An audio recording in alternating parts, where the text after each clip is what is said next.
Hello everyone, it's Yogi here. I hope you're well. Today, Thursday. I had to check.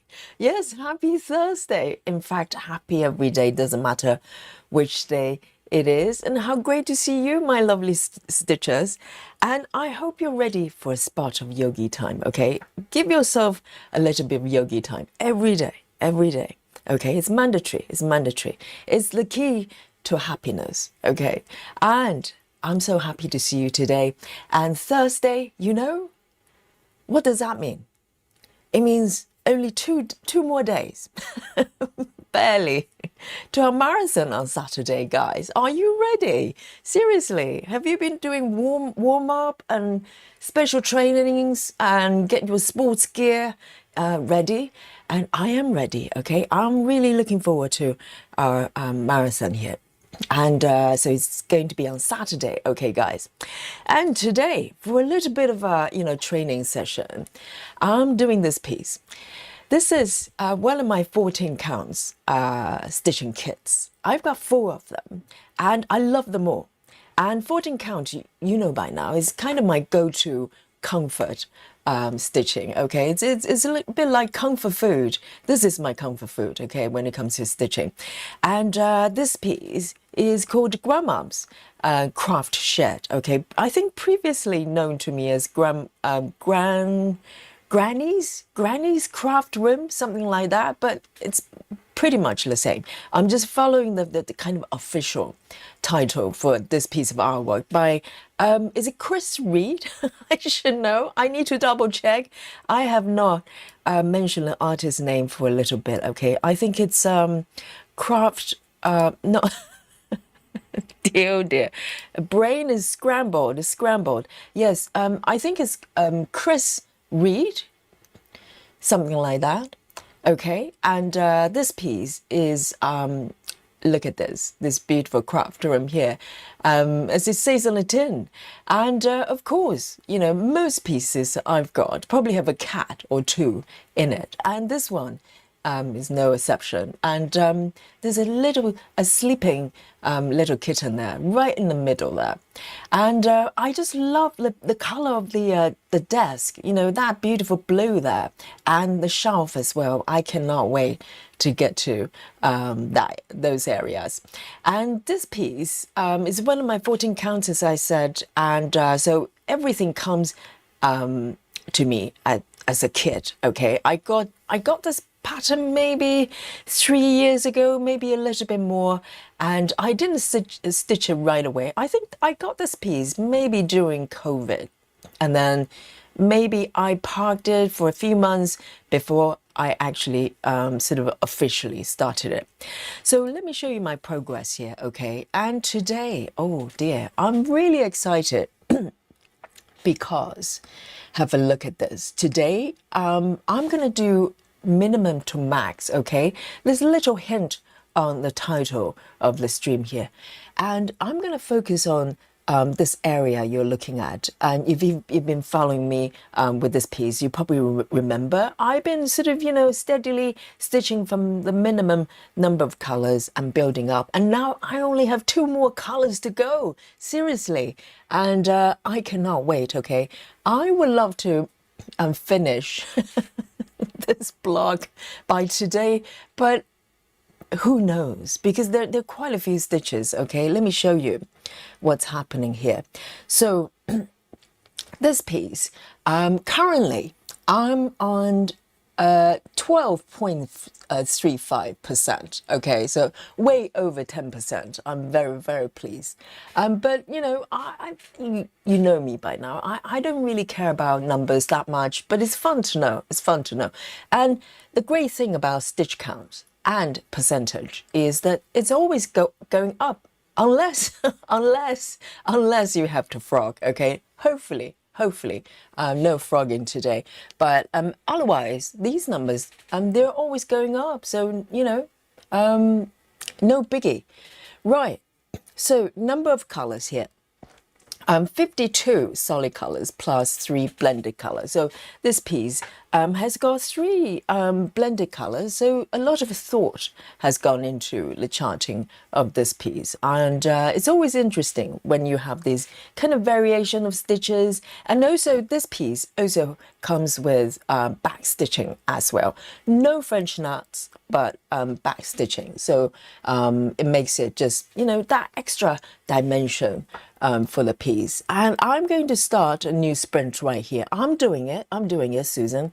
And so this counter is going to capture every single stitch I'm doing today. Oh, I'm a little bit nervous because I'm hoping to complete this blog, but who knows? There are quite a few stitches left, okay? And we can talk about that in a little bit, okay? I want to say hello to all of you. And, you know, guys, great news. And, you know, so far we've been having sort of on and off streaming for a little bit, right? And also routinely we have Mondays off, Fridays off, and so it's a bit of a on and off, you know. And so I've been looking to kind of change the situation a little bit. And guess what, guys? Our Fridays are back. Okay, so Fridays, I finally found a really nice teacher to take over my Friday evening classes. So Fridays are going to be back, and that's tomorrow as well. So we might be here again tomorrow, you know, hooray! And so Mondays are still you know, off currently because Mondays I'm covering for a teacher who's on medical leave right now. So I could technically pass the classes onto a different teacher, but I kind of want to see it through if I can. So Mondays are still off, but Fridays are back, guys. So we will be able to be here more regularly, and I'll try to move sort of evening classes. I'm going to keep them to minimum. Occasionally, I might still need to sort of cover from time to time, okay? But other than that, Fridays are back, guys. And so let's have a look. Who have I got here with me today? Welcome, everyone. Rajao, as usual, our top stitcher, always the top 3. And she says, hello, everyone. Happy stitching Thursday. Happy Thursday stitching to you. And also Sola is here as well. Second to report to the chat, says, hurrah, it's yogi time. Indeed, Sola, that's the spirit. And Sola says, I've got my chocolate ready. Tick. And the lawn peeps are gone. Tick. My family is gone. Is that a tick or what? I don't know. And got a house to myself. It will be quiet today. Wonderful. Sometimes you just need to block off everything and just give yourself time. Doesn't matter what you do. And, you know, just have the me time. And even better, yogi time, right? Sola, so great to see you. And Clara is also here as well. Says, hello, everyone. And we also have Jojo, and yes, come to join us today. And Lola is here, and right on time, wonderful. And Lizzie is also here as well. Great to see you. And our lovely Susan is also here, and who else have we got? Oh, Grace. Hello, Grace. Right here on, right on time here, for the class. Okay, well done, everyone. And you know, be here on time. Yogi's on time, so you need to be on time as well. And Amanda is also here. Hello, Amanda. And our busy mom is also here, but reporting from work club as usual. And we keep you company. And Barlow, Barlow, are those colors be green? Well, maybe shades of gray. Who knows? And Cindy, hello, Cindy. Great to see you. And who else? We're best friends.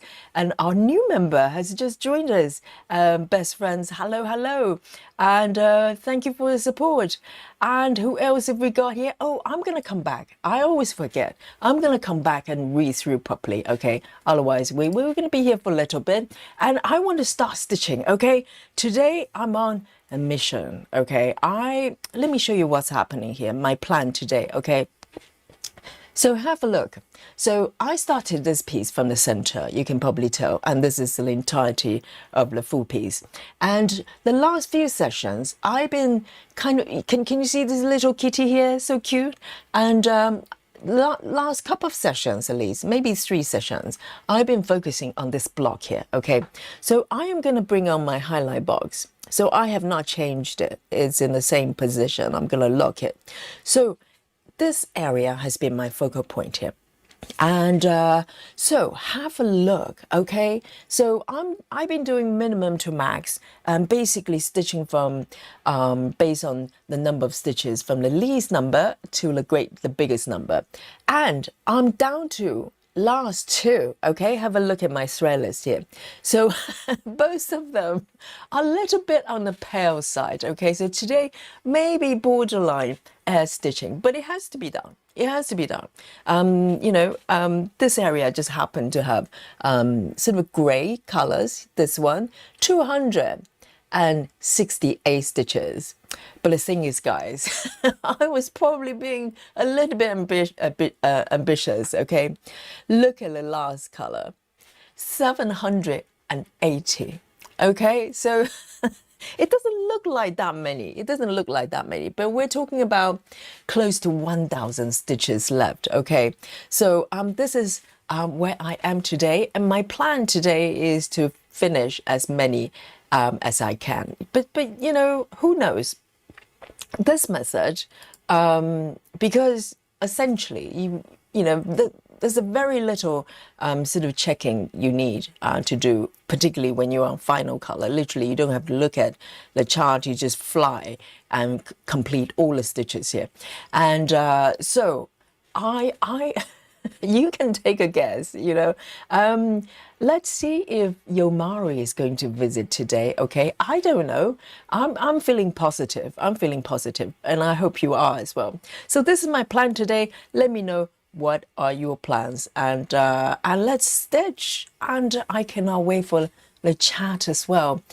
So let me bring on my work mode here, okay? Oh, the warm up training for our marathon here.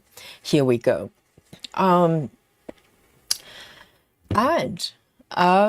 Let's have a good, and let me know what you're stitching today with me. So Thursday, anything goes day, okay? And let's have a look. Let me just go back to where I was. Lindsay, hello Lindsay, great to see you. And who else have we got? And Suzanne is here as well, waving with 3 hands, alien. 3 hands. And Sarah VM, oh, it's been a little bit, Sarah. Great to see you here. And our lovely Michelle is here as well, reporting from work club. And we keep you company, okay? The great thing is, with our streams, a lot of times you can just listen, and you know exactly what's going on because I read out everybody's comments, who says what, and everything else. Here we go. So, right. So I'm firmly on the, the one, that's the final 2 here. So this one is a blend color, actually. Interesting. So it's got 268 stitches. And it's this color. Let me have a look. I think it's 7. Hang on. Yes, 7. That one. So the blend colors, I just keep everything on the last card I have and just combine both colors together. So it's not number 7, symbol 7. Okay. So I'm gonna take 2 long strands. So I'm ready. So this is a 14 count, first of all, and I'm stitching with 2 strands, 1 over 1, 2 over 1, 2 over 1. So 2 strands. So, and this is perfect. I just took 1 color each, 1 strand each color. They're very similar, but so I really appreciate this kind of details because, to be honest, they could have either pick one or the other, have 2 regular 2 strands, Or they can pick another color that's kind of shades in between, but instead they blend two strands. I love that. I love the details. You have to think about it to do that, right? It's not something that you just improvise. So a lot of thought have come into it, and the back stitching as well. So right, let me have a look. Where shall I start? From the top, I think. So 1, 2, 3, 4, 4.5 block high, actually. That's the area, and 1, 2, 3, 4, 5, roughly about 4.5 each way. So that's the area I'm doing. So let me look at my chart. Look at this. It's like everywhere. So I'm going to start from the top. So just to make sure that I don't misread the chart. So I'm starting from here, actually. Let me see if I can bring on my 5x5 gridding here. So just give me a little bit more guidance. From here, okay, that's good. There. So quite pale color, okay, guys. I'm actually stitching. I'm not pretending, okay. I'm actually stitching with real threads. And just, oh, let me just cut my thread properly here.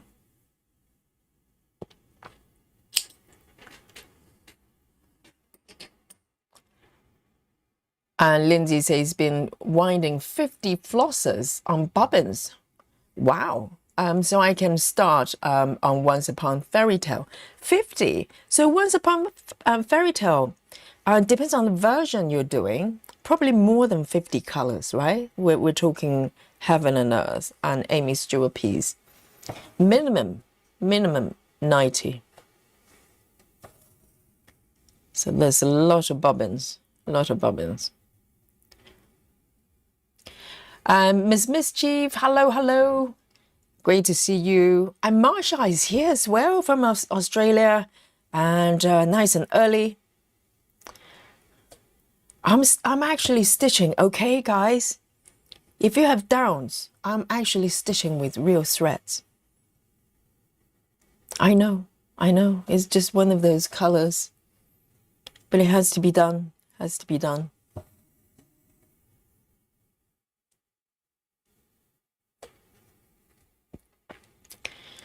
Alisa says, hello, everyone. Full hands. Seriously, Alisa. That's way too many. You don't need 4 hands, okay? 1 would be sufficient for me. Maybe that's why I'm slow.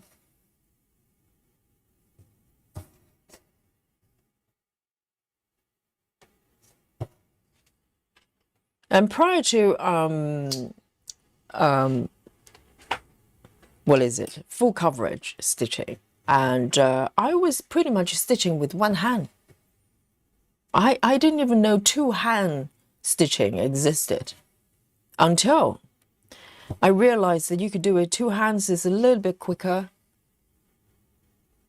I had to learn how to do it. Heather says, hello, happy Stitching Thursday, and happy Stitching Thursday to you.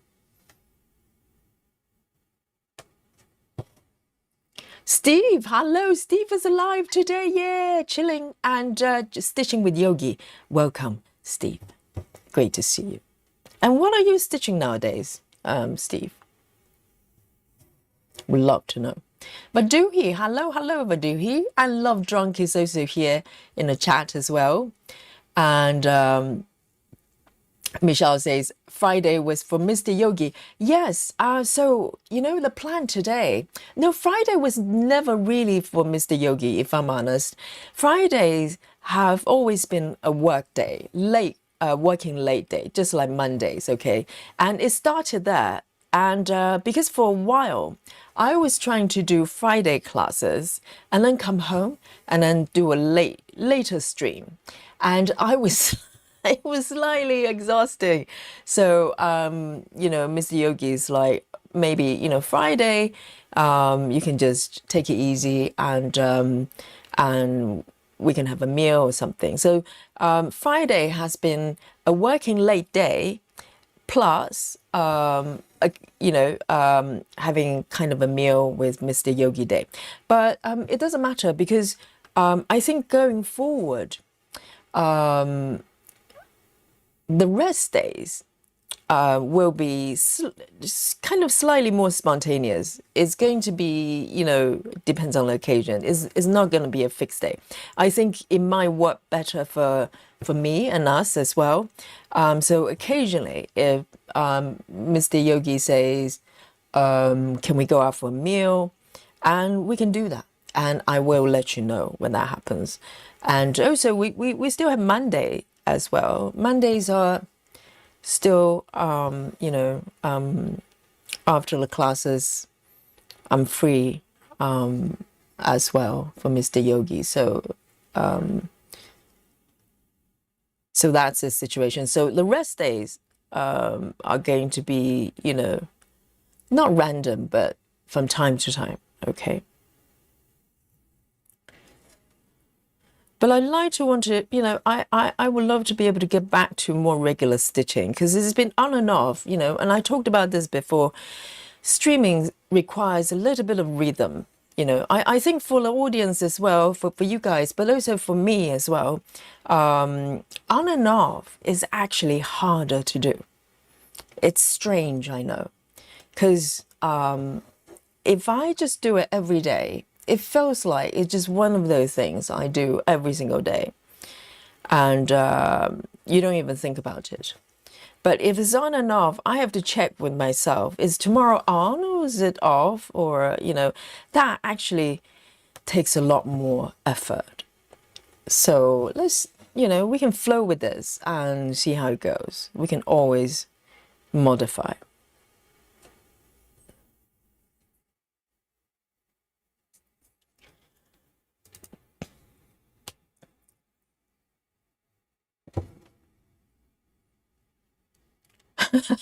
Mischief says, if you're going to be here so much, I might get further along with my stitching peer pressure. Mischief, we used to be here every single day. Yeah, every single day. I think I did about 100 days non-stop in the very beginning. So, so now it's kind of, I'm actually taking it quite easy at the moment. But as I said, it's actually easier to do it regularly. So I'm going to give that a go. Okay, so this one, I'm not going to take my thread over, okay? I'm not happy with that. I'm going to just I'm going to end my thread here. I know you can barely see the stitches. I know.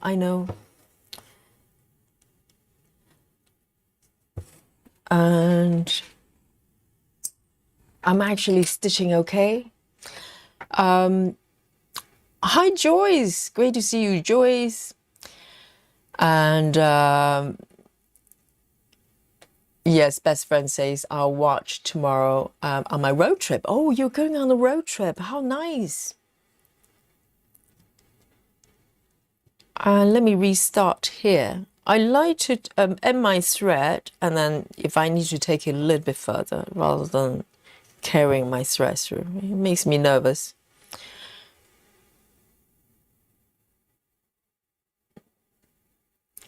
And Lona says, I'm stitching a little frog and making into a needle miter. What? All right, so you're stitching like cross stitching or embroidery. So Lona is making a needle miter with a little piece of stitching. That is so clever. That is very clever.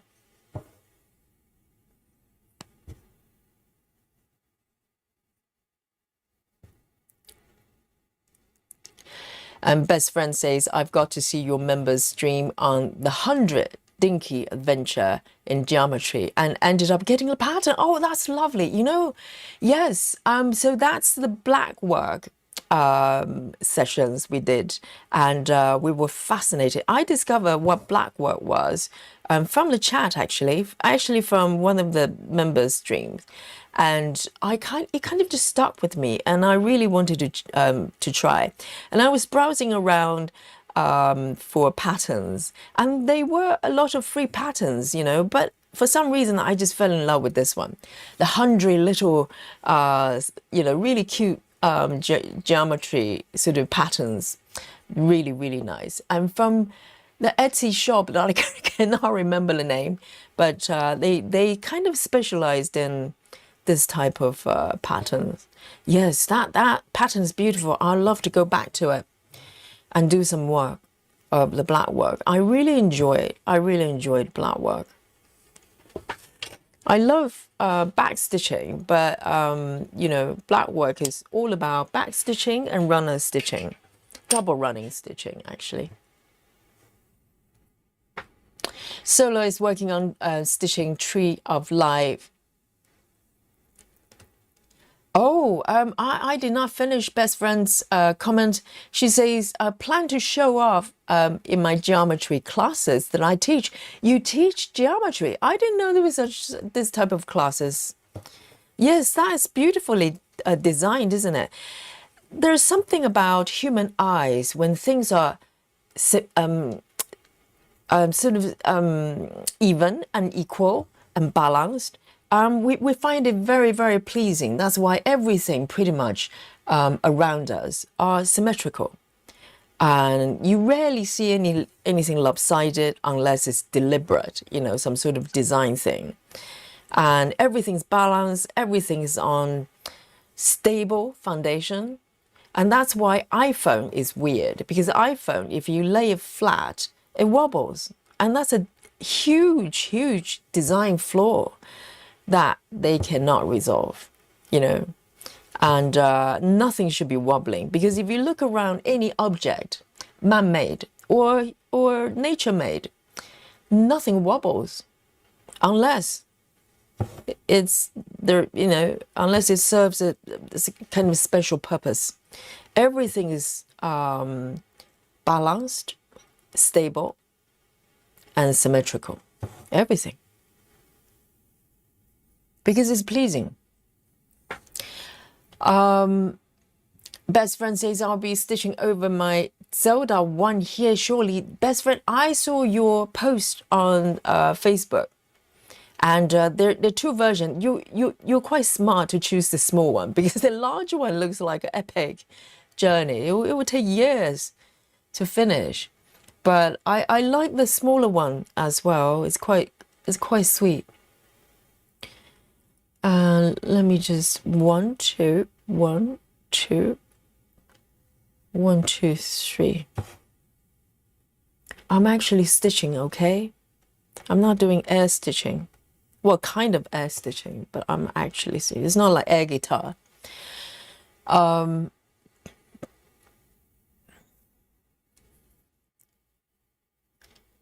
Let's have a look. And Lizzie's working on Arabic Princess by what? Genovia Arts, charted by Heaven and Earth Design. Very nice.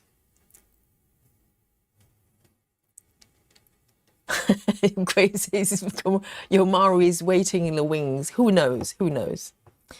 Yes, I've been doing okay for the last, you know, few sessions, right? So, oh, why do I have a strange stitch just lying there? Let me have a look. There's one stitch here as well.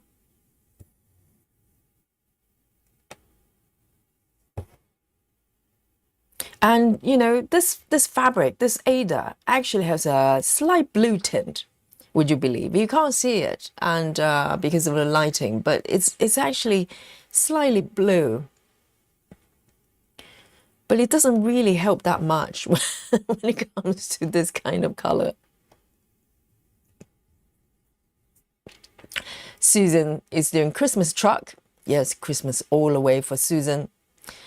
And Sarah VM says, I've been extremely busy, and I hope you're finding some time for yourself. And, you know, sometimes things can get a little bit overwhelming. I definitely experienced that recently. But it's about finding sort of, reorganize your life in a way that, if possible, sometimes it's not always possible, but whenever possible, making time for yourself.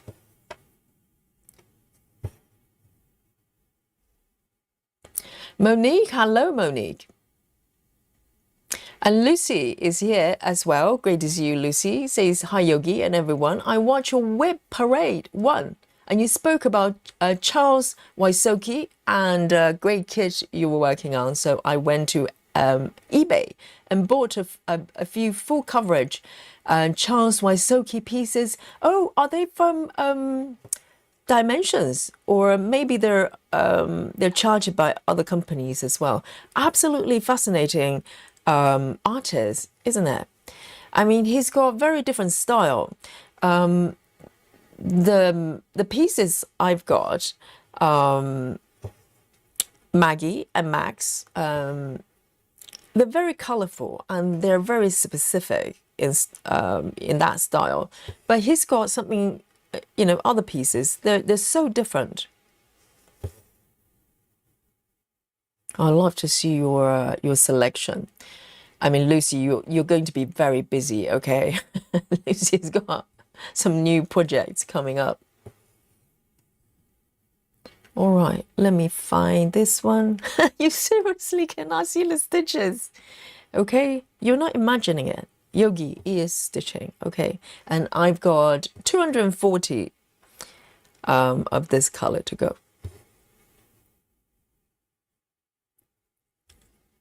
Janine, hello, Janine.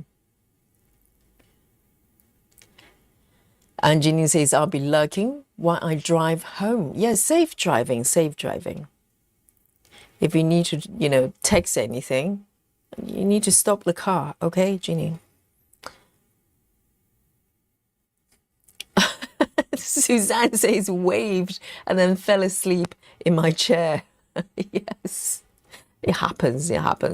And Suzanne has also been very busy streaming as well.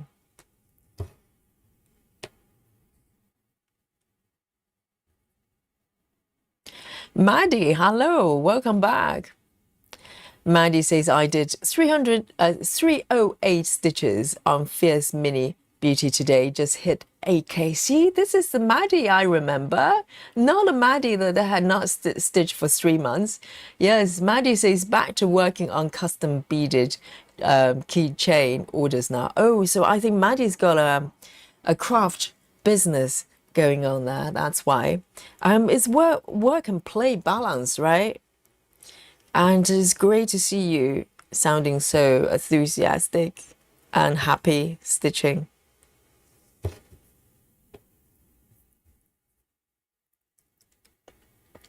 Elisa says, I need to learn how to stitch with both my feet too. Yes. Oh, maybe that's why. Maybe that's why some stitchers are waving with 4 hands. 2 of them are actually, feet. I bet some people can stitch with their feet. I've seen people who maybe are born without arms or lost them through accidents. They learn to do everything with their feet and toes. It's doable. I'm pretty sure I've seen people knitting with their feet. I'm pretty sure I've seen something like that. Remarkable. Hello, Natty. Great to see you. Hope you're well today. And Steve says, I've been chewing away on a Long Dog sampler. Love at first sight. Started about 2.5 months ago, maybe 60% done. Yes, Steve is a great fan of sampler. Long Dog as well, isn't it? That sounds very romantic.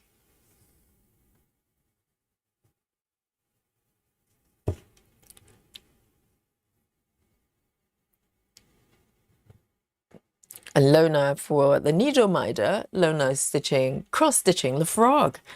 And how nice. What a nice selection of the image. Having a frog needle minder.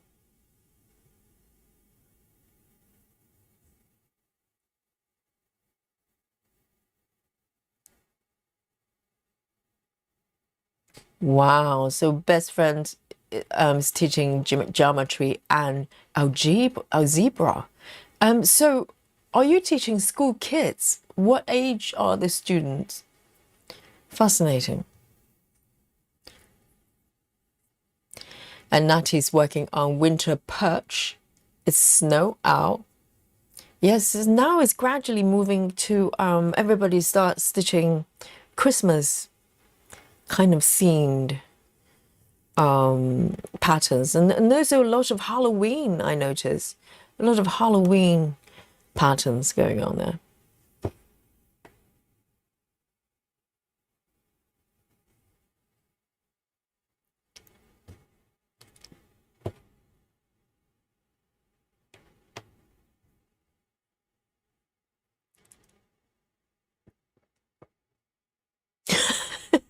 Paolo says my tummy is very wobbly or natural too.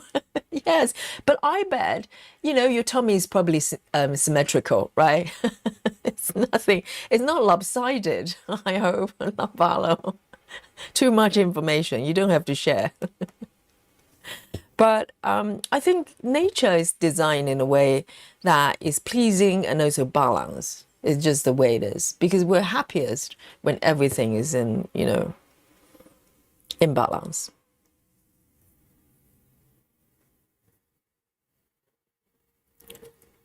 Vega, hello, hello.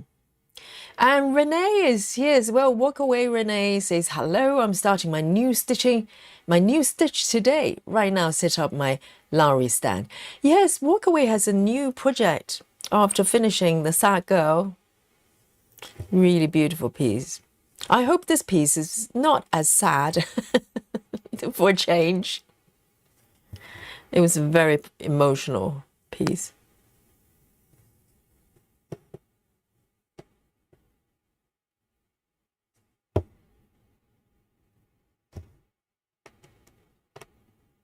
And I remember, well, actually, not that I remember, I watched this podcast about a guy because, some people experiment on sort of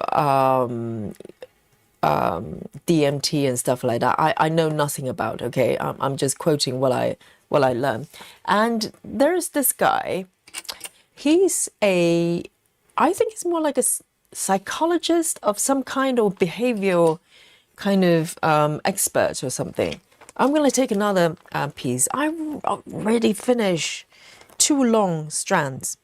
So I'm going to just take these 1 strand at a time. Okay, so these are the colors I'm stitching on, the blend colors. And this guy, he did an experiment recently. I think it must be DMT. Okay, so I'm pretty ignorant about the subject. So if you know more about sort of DMT and stuff like that, then you let me know. But I think according to him, he experimented. I'm pretty sure it's DMT. A dosage of that, and someone discovered if you have a certain dosage of the drug, and this channel is going to probably get banned. Talking about these subjects, I'm not going to censor myself. I'm going to just talk about it, and apparently, while you're under influence, okay, and then. I think there's a certain thing. Use a laser pen. I don't know whether any of you have come across this content. Use a laser pen and point the laser pen onto a wall or something like that, and through the laser beam, if you look at it from a certain angle, you can see past this dimension, and they claim you can see wireframes of the universe. You can actually see the if you think about the 3D objects, when we create 3D objects on a computer, the first thing you do is to create some sort of wireframe, which is a little bit like black work, the geometry patterns. So I think the idea is if this world, however is created, whether it's a simulation, is a real, depends on what, your definition of real. But underneath, there's a programming, there's a design going on there. And it looks a little bit like what we see with black work, that kind of pattern. And that's why we're drawn to it and we understand it. Because if we were to create 3D models, you can see the wireframe. You start to build a wireframe. Maybe the software nowadays is a little bit different, but I remember when I was trying to learn how to do 3D programming, not programming, the graphic design. You have to build a wireframe and then place textures, whatever on top, and apparently, if you're under influence, with DMT, and you point a laser beam, you get to see what's underneath, what's beyond what we can see right now. And apparently, there are multiple people doing the same experiments. They see the same thing. They see the same thing. Maybe there's a crack. It creates a crack in the universe. And you're able to see through. Let me see. 1, 2. This one. Okay. Oh, can I fudge this one? I did this one by accident. In fact, why don't I zoom in a little bit more if I can? Because just to prove that I'm actually stitching. Okay. All right then. I'm going to undo, just because I'm literally 1 stitch away, so it's okay. I don't know whether any of you have come across those videos. And it's fascinating because when we see wireframes, we understand it, because that's, if it was true that this world was built on some sort of computer programming, like 3D programming, literally everything underneath would be some sort of wireframe going on there. Suki, hello Suki. And Maddie's got a craft shop. Is it on Etsy? Maddie, let me see if I can find it. Sorry, I'm slightly behind, okay? So Maddie's got a business called Busy Bee Beadwork. A lot of bee going on there. Yes, it's a company name. Is that Etsy? Is that Etsy shop, or is it a website? So Maddie is specialized in beework. Nothing to do with honey, okay? So Lucy is getting, Lucy has got Dimensions kits. Oh, you're gonna love them. I think Dimensions kits it's kind of a special experience. I love Dimension kits. They're so well made, so well charted, and it feels like it's a VIP experience when it comes to stitching kits.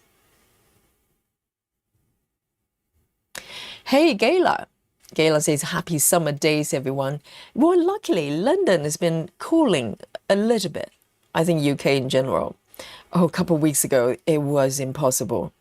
So I'm quite, happy with the slightly cooler temperature. I think today is probably maximum 25. It's still very warm, but nothing like 30, 35 at one point. 36, actually. Best friend says high school. Okay, so it's the high school kids you're teaching, 14 to 19. Wow.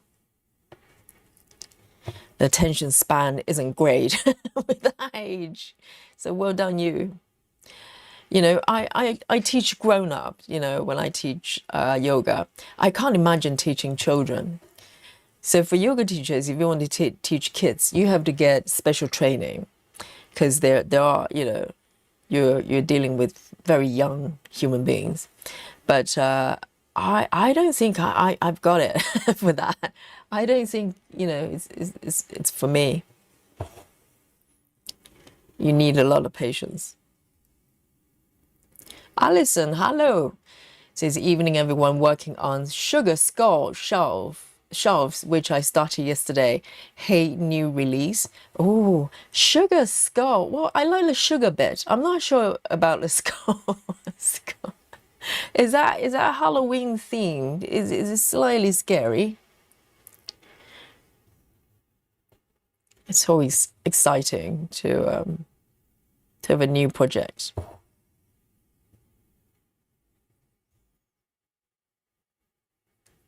And Renee says, my new piece is happy and colorful. It's a nice change. And no dead birds. I know. Oh, what a relief. What a relief. Yes. Wonderful. Lynn. Hello, Lynn. And Lynn says, good evening, Yogi, Stitchers, and Cynthia. And Yogi, you said things don't wobble well. I do in places, unfortunately. But as I said, even if you wobble in any shape or form, I bet it's balance wobble, right? No one just lopsided, when they walk. That would be very unusual. Oh, I opened up a can of worms, haven't I?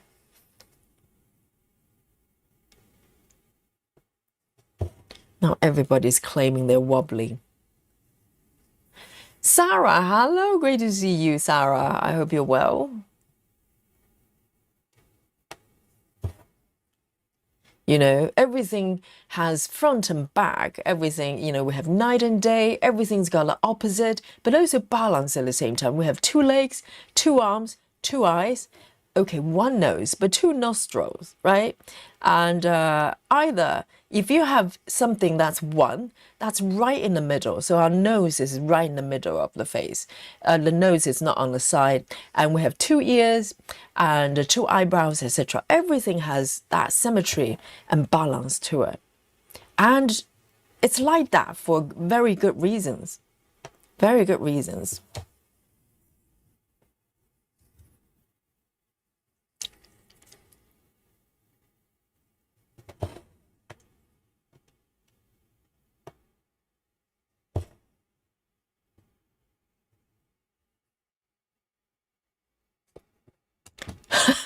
Alison says, that's where you see all the griffins, Pegasus, and unicorns. Oh dear, with wings, I hope. Yes. So it's kind of fantasy themed. I see. And oh, Sola, have mercy for Yogi, okay? So no one has seen that the content I was talking about. Because ultimately, we don't know what this world is, do we? We can take a guess, and everybody's guesses are probably correct because we can't really prove or disapprove. But, it's entirely possible this world was built in a way that may be very similar to computer games. Because everything has an order. There's sort of, high-level rules that we kind of just understand. Nothing's random. Nothing is random in this world. I'm actually stitching, okay? Can you see them? These ones. All right. Let me turn this away a little bit. Maybe you can see better.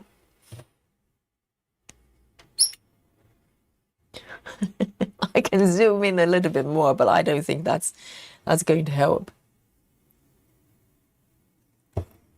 And with minimum, min to max, this type of stitching, you have to follow the order. That's the whole point of it.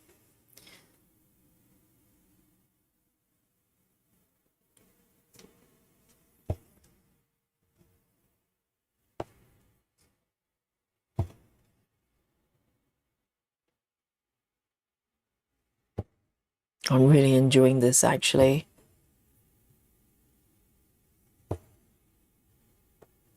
I can just keep going. Turtle Stitcher Heather, hello, it's been a little bit. Heather says one of my legs is an inch. Now all the stitches just trying to prove they're not symmetrical, okay? And yes, I asked for it. I asked for it. Heather says one of my legs is an inch shorter than the other. But Heather, you have two legs, okay? That's balanced. Maybe one is a little bit shorter, but two legs, right? I bet someone's gonna go, my nose is on, on the side of my face or something, just to prove me wrong. Mary Henry, hello, says hi Yogi, and a big hello to everyone in the chat, and big hello to you, Mary. And Turtle says we have just one liver and one heart. I thought there are two livers. No, well, not two livers. Are there two bits in a liver? No? Or is that lungs? I don't know. Yes, they're two bits with livers, right? And they're not symmetrical in the body. Oh no, please. My theory is just like crumbling right in front of me, Heather. I like my theory. And I think it has a lot of truth to it, right? And maybe the organs are not symmetrical necessarily, but overall. But if you look at liver on its own, I bet it's quite symmetrical. Maybe in terms of the overall position in the body with other organs, they're not, it's not right in the center or right anywhere. But I bet if you look at the organ itself, and also look into cells and everything else. Everything is symmetrical and balanced in some way. Maybe not on the micro level, but on the macro level, everything's balanced. Or the other way around. Yes.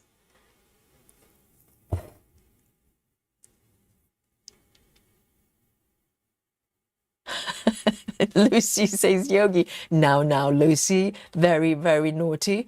Lucy says, Yogi, were you drinking when you saw the content? Yes, I was drinking. I was drinking coffee, okay? Wide awake. No, it's true. You can Google. If you Google DMT and laser pen, it will come up. So there's one guy actually discovered it first, and then this guy, quite a well-known kind of, I don't know what his title should be. Is it psychologist or some sort of behavioral expert? He decided to do an experiment and to see if he can reproduce the claim. And he did. He could see it, and apparently through the crack of the universe, okay, of this dimension, they can see characters. They look apparently a little bit like Japanese characters, and whatever else. So they saw something that looks like coding, kind of coding language. And the thing is, they know they're not hallucinating, because if you're hallucinating, the images are coming from the brain, right? So if you move your body, for instance, when you're dreaming and as you're sleeping, if you turn around, the physical body turn to a different position, your dream stays where it is. Your dream doesn't wobble, right? And because the images are coming from the brain. But apparently, the people who have tried the experiment, it looked like a physical space. So through the laser beam, when you look through the crack and see the codes, the programming code, when you move your physical body, turn to a different angle, you can literally see the characters or whatever coding language change position as well. You know what I mean? When you're looking at a real object. So, for instance, if you look at my hand, you know, if you turn slightly to the left, my hand is going to look a little bit more like this, and the other way, etc. So, it felt like a physical space, and that was fascinating. It was really fascinating. I wasn't drinking weird substances, okay? I was I was just watching the content. You can watch that. You can watch the videos too. There are probably quite a few that you can find. Okay, I wasn't tripping, and Solar says I can see the stitches. Amazing. Yes, they are there.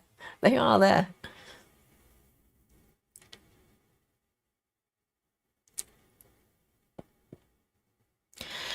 And Turtle is trying to debunk my theory.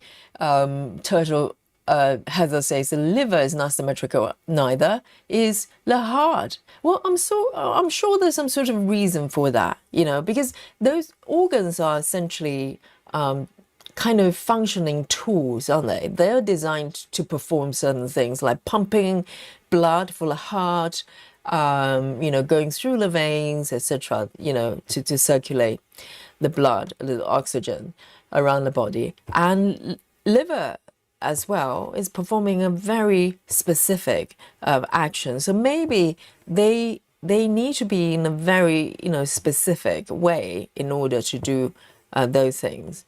If you look at the pipes under kitchen sinks, they're probably not wired in a way that's symmetrical, and they need to be that way in order to direct the water to the drain, etc. So maybe certain things, really functional things, they need to be a certain way. But overall, guys, would you not believe, Heather?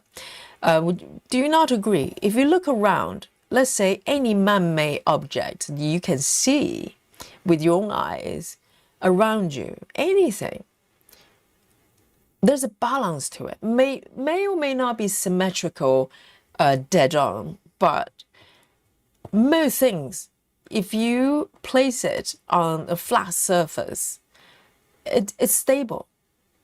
It doesn't just wobble for no reason, unless it's designed to do so. Unless it's designed to do so. So iPhone is a terrible design. It's a terrible design. Apple, can you hear me? Shame on you. I think, Steve Jobs is probably been turning at his grave for a little while, hoping that you would, fix it. But you cannot do that. And the bad thing, well, even worse, all the other companies, similar smartphone companies, they're doing the same. They're going, well, Apple is allowing the camera to stick out like a sore thumb. We can too. We can be lazy with our thinking. We can be lazy with our creativity. And we just stick with what we've got. No one's complaining, even though I am. Apple, can you hear me? I'm talking for Steve Jobs, okay? Recently, I came across few videos served to me by through the magic of algorithm of the first Apple event. Well, not first, but one of the first after Steve Jobs returned to Apple. It was fascinating. It was like watching some sort of the traveling through time machine. But it was really fascinating. He had a vision, and he was so sure about it. It's fascinating. Lizzie says a bit of wonkiness is it's wonderful. Trees are not straight or symmetrical, I think, anyway. Well, maybe not symmetrical on that sort of micro level with the trees, but overall, a tree is standing. It's got a main tree trunk. Most trees work like that, don't they? There is a main, a trunk, and then you have branches. The branches may not be symmetrical, but it's always balanced in some way. So balance doesn't always come with, being totally matching on all sides. It could be sort of balanced chaos like leaves. But ultimately, it's balanced because the tree rarely, well, maybe some trees, I bet someone's going to go, well, there's some trees just lopsided, but most trees are not. Most trees straight up, and that's just, how this world is designed to be. Because if you see a lopsided tree, I bet you're going to notice it. You're going to go, well, that tree looks weird. And indeed, because it's lopsided one way. And Heather says kidneys are symmetrical, one on each side. Usually mine were not as right. Kidney was malformed, but usually asymmetrical. Yes. Well, there you go. But I think if you look into any organism or any creatures, all creatures have 4 legs or 2 legs or 6 legs, always double number. I don't know which creature has three legs or 3 arms or 3 eyes. I don't know. I can't think of it. Unicorn. Even unicorn has 1 horn and 2 wings, right? Horn is right in the middle, in the forehead, the 3rd eye chakra, and 2 wings, okay? I'm going to keep saying it until it's true.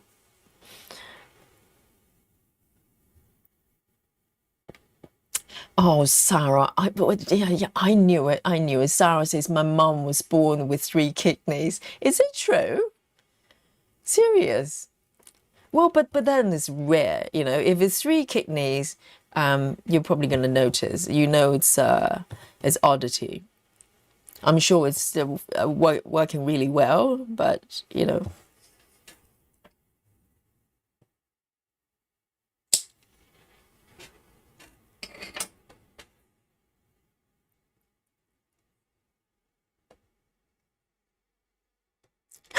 Clara, who are you talking about? She says lots of hot air here. Are you talking about the temperature? Just checking.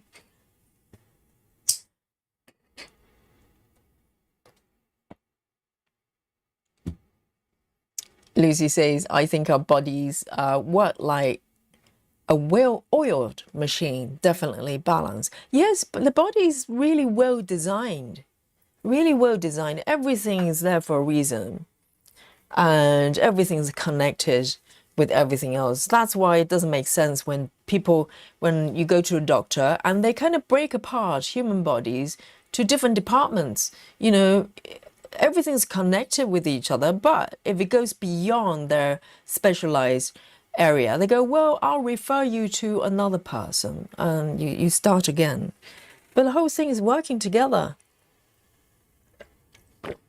It's like you have 2 legs, but you have doctors specialize in left leg and the right leg. And, when both of them are having problems, you have to see two doctors. That just doesn't make sense.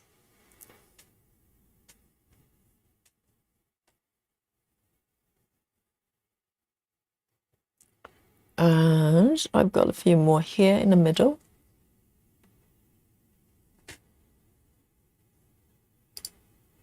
Oh, there you go. Now you can see it. Got 4 stitches here.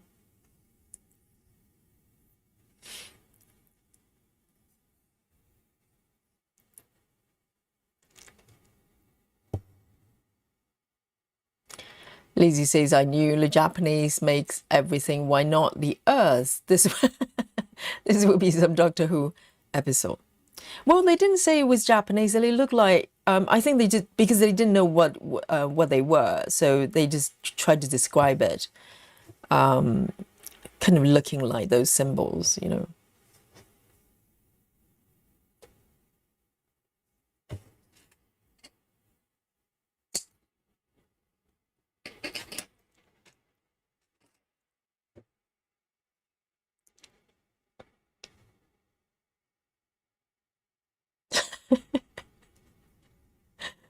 Joey says, we don't have to Google. You talking about it will make it pop up in our feeds soon enough. Well, you'll be surprised. I think that's how algorithm works, because Google is part of YouTube is part of Google. So a lot of times if something pops up, the conversation on your chat, because even though you may not be typing those words, I'm saying it because you're watching a piece of content right now, a stream that's talking about certain things, and yes, it'll probably trying to serve you whatever content I've been talking about. It's entirely true. Or maybe whatever's in the chat. Hello, Ace. Great to see you. Lynn says, Yogi, I always think it's strange that we're all skeletons. Even Molly. Oh, like with bones and everything. Yes. What do you mean, even Molly? Yes, that's true. All creatures have bones. Yes, that's true, Lynn. So bones, they kind of act like some sort of wireframe, isn't it? Even though, I'm sure past that surface material underneath, there's probably something else going on. Because when I'm thinking, I think I can draw a lot of parallel in how we create 3D content. So if I was going to create a person, right? A 3D model that moves. Literally, that's how I would do it. I will create the geometry, the wireframes, which will shape the body. I can build an arm, I can build a head, and the body all come together, maybe different parts. So they have joints that you can move the body parts. But underneath, if you want to animate a person, a figure, you put literally skeleton inside. Not quite the same as human skeleton, but literally joints. You have the neck and the shoulders, the arms underneath, and the body. So we build 3D models based on how we're built. And that's weird. That is quite interesting, because technically, with computer, you can probably try to model in any shape or form, using the technology. You can probably model an object a very different way. But for some reason, we're following our inner understanding of how our body works. And we build the 3D models the same way. So if you want to program a person to walk, you have to animate the skeletons, not the body parts. You program, the skeletons for it to move certain way, and the body moves with it. So yes, it's interesting, Lynn, that we all have bones underneath and skeletons, and we have joints. Pretty much all creatures, even the weirdest creatures we find in, like the most unlikely places, like the driest desert, the deepest oceans, they always have bones. Why? Why is that, guys? Oh, Steve have seen what I saw. I'm not imagining it. Okay, Steve saw that as well. What do you think, Steve? What is your take on that? So I think Steve is referring to the looking into past the dimensions, be able to see the other side, see the coding. Solar says, was this on YouTube channel? Yes, everything I learn is from YouTube. It's true. It's the only thing I watch. Yes. Jojo says, Yogi, your algorithm is much different than mine. Well, not from now. Now you're in the stream, hearing Yogi talking about it, like Joy said, that it might just pop up afterwards. But you can always search DMT and laser beam experiment.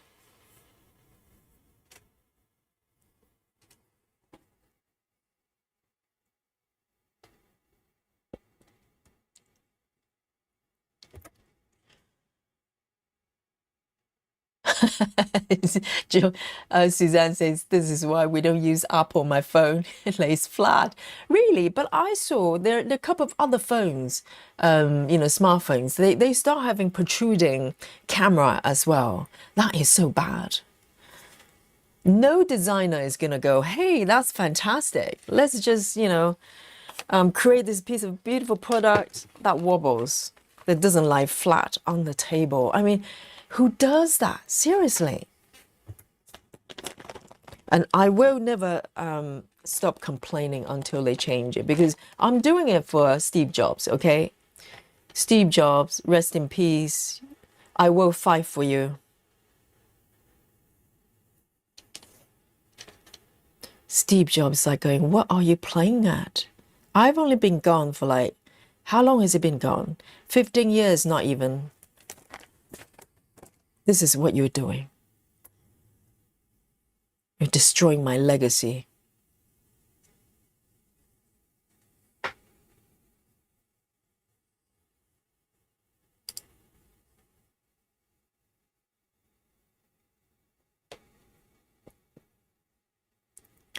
Heather says, the right kidney is slower than the left one to allow space for the liver. Ah, so the whole thing still works together, right? I'm following my theory, okay? I'm not going to give up. Yes. So overall, they have to rearrange in the way that whole thing is balanced, because when we walk, we don't feel the organs kind of, lopsided one side. Everything is just there. In the right places, and we can move however we want. I can go upside down. Nothing happens. Oh, Sarah, now everybody, all the Android users now they're just showing off now. Sarah says, my Android lays flat as well. I'm pretty sure it was a Samsung or maybe another phone. They try to pretty much just, doing the same thing as Apple. I'm kind of thinking, what is going on? Totally outrageous.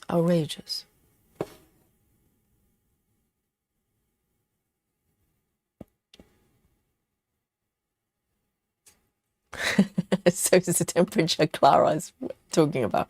Fair enough.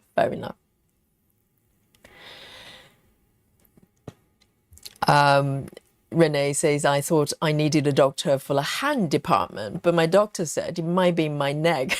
Go figure, I have a pinched nerve. Exactly.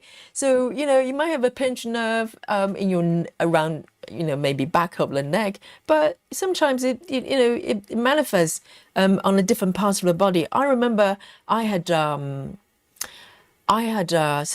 I thought it was pinched nerve or some sort of weird condition on my right side quite a few years ago. The top of my right side just felt numb. When I press on top, there's a strange sensation. And it was there for at least 2-3 years, and I was running a lot at that time, and I thought maybe there's something wrong with my thigh or my leg, and I kept going to therapists like physio and stuff like that, and they try to massage it, they try to check if there's anything wrong with my right leg or my right thigh. Nothing they could find. And you know what? I found the cause.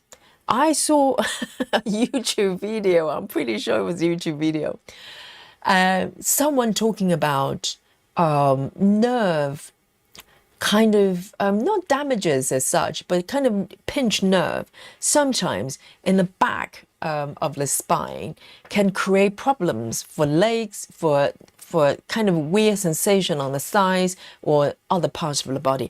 And just out of desperation, because I tried everything for my right side, it was very uncomfortable. Sometimes I have sort of, pulsing sensation on the top of my right side that woke me up, that I couldn't sleep well. It was that bad. So I thought, well, I have nothing to lose. And I went for sort of lower back, the back massage, like a deep sports massage for my back. And lo and behold, they found the cause. Because as soon as I had the deep massage, I mean, sports massage is no fun. It's not enjoyable. Okay, this is not like a spa situation. It's very uncomfortable, very painful, but it's very effective. And so I had a sports massage for my back, and lo and behold, that sensation was gone. So I realized the problem that I had with my right thigh for so many years, it was caused by some sort of nerve thing, trapped nerve or whatever it is, on my right side of my back. It's still there. I still need to massage it, using all sort of like rollers and stuff on a regular basis. Otherwise, that sensation comes back. So the body's connected, but our medical science doesn't work that way. Even physio doesn't work that way. They don't look at you as one human being. They look at you as your back, as your legs, or your ankles, or joints. It just doesn't work like that. And I found, the cause of it, because it was really, really bad. So since then, I managed to be able to, I was able to manage it. So no problem. So, yes, we're not body parts, we're not body parts. It wouldn't make any sense. Betty says, when I was born, my left kidney wasn't developed, but they don't check out, didn't check for this like that. I was 30 when they found out. Oh, so left kidney. I think you can function quite well with just one kidney, right? Because a friend of mine, she had some sort of kidney failure on one side. She was really ill for a little while, but she managed to live on one kidney quite well. I mean, she has to be mindful about really high sodium food and stuff like that, but otherwise, she's fine. Because one of them, one of the two kidneys literally just shriveled, and they, kind of died out on one side.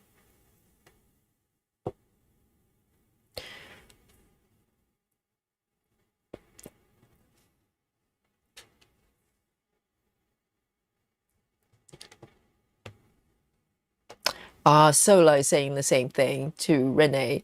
The nerves in your neck affect your arms and hands. Yes, everything's interconnected, guys. When you think, when you have headache, it's most likely not your head. That's the problem. Something else.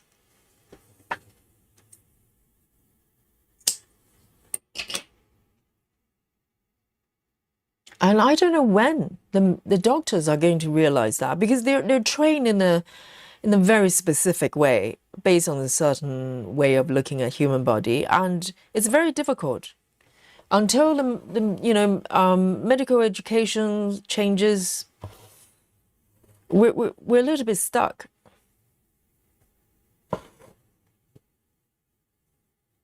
Oh, I'm going to do a little bit of a Danish method. I'm stitching, okay? I'm actually stitching.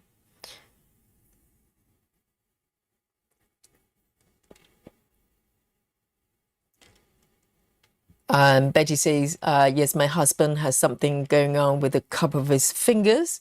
Doctor said they have to operate on his elbow for that. Right. Right. Okay. I hope it's the actual cause. So elbows and fingers, they're not too far away, so they probably can work that out. But sometimes, if you think about my right side and my back, they're being considered as two different parts, different areas of the body, because people look at back problem as one thing, and maybe joint or whatever leg problem is something else. They rarely make the link of each other.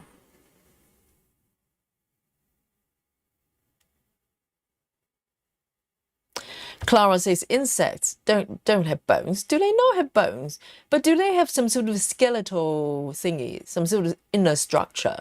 They have to, though, Clara. Do they not have skeletons? So how do I animate an insect? Let's say if I want to animate, I want to create a cockroach, my 3D object. How do I make it move?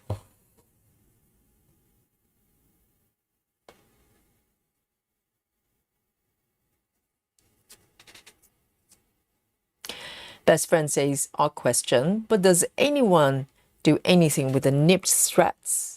Oh, the nipped ends of your threads. Pieces are they small to work with, or threads that snapped and unable to be used? Oh, do you mean like end bits? You mean like this bit? Or are you talking about leftover threads? Like, you know, when you stitch to the point that's quite short.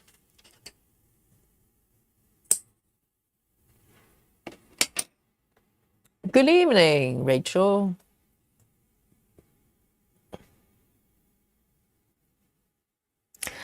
And Heather says artists who make making large scale sculptures in clay to be cased in bronze, use a metal armature to support the clay like skeleton for the sculpture. Yes, that's fascinating because that's how we understand structure works. And even if you think about buildings, we have scaffolding, we have the inner structure as well, and that supports the material to create shapes and forms.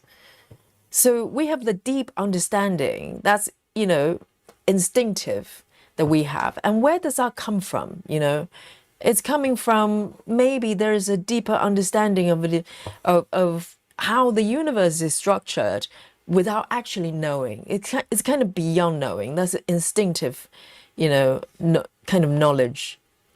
That's part of our understanding of the world and in our DNA.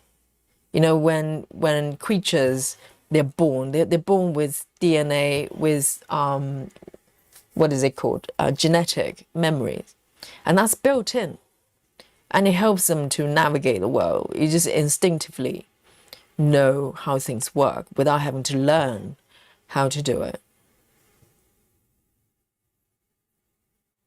Yes, totally. Yes, if they do sculptures, they start from the skeletal structure. Lizzie says, I believe I was created by God. I am deeply religious. Yes, that, you know, you can have any form of belief,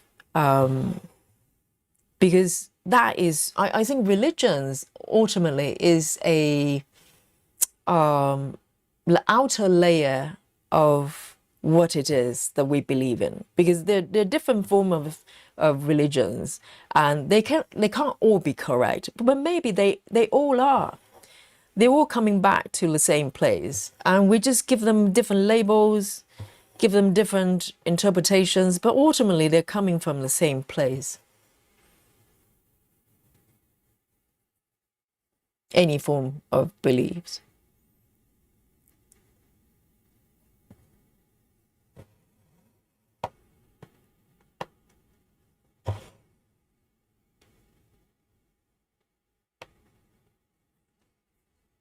Oh, everybody's saving those loose ends. I have seen, best friends, if you're talking about the bits that you cut off at the end, I think look up Gemma Stitches. I don't know whether you already discovered her. Gemma Stitches on YouTube, okay? And look up her Instagram. I think she starts every single year and save all the bits and put it into a Christmas ornament, like a container. And she just pop all the threads in and turn it into a decoration, Christmas decoration, which is quite smart. I'm just not disciplined enough. I just, you know, I throw them away, I'm afraid. Maybe from next year. Maybe from next year, I'm going to start saving them.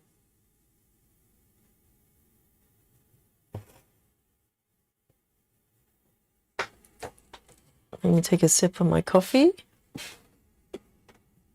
Sarah says, I put some threads ends in a flower pot outside, and the birds take them to build their nest. Oh, I never thought about that. Is that what they use to build their nest? So they're not going to swallow them or anything. I love that idea.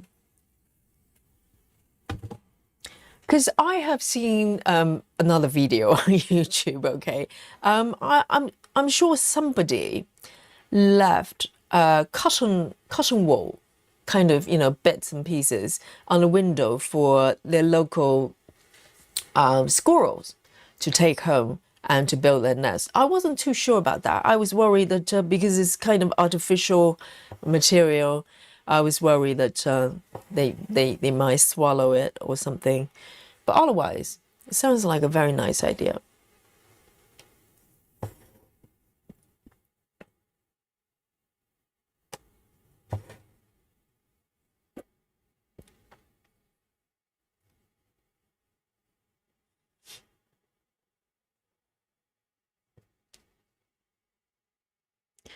And Sola says, me too, Yogi. I don't watch TV shows. I laugh on YouTube. It's my main form of amusement.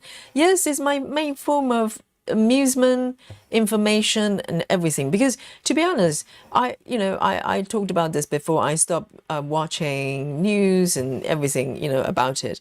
And but the thing is, though, when there are major things that happen, like important things, the algorithm just send them through my feed.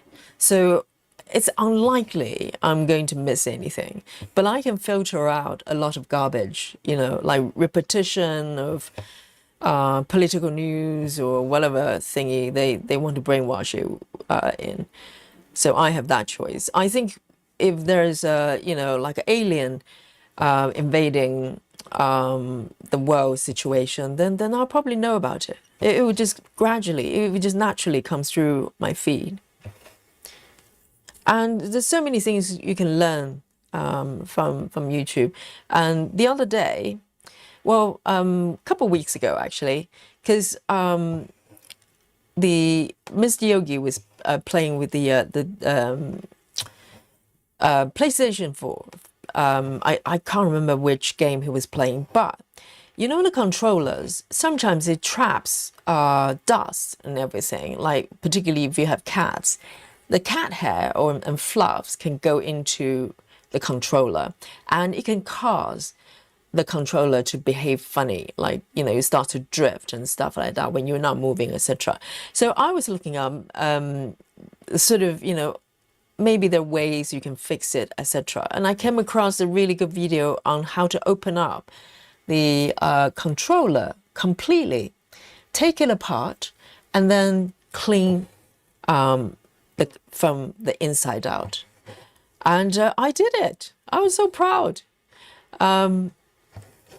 It's not the most elegant. It's the most elegant sort of process. So you have to, unscrew bits and pieces, and it looks a little bit scary in the beginning.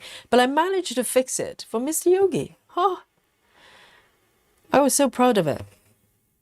And I learned that from YouTube. Because someone somewhere with, who was nice enough to create a piece of content like that to show me how to do it. So I really appreciate it.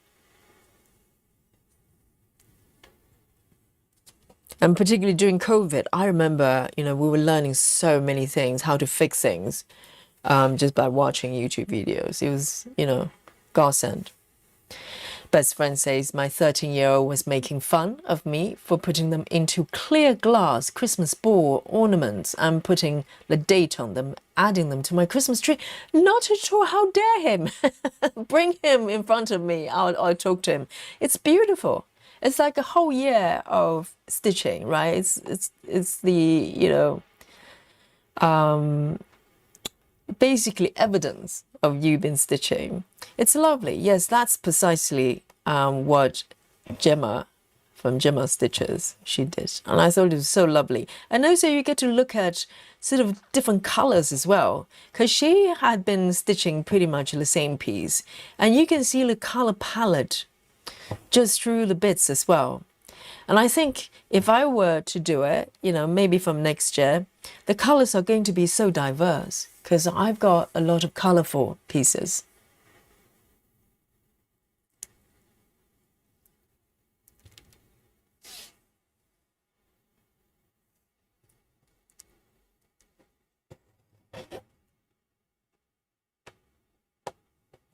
I'm actually stitching, okay? These are stitches, guys.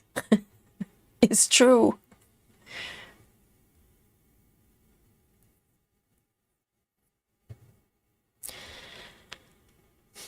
Steve says, I'm always fascinated by that kind of stuff, referring to the DMT experiment, I think.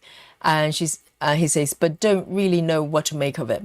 I know, yes. When I first saw it, the original person that did it, I thought, well, someone somewhere could just have a really sort of, being really creative with imagination, really colorful. So they kind of, and also they're under influence as well. I'm totally ignorant with the DMT. So I don't know whether you were under influence. Can you think straight? I think it's different from being drunk. So I don't know. And then it wasn't until the other person, the kind of behavior sort of expert, that he did it as well. For me, he was a little bit more credible because he's quite known in the field. And so I don't know. I think it's really hard to say, it's true or not until you can actually sort of try it. Maybe they have different methods that doesn't require DMT. Maybe some really strong coffee.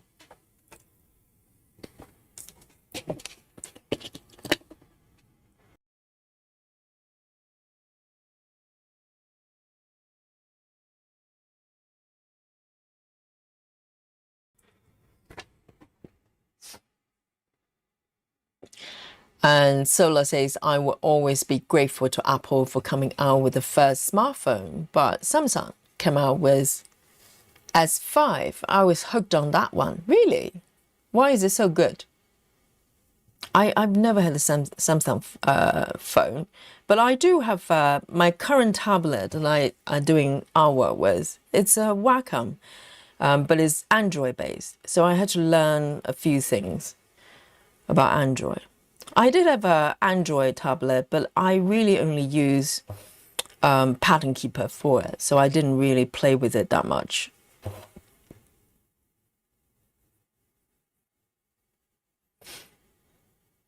Steve says it was really interesting that everyone saw the same thing. Yes, it's interesting, unless they're just lying. Everybody's lying. And Steve says also, he said the people who use DMT too much get to the point where you will never work on them again. Oh, in what way? Oh, right. If they overdo it, like they take it too frequently, it stops working. Is that what they said? How strange. Why would that be?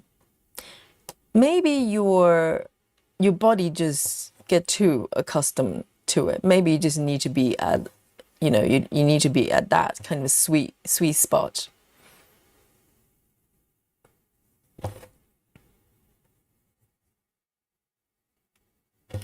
Yes, I found out quite fascinating as well that everybody's reporting the same thing when they describe what they see, and also it felt like a physical space they're looking at. This is not some sort of sometimes when people take substances, DMT or stuff like that, they can see certain things, but they're more like imaginary, in your mind kind of vision. But this one apparently it's very it's got that rooting in the physical world. That's very strange. Steve says, interesting. Steve says, it stopped working. Well, if you overdo it, it stops working. Probably most likely they get punished for abusing it. Yes, maybe there's a balance. There's a kind of a way to stop people from overdoing it. Because can you imagine, Steve, if, you can see through the dimensions to the other side by taking DMT, people are probably wanting to do it more frequently just so they can experience it. But in order to address that, if you overdo it, literally it stops working. See, there's a higher order that's happening in all things in the universe. So there's a higher level of someone is making these rules, right? Someone or something. These rules are being laid down in order to strive a balance of the world. So it's sustainable. It doesn't become destructive. And that's interesting. Who are making those rules?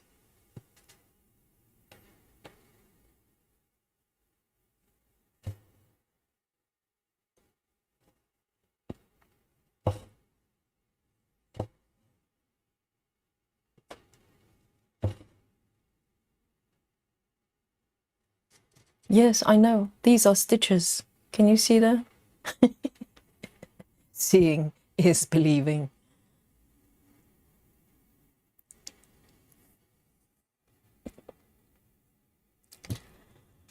Clara says, what is the sensation on your thigh? Did your leg oh, you mean thigh go numb? Yes, on my right thigh and the top on the surface, it felt very muscular. So it wasn't my bones, my joints or anything like that. It felt totally superficial. But at the top of my right thigh, on the top layer, I used to touch it and not feeling anything, tiny bit. And it felt numb. And I get pins and needles. And sometimes it woke me up at night. It was that bad. So, I was desperate trying to find out what it was. And it turned out to be kind of a pinched nerve at my back. And even now, I have to use the rollers, the sports rollers you can have. I'll just literally roll my back on a daily basis. And that helps. Because I think you probably can't fix it for whatever reason. But you can keep it in a pretty good condition. So it doesn't happen again. And literally just disappear. If I give my back, particularly my lower right side of my on my back, a deep massage, the sensation, the numbing sensation just disappeared.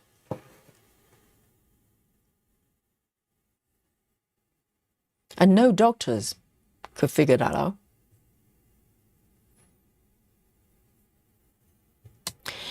Betty says, I have what they told me, a trigger finger surgery in the future. What is a trigger finger? Trigger is in like for guns, like index finger or all fingers.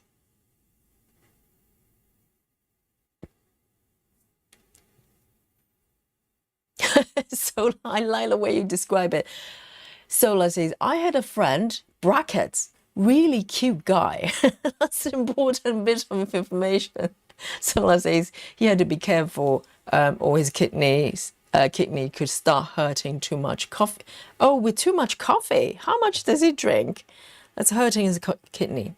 And also coffee is dehydrating, so you need to drink a lot of water. But you probably, drinking a lot of water is a good practice anyway. But him being cute is really important. Hey, Sue. Sue Page says hi from New Zealand. My one chance of the week to join. Oh, Sue, you have to try a little bit harder, okay? And we're having a marathon on Saturday, so maybe you can join us. I know different time zone is tricky, isn't it? For New Zealand and Australia, it's morning the next day.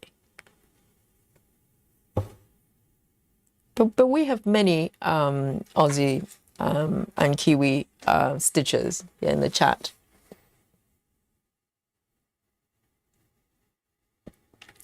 Heather says some people are born with one kidney or have an underdeveloped kidney on one side. Others are born with defects, like I was. Right.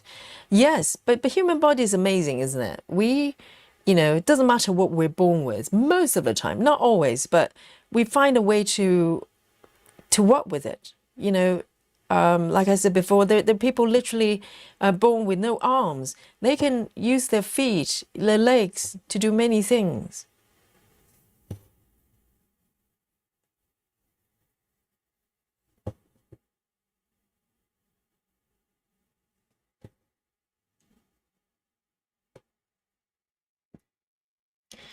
Heather says, my daughter gets a sports massage for leg pain, and when she goes, she calls it going to get beaten up. Yeah, yes, no joke, sports massage. And she says, after recovering from the abuse, she feels so much better. Yes, sports massage is that it gets much worse before it gets better. So you go literally, you feel like you're just being bullied for an hour, and then you just feel great afterwards. It fixes things because it's really deep tissue massage. It's no joke. You don't do it for fun.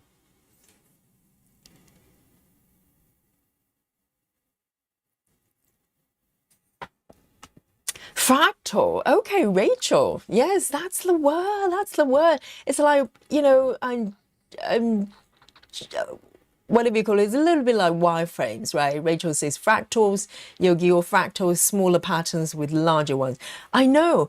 They're literally wireframes.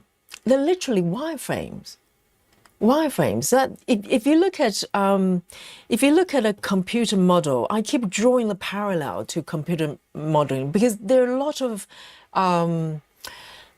parallels. I remember when I was learning to do how to do 3D modeling, I was so obsessed. I was thinking about the structure of a 3D model day and night, literally day and night, to the point that everything I saw in my surrounding, I start to break them down into wireframes, into geometry. That was how bad it was. So I think I was probably looking into a different dimension at that point. But yeah, fractal is a little bit like that. So fractal is a little bit more intricate in terms of sort of presentation. But if you look at wireframes, if you break it down, because wireframes is all about the level you view it. You can view it very to the ground level. Everything looks coarse, but also if you zoom out, you really see really intricate patterns there. So yes, that's what it is. And they're almost always, symmetrical, right, in some way.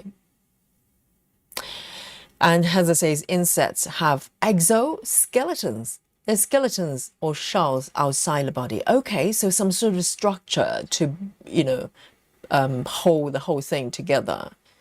So maybe not from the inside.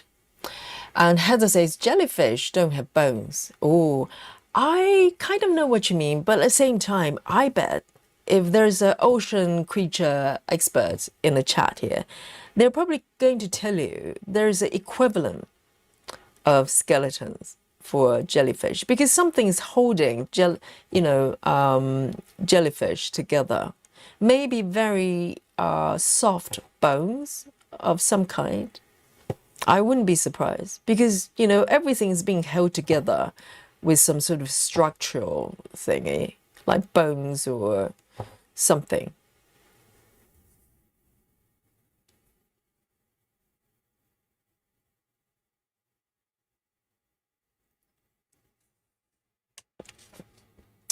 And Heather says crabs and lobsters also have exoskeletons. I see what you mean. I see what you mean. So instead of having hard structures from the inside like us, because our flesh is soft and soft on the outside, hard on the inside, sounds like a dessert. But the crabs, shellfish, they're the opposite. They're quite tough on the outside. They have harsh shells, but they're soft on the inside, isn't it? So something has to hold the body together. And if you think about shells for lobsters and stuff like that, it's calcium as well. It's very similar to bones, isn't it? But only it's on the outside.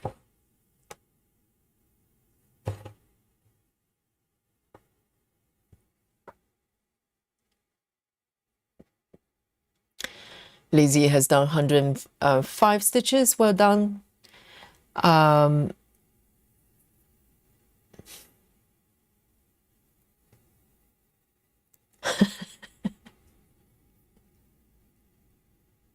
And Busy Mom is keeping all the bits in the jar as well. We're talking about the stitching bits.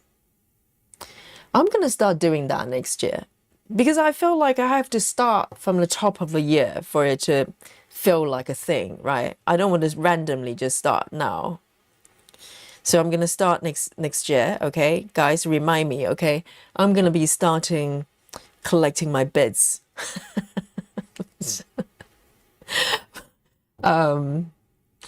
For the Christmas following year. Okay, I'm gonna get one of those bubble thingy and keep everything there. And I hope I will have enough to fill it. It would be quite pathetic if it just bits.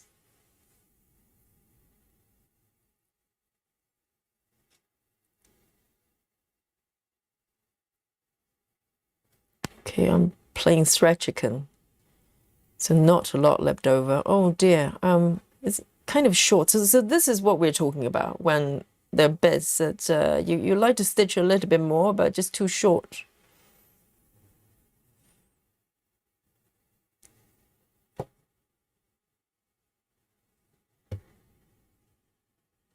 Okay, I did it.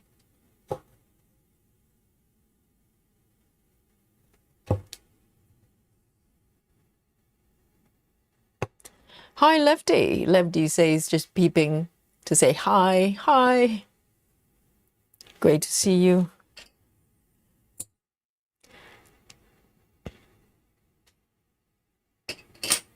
Oh, Alison, I like it. Alison says, I brush my cat outside. long hair cat, I hope, I think. She says, I brush my cat outside and let the fur fly off. Birds pick up for nest. I do it with threads, but we just create a buffet for the cat.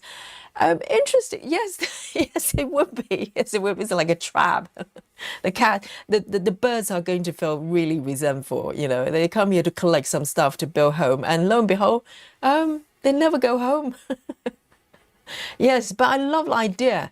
Never even occurred to me, Alison. It probably just shows Alison is so connected with her environment and nature. Never occurred to me.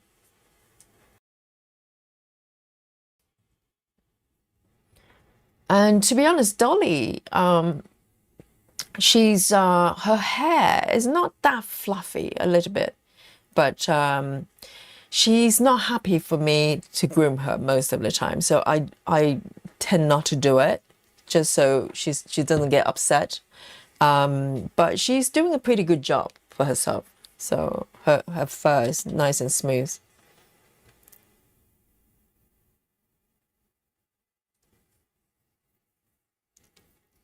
All right, I'm going to take another strand. I've got 128 stitches to go with this airy color.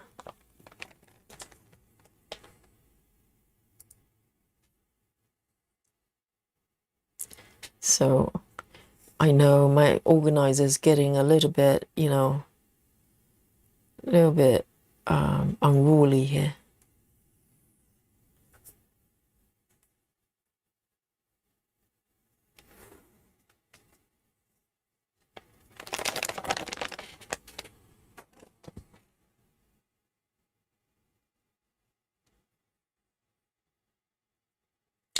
Solar says, I built a strength training routine using YouTube and AI. I can now, after a year, get up off the floor with no hands. Oh, when I couldn't do it a year ago. Solar. Yes, YouTube is, you can find all sorts of content, you can learn anything, and that's fantastic. But Solar has just pointed out a really, really important movement for the body. Guys, do it in your own peril, okay? But can you go from seated position, okay, cross-legged position or whatever, not on the chair, okay? On the chair, most people can get up. From the seated position on the floor, cross-legged or whatever, can you find your way up to standing nice and smoothly without using your hands? It's a very important functional movement, Solar. It's really, really important. And in my classes, I have one movement, well, actually many really, in different forms, basically going both ways. So you go from standing to seated, no hands. From seated to standing, no hands. Or roll the knees from side to side, come on the knees, no hands. It's so important. And it's a very good test on the body, not just coordination, it's also strength with the legs and also balance and everything else. It's basically whether the whole body is connected together or turn into different body parts. Okay, it's such an important exercise. Solar, congratulations. If you can, from seated to standing, going up and down smoothly, you should work on from standing to seated as well. You can cross legs first or knees together. Start to bend the knees like in chair pose in yoga. Okay, so that's how I lead my students to do. It's maybe slightly harder, but it's really, really good. Knees together, start to bend the knees, come to a deep squat with the knees together, okay, not apart. Knees together and lower the seat down till very close to your heels. So when you bend the knees, your buttocks come closer and closer to the heels and come to the lowest point. So essentially you're in a deep squat. That itself is already strength building, okay? And from there, from the deep squat, okay guys, this is the key. Start to open the knees to the side, nice and gradually. If you need support, release the hands down, okay? But see if you can, from the deep squat, transition to seated, no hands. This is going to save your life. Okay, this exercise on its own is going to change your body. And maybe some of you can already do that. Then congratulations, but it's never too late to start. Never too late to start. You can start, but do it safely, okay?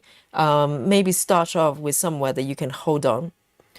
If you feel a little bit wobbly, and start from there. And you will get stronger. The balance will come in because this is one of the most functional, basic human movements. You go from standing to seated, seated to standing. Cavemen probably had to do that always. And they probably not always use their hands. Maybe they're fighting their enemies at the same time. Who knows? Well, they had to fight off. So it's a life-saving movement, okay? Mandy Moran, hello. I'm always conscious that a little bit self-conscious. I say Mandy Moran, not Moran, Moran, not Moran. Oh, so sorry, Mandy. Yes, great to see you, Mandy. And Solar has made a friend on YouTube as well. How? Wow, how do you make friends on YouTube? Because you can't really kind of talk to people directly. Well, unless you're on a live stream.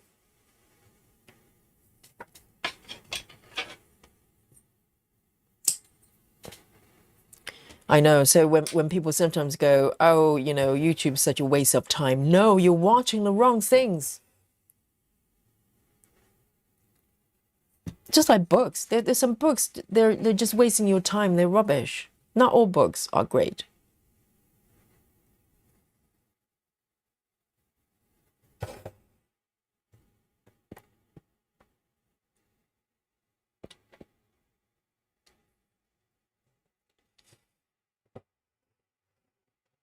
Jojo says, after I brushed my Labrador, I put the hair in a wire bag. The birds steal it while they're nesting. I never thought of that. Never thought of that. Wow. And I bet, Labrador probably shed quite a lot of hair. Probably can turn into a pillow very soon.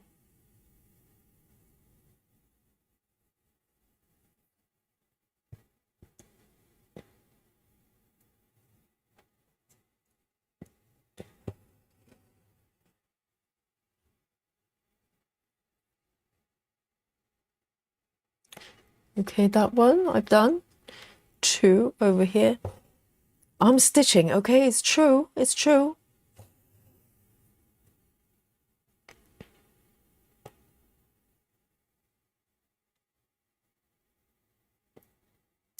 And see you later, Lizzie. 99.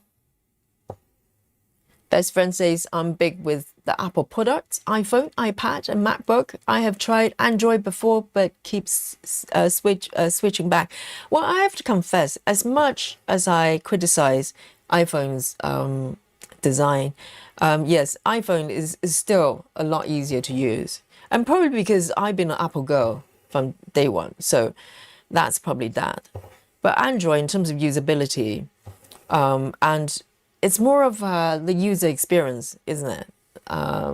Like how intuitive it is, etc. I think, Apple is still way ahead, but probably not much longer because they have to be very mindful, very careful. Because in terms of their, product design, it's definitely declined, sort of going downhill because they have not come up with anything new for a long time. So it's a matter of time. Maybe not Android necessarily. Maybe there's going to be a different brand on the horizon we don't know about yet. They're going to just come out and, someone's going to be the new Steve Jobs. It's just a matter of time because with technology, unfortunately, you can't stay still. You can't even move forward slowly because someone somewhere is going to have something like a breakthrough and it's all over for you.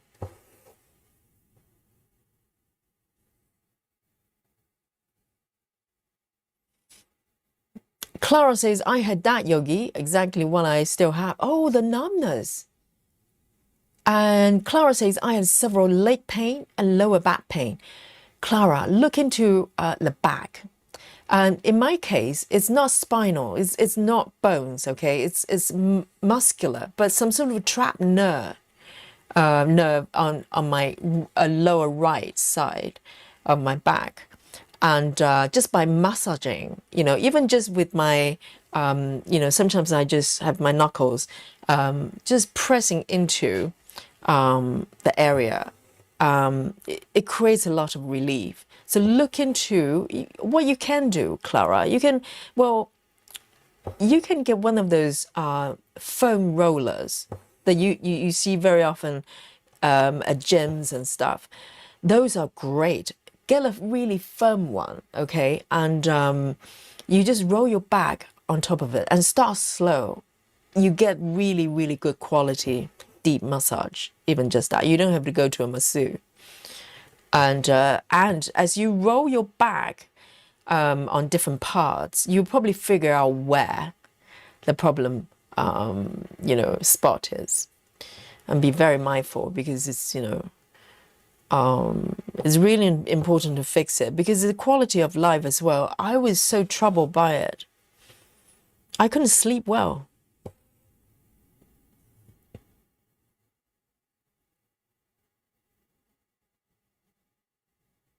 See you later, Renee.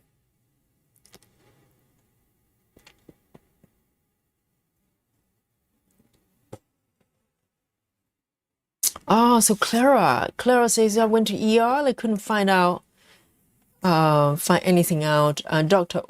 She says, doctor ordered me to get MRI, but after several times and drugs to calm me, I was too claustrophobic.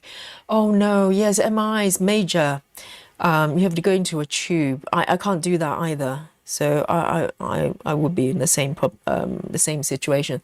But if it's just numbness of the thighs or legs, look into trapped nerves. Maybe, your back or other parts of the body. Most likely your back of some kind, maybe somewhere there.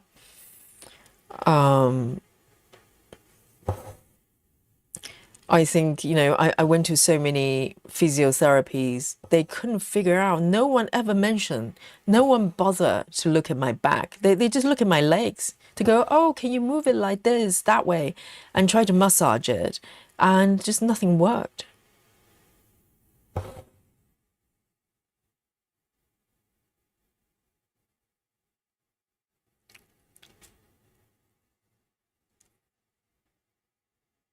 So I'm catching up the chat here. A says jellyfish are held together by connective tissues. I study marine biology. There you go, Ace. So connective tissues, right? So there isn't a skeleton of any form. I think that's what Ace is saying. Not in the form that we know of. And see you later, Suzanne.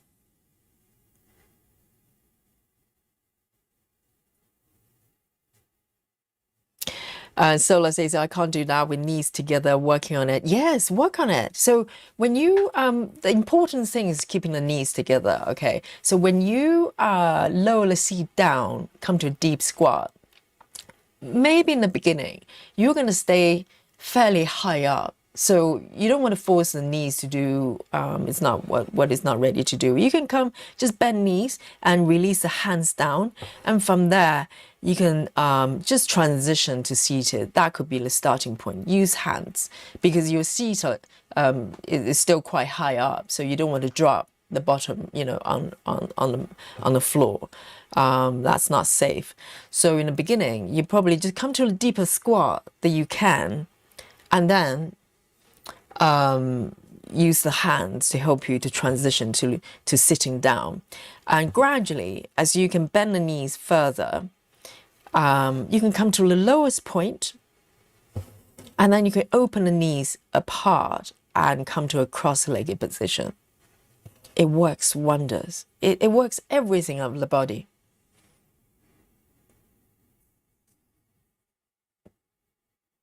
Oh, Susan says chocolate time. All right.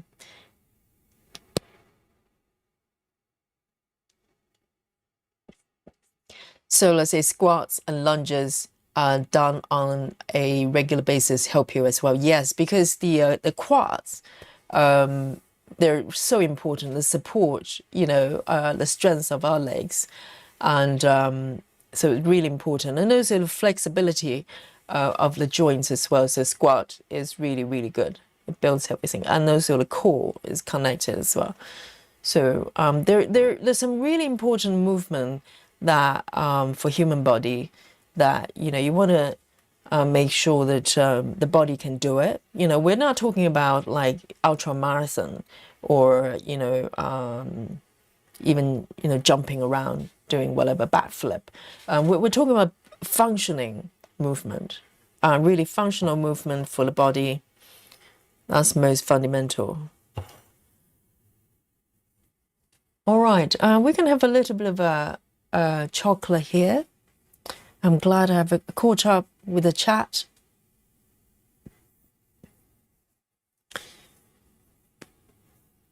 And Carson is Carson the new boy? Rachel says Carson has started to grunt at one of his toys when he carries it around his mouth like a doggy. The older kitties meow at toys, but right now he's doing. So have they met yet? The kittens, have they met with the older cats yet? Have they started to kind of mingle? Guys, so it's a Black Forest time, okay? So this is what I've got today. The cherry flavored, but it's 70%. So it's quite high percentage chocolate here. Let's have a little snack here. Guys, let me know what you're snacking. And maybe for some of you, this is mealtime as well. So here we go. Cheers, everyone. I'll try not to stain my fabric. Yeah, it's chocolate time. Solar is ready, right? Cheers.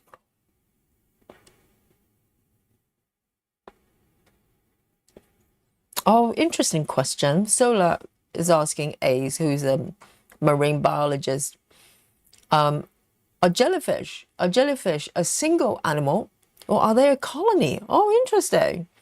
I think it's a single animal. I don't know. I think so.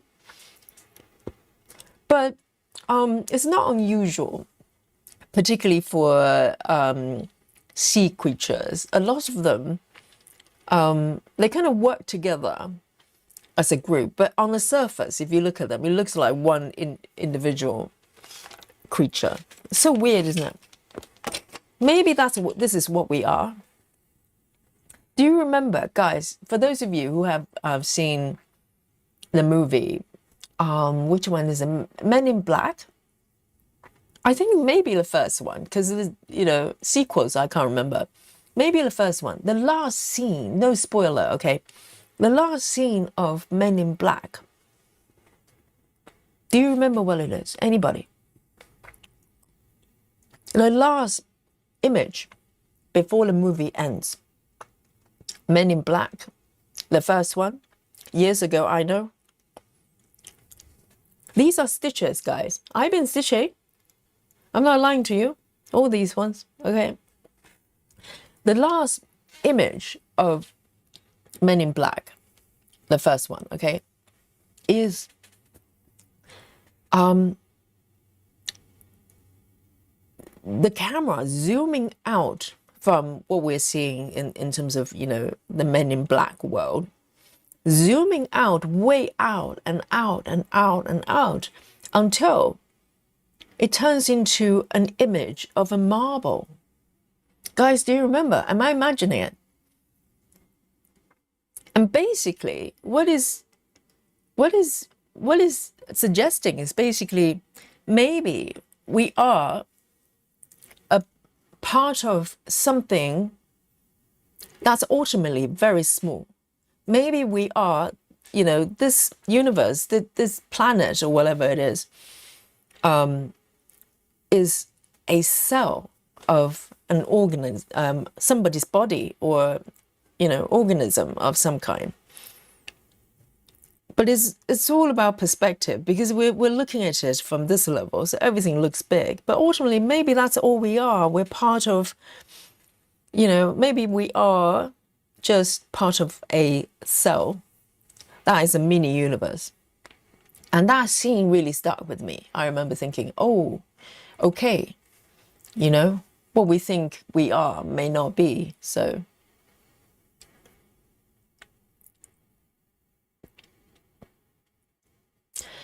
and Rachel says kittens are 7.5 weeks. They have met them on one-to-one basis. You make it sound like an interview. One-to-one basis. Do you mean like a one cat at a time versus the kittens, or one kitten with one grown-up? Because for those of you who don't know, okay, Rachel, oh, lucky Rachel. Rachel has already got 5 cats of her own, right? 5, right? And recently she did a wonderful thing of trying to foster 2 kittens that needed help desperately. And lo and behold, within how long did you last? Like 2 weeks. And Rachel decided to adopt them. And you will not blame her, okay? If you look at those photos, they're adorable. I would have done the same. And so the young kittens, they they've been isolated, right? And until maybe now they have appointments, one-to-one appointments with the older cats, and just make sure that they're, they get along. Susan is having sour apple ice lolly. Susan, you're being very adventurous with your snacks. You know, when it was really hot, Susan was having banana ice lolly, and then transitioned to savory snacking with cheese and crackers, and now it's sour apple ice lolly. I don't even know where you can get those. Sour apple, not just apple. Rachel says, I'll bring my cat up. Oh, let me have another piece of chocolate. Rachel says, I'll bring one cat up to the kitten room. Kitten room. Or I'll get the kitten in my arms and take him or her to visit big kittens. But I hold a kitten. But I hold a kitten in the entire time. That is, yes, that's wonderful. And so far, so good. I bet your cats are going to love them. You know, I find a lot of grown cats, they love playing with little kittens. Cheers. It's normally it's normally a problem if you try to bring grown-up cats to a house. They're already cats. That's harder. But I find, from my experience, young cats, they tend to do really well with older cats. Yes, Steve says, rolling the universe like a dice. Is it a dice or marble? I think it's a marble, right? I'm pretty sure. It just keeps zooming out until it looks like a marble. You go, oh no, somebody's eyes. Was this somebody's eyeball? Am I making these things up? But you know what I mean? I think the idea is, maybe we're, because we think we're so important, this universe, the meaning of life and everything. And ultimately, maybe we're just part of something very, very small. A small part of something very small. So we're very, very small. And I think it's a very healthy perspective to have, because then you don't take yourself too seriously. You don't take things, you don't run yourself into dead ends, because ultimately, hey, relax. This is all that is. Maybe we're just part of the eyeball or something like that. Maybe it wasn't marble. Maybe it was somebody's eyeball, like pupil. Can't remember.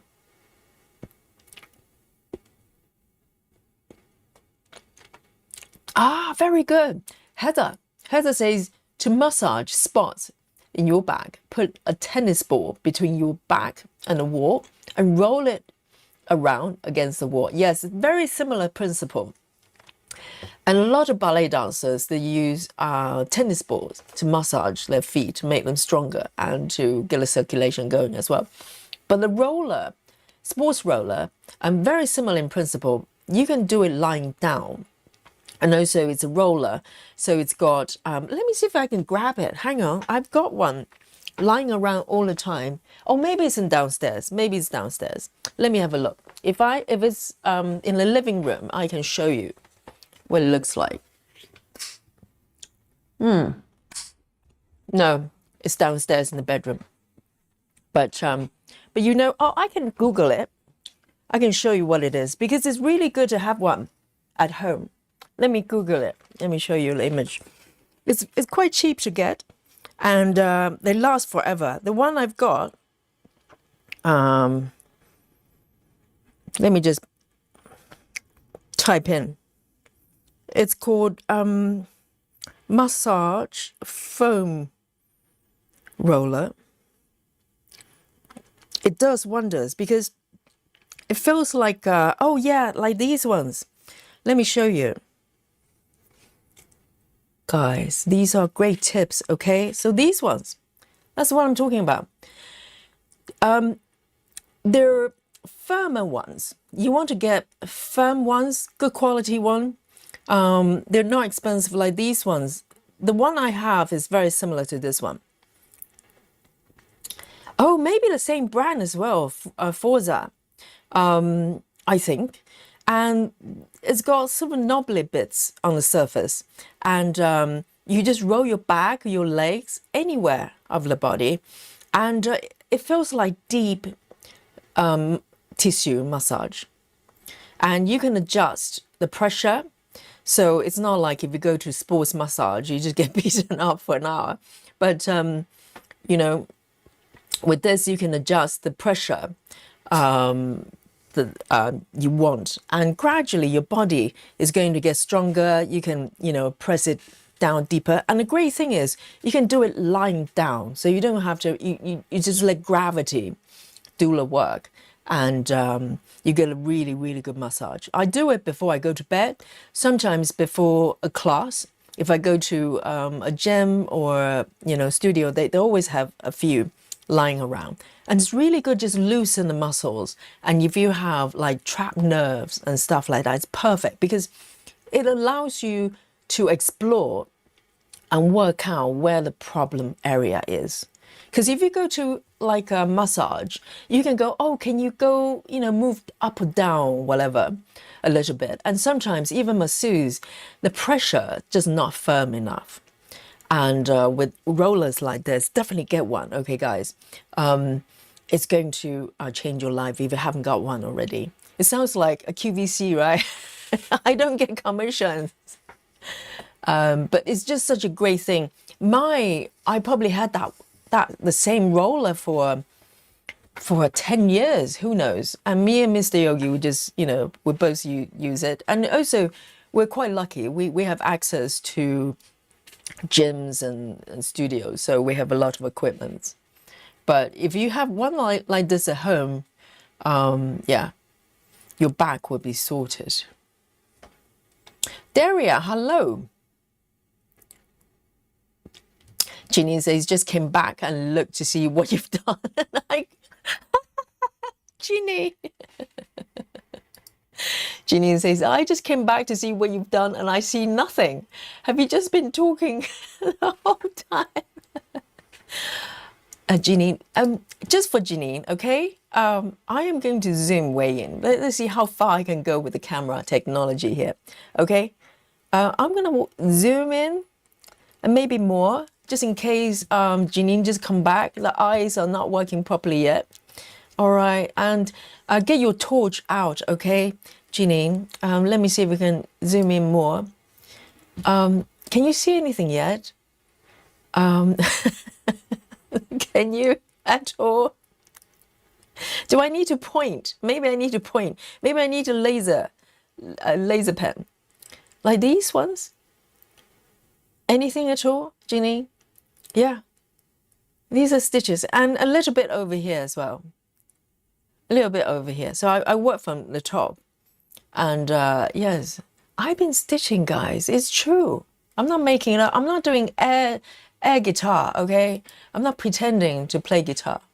I'm actually stitching. And talking about that, let's come back to stitching. Yes, and let me have a sip of my coffee here. Jeannie is probably expecting this bit to be completely filled up. It will be.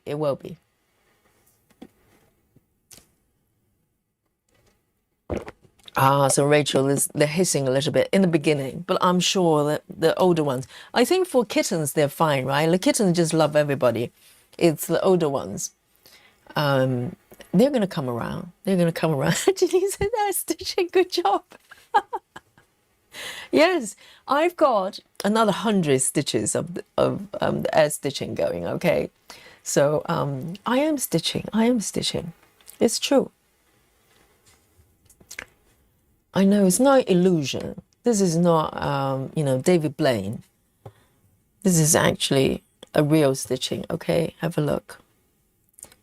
You can probably hear it louder than what you can see.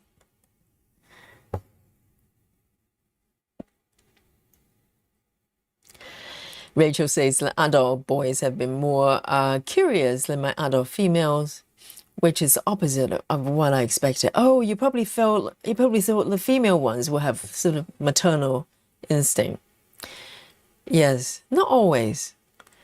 I remember when Frankie, one of my cats, passed away a few years back, he wasn't very fond of people. He wasn't that fond of me. I found him in my patio when he was very, very young. So his personality was a little bit unusual. He didn't like people very much. He kind of tolerated me. But he loved and loved and loved other cats, particularly kittens, because I had, a few very young cats afterwards, and he loved them. He would nurse them like he was the mum, literally. He would cradle them, well, not cradle them, like snuggle with them, and just play with them, and just paying so much attention to them. And he was a male cat, Frankie.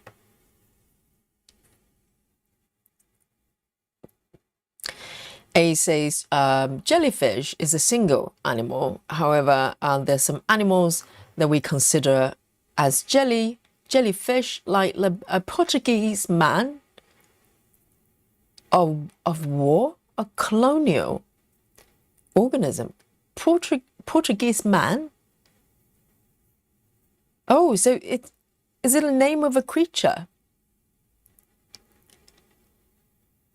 Yes, I have seen documentaries of kind of a little bit similar to that.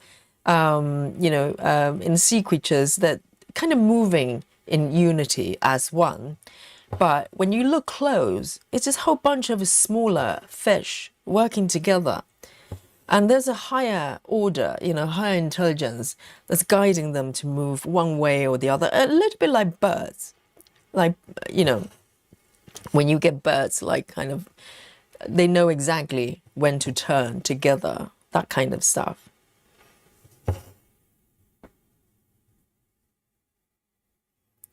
I mean, this is a fascinating world, isn't it?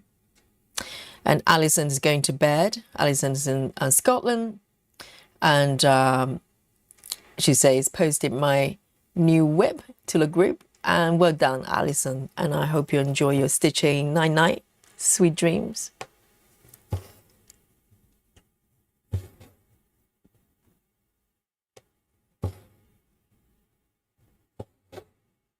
Can you hear it? You can hear the thread, right? I'm stitching. But the thing is, though, at the moment, they all look like pale stitches you can barely see. But when the whole thing stitched up, the white space is going to make a lot of sense. I hope. I'm optimistic.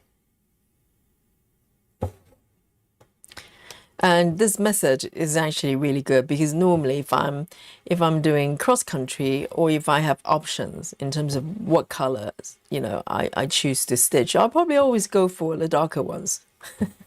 And the white ones just never get to stitch. But with this, I have to follow the order.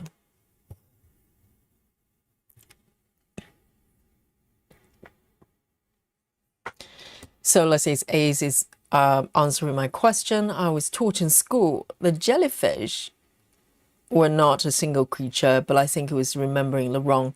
So I asked Ace. Yes, because some countries they eat jellyfish, right? So it's like a piece, as one unit.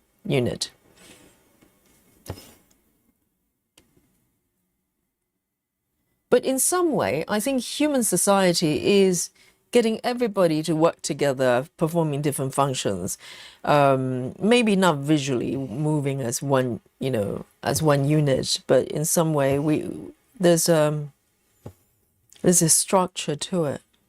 So I think either outwardly, you can see the actual forms, creatures working together, or kind of the social structure, making everyone work together.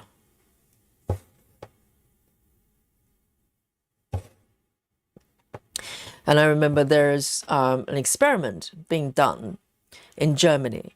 And I remember seeing that experiment. I was doing quite a lot of research in terms of bicycle culture or traffic culture of different countries at that time. I was fascinated. And it was the time when I started getting on a bicycle. So my whole world changed in terms of how I interact with the world. Going on maybe car driving. I didn't drive at that time, but I was using public transportations all my life. And the perspective, being someone on a tube or buses, are very different. from, or in a car, very different from someone on a bicycle, because you're much closer with your environment.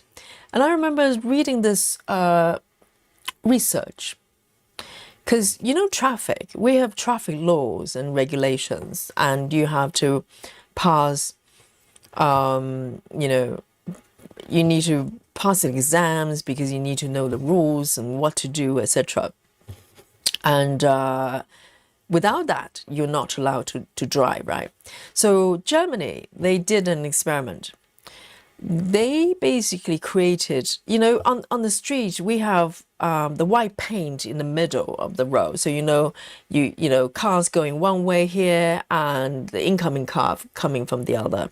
And also with bicycle, you have bicycle lanes, to divide spaces for different vehicles and different, and you have pavement for pedestrians, etc. So everything is kind of structured and blocked out, and so who knows where to go, kind of, So the experiment is essentially trying to test whether, without any of this, without the white lines, without the signs, without any kind of traffic light, they want to know if people can work it out, can work together and be able to use the road safely. And guys, what do you think? Can people do that? So they basically created a whole stretch of road that has no signs, no traffic lights, no zebra crossing, no pavement, and I'm not sure about pavement. Maybe there were pavements because they're just using existing roads to do that, and no, no incoming sort of traffic, whatever indications, whatever. And it turned out, I can't remember how long they run that experiment, but it turned out that we can just work it out. We don't need all the rules, because when there's no rules and no direction, we try to find it, we try to define it ourselves. And the way we do it is by working together to gain some sort of mutual understanding, to go, okay, now I can see cars coming and I'm about to cross the road, and maybe I can signal and maybe just have my presence known to them, and they start to slow down. I cross the road hoping for the best, and then so on and so forth. And with the incoming the direction of the traffic as well, people just do whatever makes sense. And if they need to stop, I think people are actually more mindful because there isn't any instructions. No one tells you what to do, because then you have to pay attention.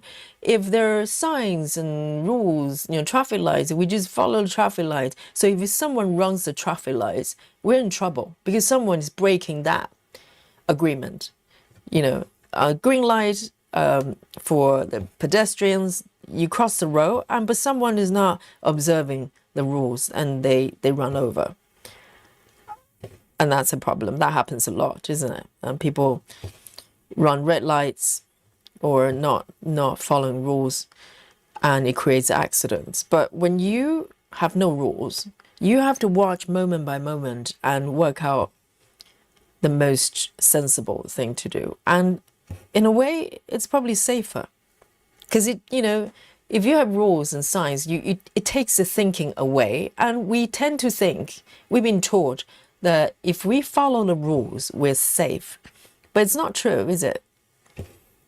If you think it's okay to cross the road and someone just disagree, you're in trouble.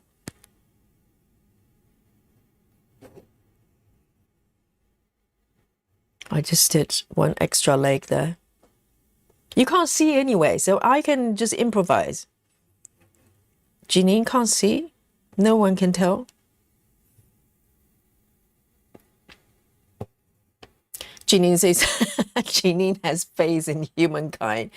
Jeannie says, absolutely not. People are so dumb, they will never be able to drive without direction. Ha, I proved you wrong. At least in Germany, it worked out.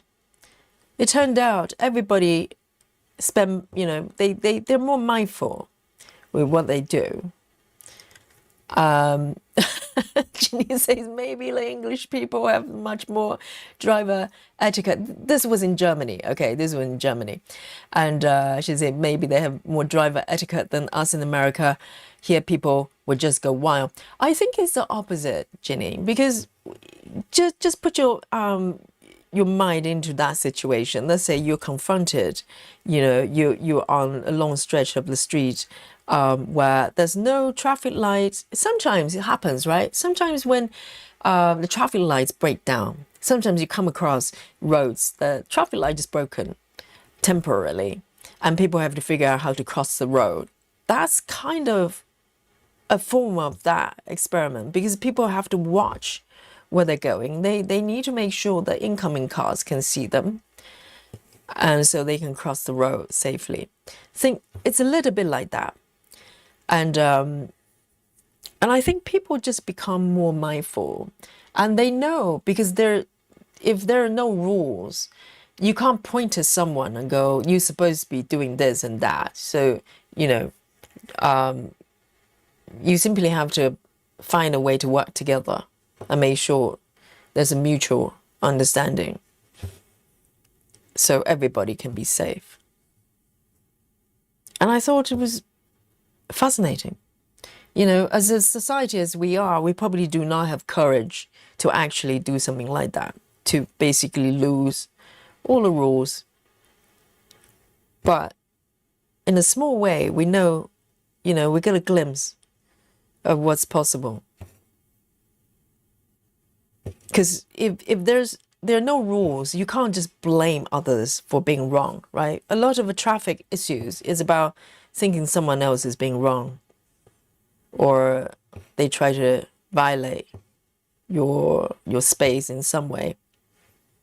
Someone's breaking the rules. But if there are no rules, you can't blame anybody. So the priority for you would be safety, and you would do whatever makes sense to be safe.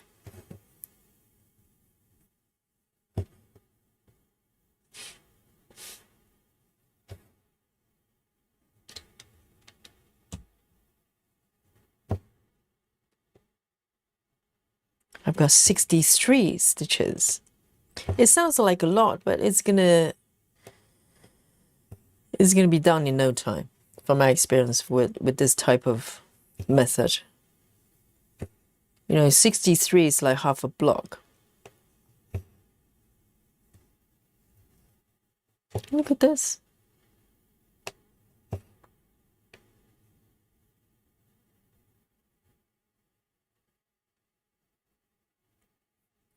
Clara says we have road rage bad here in America. Yes, I think road rage probably exists everywhere. Probably more in America. I just get the impression people are just mad for some reason in general. And I think, I'm sure it happens everywhere, because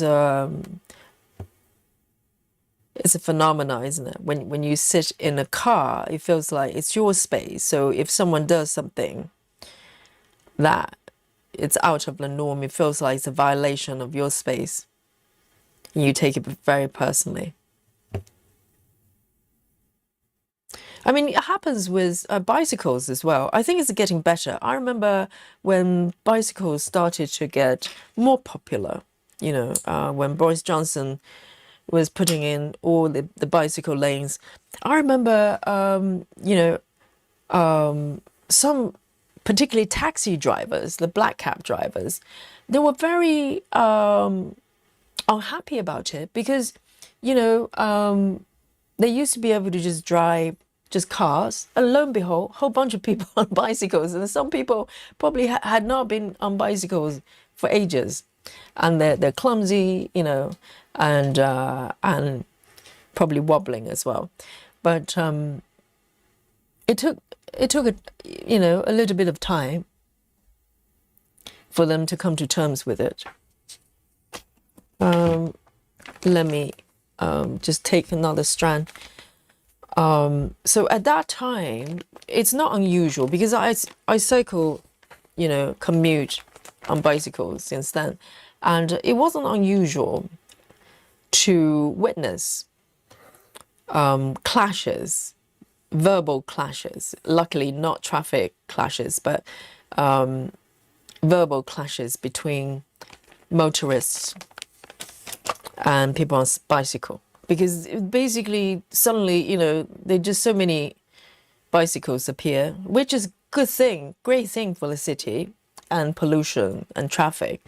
But they feel like they're being intruded. The roads used to be just for cars, and now you've got a whole bunch of bicycles appearing. But now it's a lot better. They just get used to it.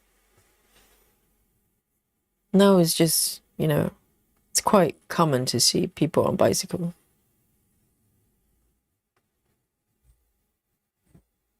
Best friend says, time for me to head off and have a good night, best friend. And she says, stop packing and readying for leaving tomorrow for Renaissance Festival. You'll have a wonderful evening. That sounds lovely. Have a great time, best friends. And we hope to see you back. And I don't know, maybe you are still in festival for a marathon, but we have replay, okay? And you can always listen in wherever you are. So good night and have a great time.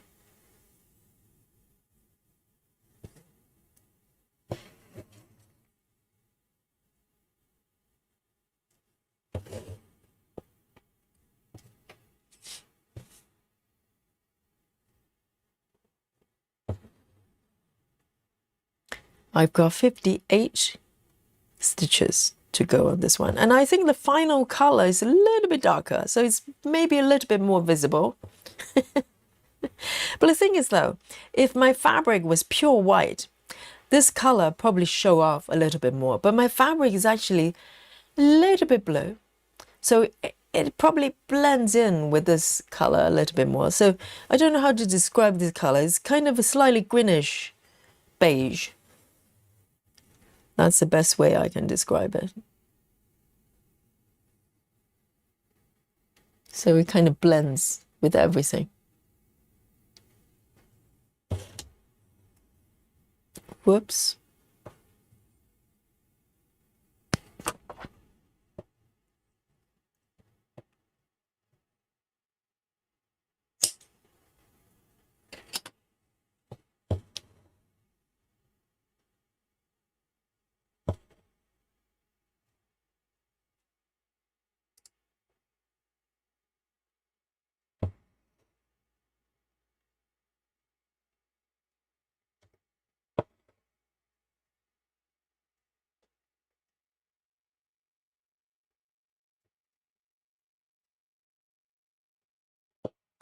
Heather says, when an American drives in Canada, and they're surprised that there's no road rage, flipping the bird and honking. We're nicer than that. Oh, really? In Canada? I mean, Canada does strike me as a very kind of chilled country, isn't it? But I think it's probably to do with, I don't know. Why do you think that is? It's just culturally so. Or maybe you just have a lot of space, and when people have space, they're just more chilled, right? That's why people in the city, they're just a little bit more hot-tempered than people who live in the countryside. Oh, I remember going to Dublin. The people were so nice. They're so chilled.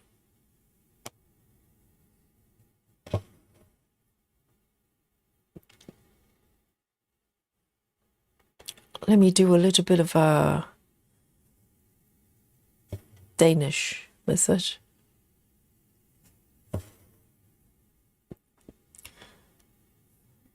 And I think road rage is essentially just people snapping, really. So it's not about anything substantial, because you're just on the road, and if someone, cut in front of you, that's just that. But it just seems so big. It feels personal. I think that's mostly what it is. You take it personally.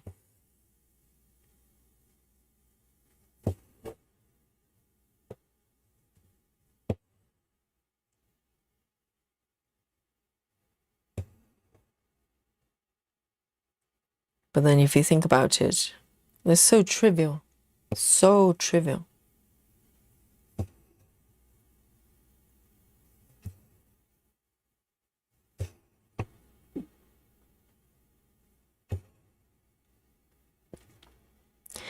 Janine says Canadians do seem nice on the roads other than the crossing. Are you driving on the same side, Canadians, Americans? So Canada is driving the same side as America, is it?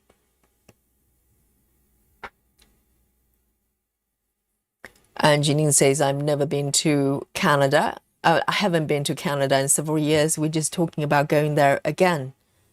Yes. But you know, being a true crime fan, sometimes you see cases, the people literally snapped and commit really horrible crime just for that split moment, for nothing, absolutely nothing. You know, if you think about the reason people are mad on the road, normally it's about nothing. It's never about anything serious, but their lives could be changed because they're not able to stay chill. And they do something they regret for the rest of their lives. They get locked up or, you know, it's crazy, isn't it? Absolutely insane. That's why breathing space is so important. Not just for that, you know, for a split moment.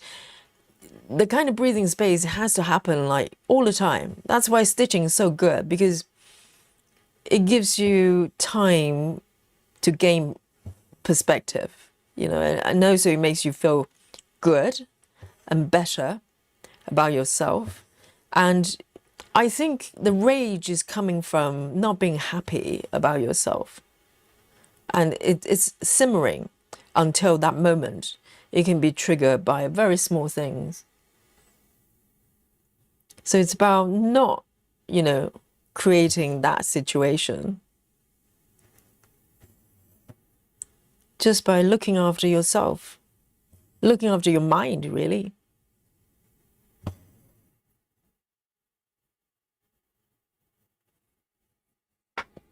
Sola says, when I was in Oklahoma, the drivers were ultra polite. If you came up behind them, they would try their best to move over for you.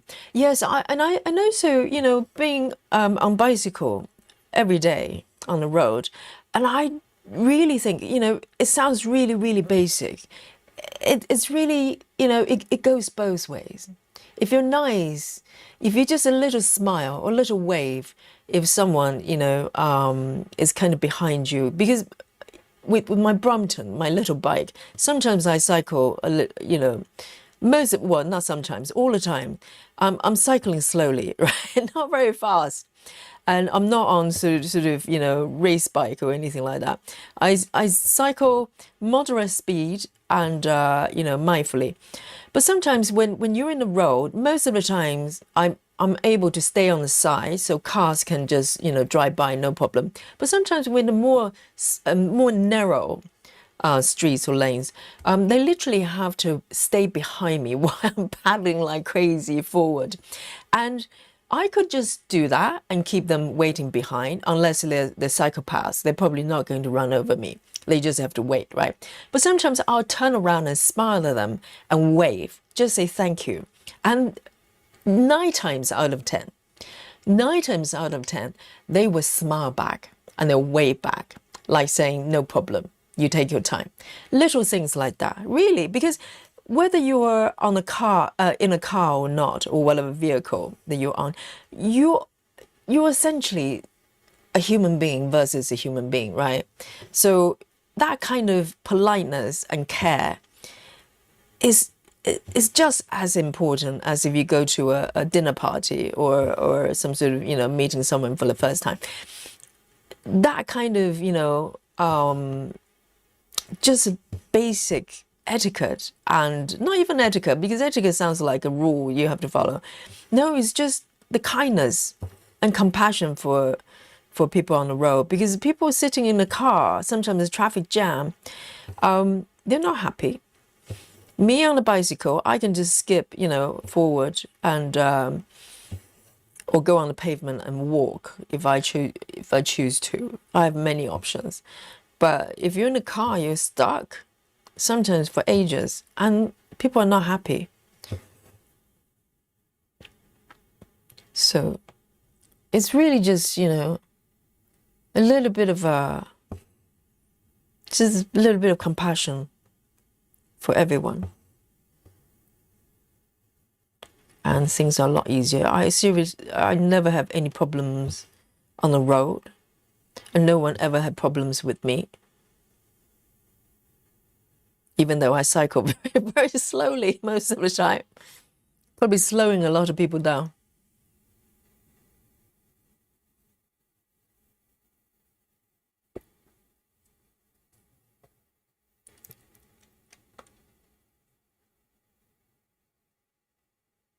Oh dear, Sola says, in my experience, Vancouver wasn't so nice. Is Vancouver a bigger city comparing to maybe other areas? I think people in the city probably have less patience. I don't know. Yes, and also it really much, very much depending on maybe a bit of luck as well. Sometimes we go to a place we've never been before and have bad experience. We kind of think the whole country is bad. Like, I went to New York, even though I love New York, but I had, a couple of incidents of people not being very, very polite. And so that shapes my view on a place as well. But sometimes it's a little bit of potluck, isn't it? If you just run into rude people, I'm sure they're everywhere. Janine says we were treated very well in Toronto and tolerated in Montreal. Why did they have to tolerate you? What did you do? And Janine says the people in Montreal get admitted if they have to speak English. Oh, because they speak French, is it? Right, so I didn't know. I thought Quebec, I'll butcher that word. Quebec they speak French, I know, but Montreal, is it part of that as well? So it's a little bit like France. You can take French people out of France, but you can't take Frenchness out of French. They don't like people speaking other languages. If you go to France, you probably get the same thing. They get very stroppy. If it's some French stitches here, you can verify it, okay? And fair enough, because why should they speak a different language in their own country? It doesn't make sense. I can see why they're not happy.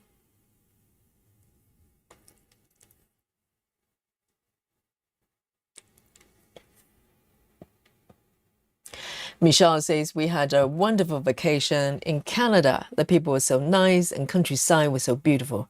So yes, I think it's to do with, it's a little bit of potluck. I'm sure there are probably people who are not very nice everywhere. And also, a lot of times when you run into people who are maybe not, most polite to you, maybe they're normally really polite and kind people. They're just having a very bad day. We all have those days, hopefully minimum. But sometimes we just have a really rough day. We have no patience for anything. And imagine if you come to, the city, wherever it is, they come to London for the first time. I'm having like the worst day of my life. And let's say I just got fired, and I tripped over dog poo and and stuff like that. I'm probably not going to be super nice and super kind to everybody. So sometimes I like to think that way. I like to think that whoever's been rude to me, they're normally really, really nice, okay? Like super nice, like all of you guys. But they're just having a really rough day. And it's probably true. It's probably true. No one is always rude, right? I hope not.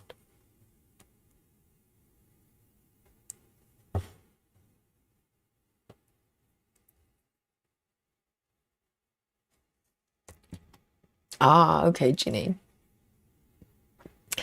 Heather says it's a culture thing. Americans seem to be, it's all about me. Okay, Heather, you're gonna stir up controversy here. Okay, I'm just a messenger, guys. I'm just reading the comments. Okay, not me. Not it's not my message. Heather says it's all about me, but in Canada, it's all about us. Oh, I'm sure Janine probably has something else to say, or maybe Sola. Yes, I'm just a messenger. Do not shoot the messenger, okay? I'm just reading text.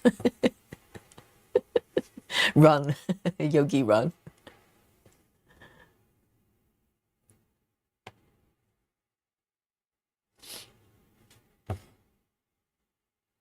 Oh, I've got 25 left with the air stitching.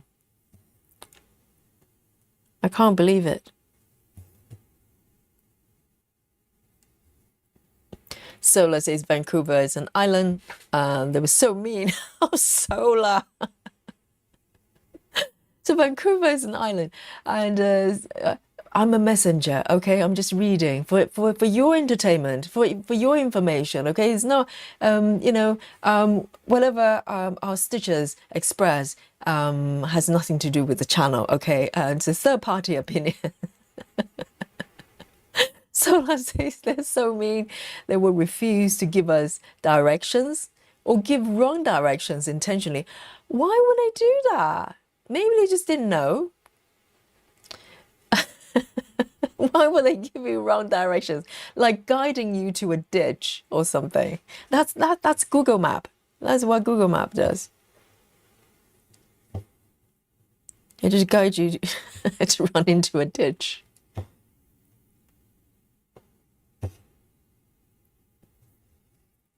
Okay, it's the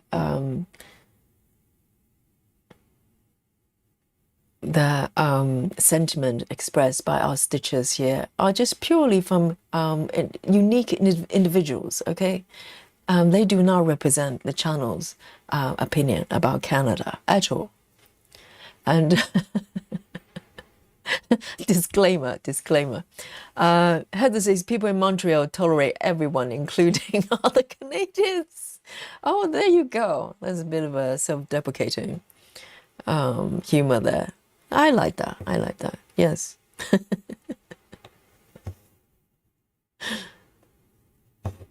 I mean, any country they can joke about themselves is a good country, in my opinion. It's a good culture.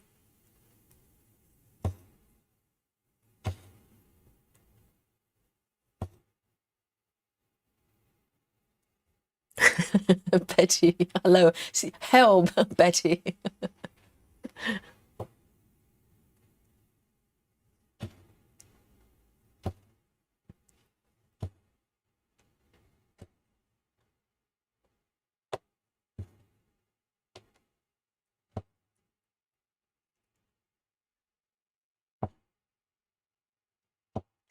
But it's kind of a long-running joke about French being stroppy about people speaking English. But I can imagine, that must be quite annoying. Imagine if French people come into London and ask me to speak French and ask me why I cannot speak fluent French. I'm gonna be a little bit stroppy as well. Is that how dare you?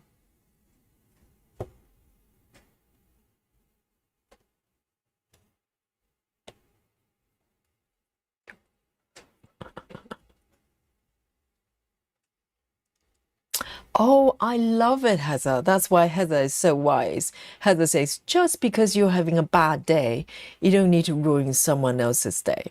But Heather's coming from someone who can breathe. A lot of people who are having a bad day, they can't even breathe. They're short of breath. and luckily I have not experienced that medical condition for a long time. But, some people are so worked up. They have these stories running in the head over and over. And it's a human condition. We all fall into the trap from time to time. But the important thing is to have that ability to come out of it quickly. If just snap out of it and suddenly realize that you have space. There's nothing personal. Nothing to get worked up about, because ultimately we could be part of an eyeball, okay, according to Men in Black. We could be part of a marble or something. Nothing significant. So there's no need to get worked up. And as Heather says, just because you have a rough day, there's no need to make it someone else's rough day as well. Absolutely. Absolutely. Very wise.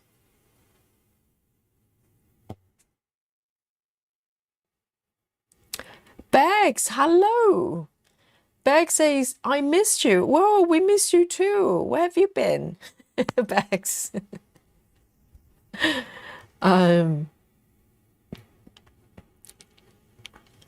Welcome, Bex. It's been a little bit, hasn't it? I hope you're well. Janine says, I admit when I'm having a bad day, I get a bit short with people. I don't mean it. It just happens. People at work stays away from me when I'm grumpy. So they can see you from miles away. That's good. At least they can see the sign. It's like, oh, do not speak to Janine. Do not mention Kale, okay? This is not a good time. Not a good time to mention Kale. I've got 11 stitches. Janine, look at me. I know. But everybody has rough days sometimes. But it's I like to see that as almost like a game I play. I challenge myself to see how fast I can snap out of it. You know what I mean? It's like a game. Because first of all, you have to train yourself to have that awareness, because sometimes we're so, sort of deep, we get sucked into a drama and we're not even aware that's what's happening. So I like to train myself like a game I play, how fast I can spot myself going into that trap and how fast I can snap out of it. And I try to, I don't do many things fast, okay, but snapping out of a bad mode, I try to do it as fast as I can. It's probably a lifesaver as well, because when we're mad, the whole body, starts to go into crisis mode. It's not good for your health. It really isn't. It's not just an expression. Your body is in it's probably overproducing cortisol and whatever else, shouldn't produce on a regular basis. And you are not happy, and your whole world is just crumbling down. It's just not worth it. It's not worth it, guys. Yes, next time when you're worked up, Ginny, and think about your favorite web. And think about stitching it. Or think about yogi. How's that? Just think about the funniest joke Yogi has ever told. Maybe not a large selection, okay? Just think about one. I'm sure you can manage one. Just think about the best joke Yogi has ever told.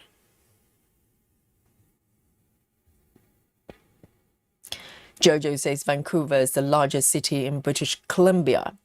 Vancouver Island is also British Columbia, where the capital city of Victoria is. Oh, that really helps. No, my geography is terrible, okay? And I just forget these things unless I've been to the place. Otherwise, it's very hard to stick with my brain.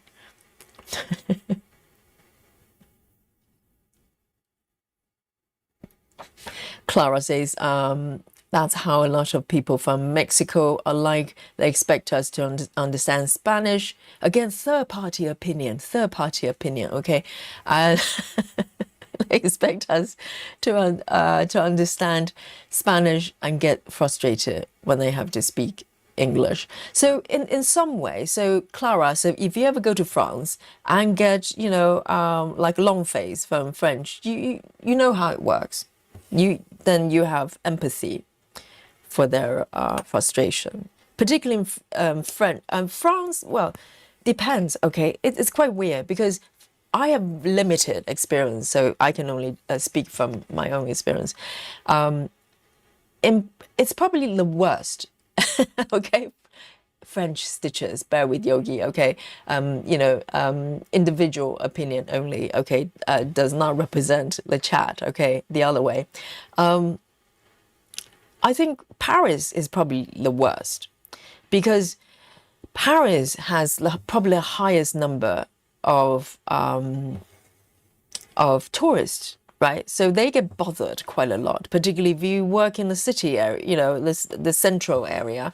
You probably get probably majority of people you come across probably from somewhere else, and majority of them probably do not speak French, and or maybe very limited. So they kind of, if they need help or want to buy something, they have to speak English or or something like that, hoping that you understand them.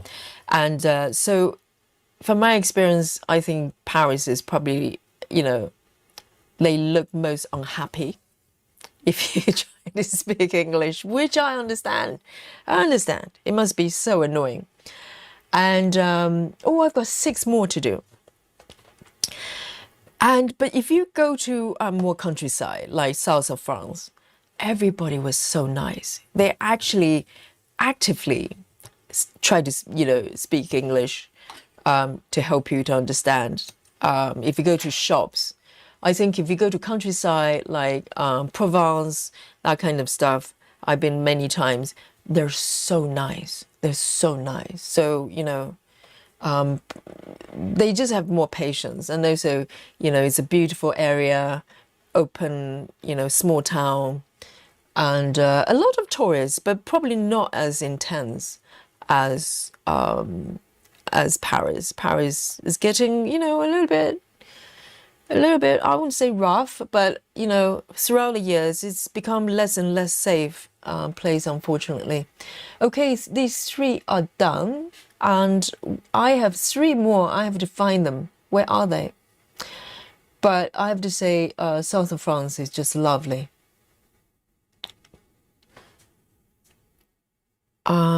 I found 2 more, and there's 1 more. Jojo says I was well treated in the UK. Yes, I think people in the UK, even in central London, a lot of tourists, if you ever ask for direction or try to get help, everybody will help you.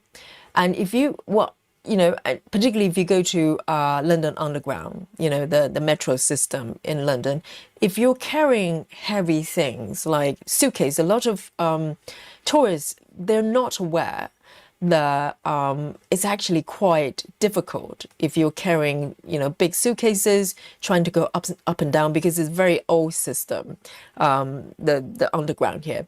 So not everywhere, it's not connected everywhere with escalators and lifts.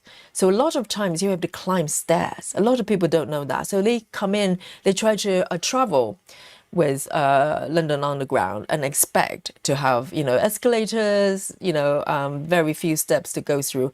They're really wrong. But if you ever get into that situation, or anywhere in London, to be honest, if you're carrying heavy stuff, I would say, particularly London Underground, within minutes, if you look like you're struggling or you're, carrying a lot of stuff, within minutes, I guarantee you, someone will come and help you. Even pregnant ladies will come and help you. Even, young kids will probably try to offer help. And that's just, what people do here. So, I think on that front, London is very good. I think very, very helpful. If you ask for directions, if they don't know, they'll probably try to find out for you. Or they just say, sorry, I don't know, but, maybe you can ask the shop or something. So they're, people are very good like that. Have I done enough PR for this country, I think, whoever's in charge of the tourism should, maybe offer some sort of commission to Yogi. Ginny says you were flying in that air stitching area. Yes, and I can probably, freestyle of fudge. No one would know because literally they look invisible. Guys, I have one more stitch. This is the last 3 I'm stitching with this color. Incredible. If I may say so myself.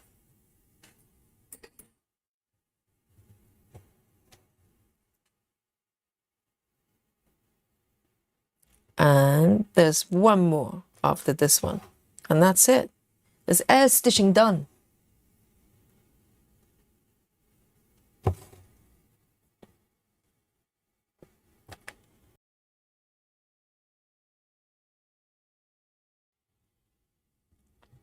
Beck says, I've been short-tempered lately too. Don't you just love menopause? But then, that would be your defense, okay, Bex? If you ever get arrested for road rage, you can just blame the menopause. That's so funny. So that one is done. Have I done this one yet? Yes. I'm going to end this thread.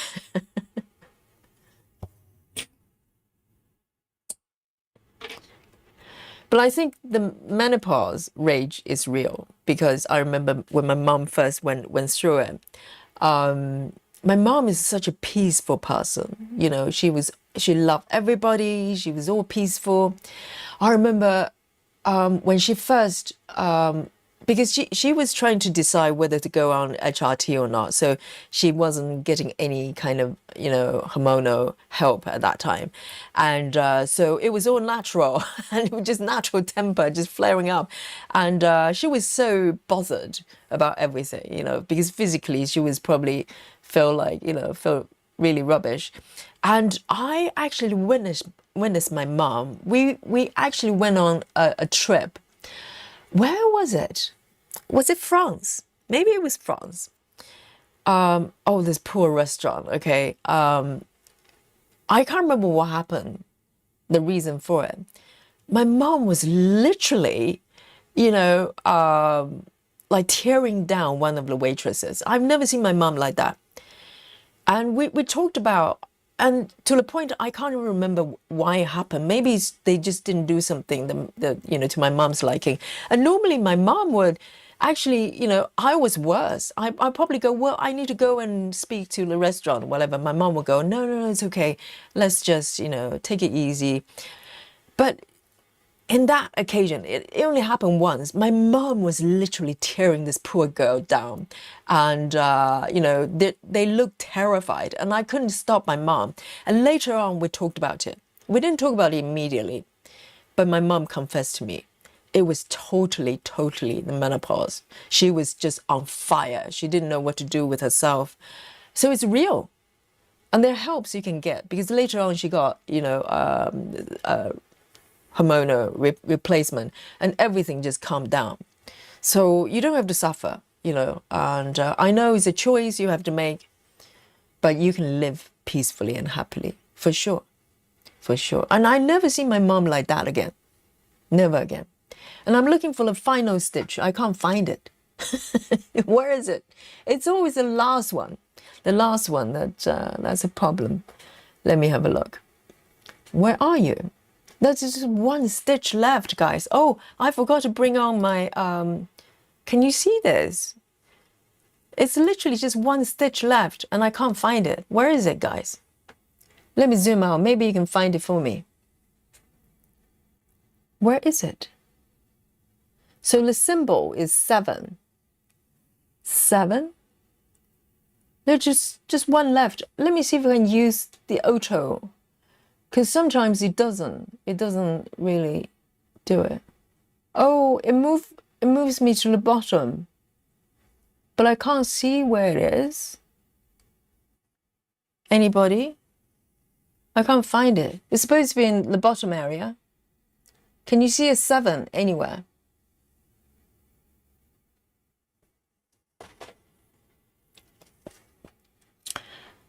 And Heather says, if we try to make other people's day better with a smile or small gesture, we make ourselves feel better too. Oh, that's why Heather is so peaceful and wise. Yes, it's a training, isn't it? Because sometimes we're so we're so kind of, you know, reactive. It's, you know, if unchecked, we can be so reactive. So even when we're not intentionally being rude, we have no space to react. You know what I mean? So let's say there's always Google Translate. Yes, nowadays there are more tools that you can use to translate, but the other person still needs to be patient enough to for you to play the translation. Mila has come forward. Let me have a look. Mila says very bottom row for sevens. Bottom row, the last row. Let me have a look. Where is it? The bottom row. I can't see it though. I'm scanning through the bottom row. Miller, I cannot see it. Is it me being blind? Very bottom row. I'm trying to scan through the bottom one looking for 7. I can't see it. Where is it? It does point me to the bottom part of it, but I can't see 7 though. Oh dear.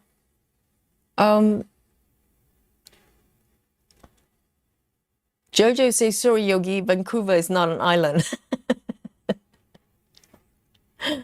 Sola says, I found Germans the same. They're so nice.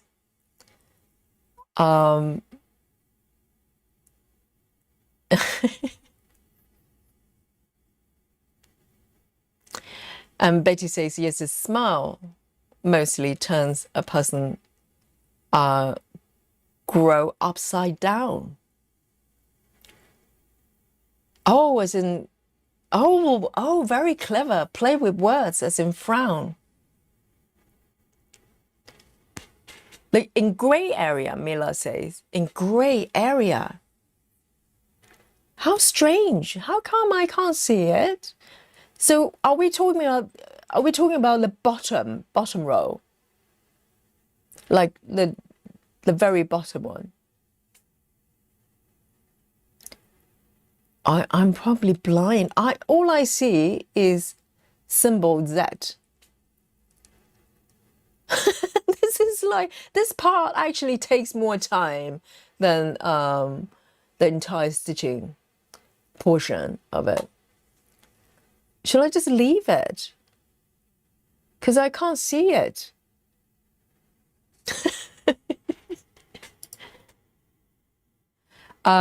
Sarah, I made many stitches to alert themselves in order to save me. Sarah says, if you bring it up again, 7 is up near top left, not the bottom. Hang on. Let me bring out the 4. So it's at the bottom, but the auto thing is taking me to the bottom. So Sarah says, you bring it up again, 7 is near top left. Oh, yes, I found it. So the auto, can you see it? Right here. Because the auto function is incorrect. It was pushing the screen downwards. Thank you so much. Guys, thank you for helping me. Thank you, Sarah. Yes, I found it. Let me see. That stitch might even, it's probably just not marked, but it's probably stitched. Just looking at the formation of the stitches. Let me have a look. So it's here, right? Here. There's no reason this one is not stitched. 1, 2, indeed, it's already stitched. I just didn't mark it for some reason. It's that one. right? Thank you. Oh, that's better. So I've done it. I've done it. Hang on. Let me just put this one back. I finished it. And I've got one more color to go, which means the remaining area of the whole bit, a whole block, is filled with the same color. Yeah, what does that mean? That means Yogi is going to fly. Yogi is going to take off. So I'm going to mark this one, okay? Yeah, thank you so much. Have a look. Have a look at this. It's insane. It's like, yes, I just need to fill in all the remaining stitches. Wonderful. Ginny says, I'm working closely with our housekeeping contractor and they're workers who are 95% Mexican. It's hard to communicate, so I really want to learn some Spanish. They should speak English, but all are nice. Yes, it goes both ways. Maybe, you know, through that, Janine is able to open another door, learning a new language. There's always an upside when you're trying to, you know, meet people both ways, halfway. Ginny says, Sola, when I went to, this is to Sola about her experience in Germany as well. I've only been to Germany once. I went to the eastern part. There used to be the East Berlin. I cannot remember the name of the town or city I went to. It's been so long. Yes, for me it wasn't good or bad. It was uneventful. I just didn't know. Yes, I wasn't too sure what I was experiencing. Monique, hello. Monique says, yes, Yogi, I'm French. Lot of tourists. Monique. So Monique knows what I mean. And I totally understand. And particularly, you know, in Paris, they must be so annoyed by all the tourists everywhere trying to get them to speak English. It's just not fair, is it? My last color is 3047, but the countryside, they're really, really lovely. Really lovely. 3047. So this one has a little bit of color, okay? Brace yourself. 3047. Let me have a look. 3047. Okay, not too bad. Have a look. So the final color is filled with this one. So kind of a sandy, yellowy color. I can do it. I can do it. Okay then. So, it would be, you know, more challenging if it was the last color, but this is doable. This is quite visible. Let me tease 2 strands.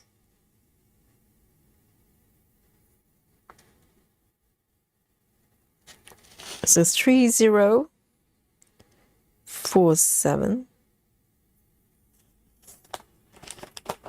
See? You can see the colors. Oh, how nice.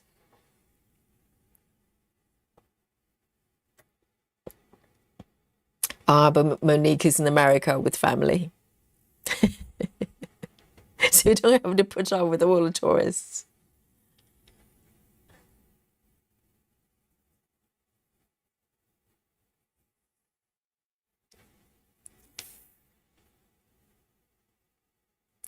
And Jeanine says, one of the Mexican workers keeps trying to teach me some words in Spanish.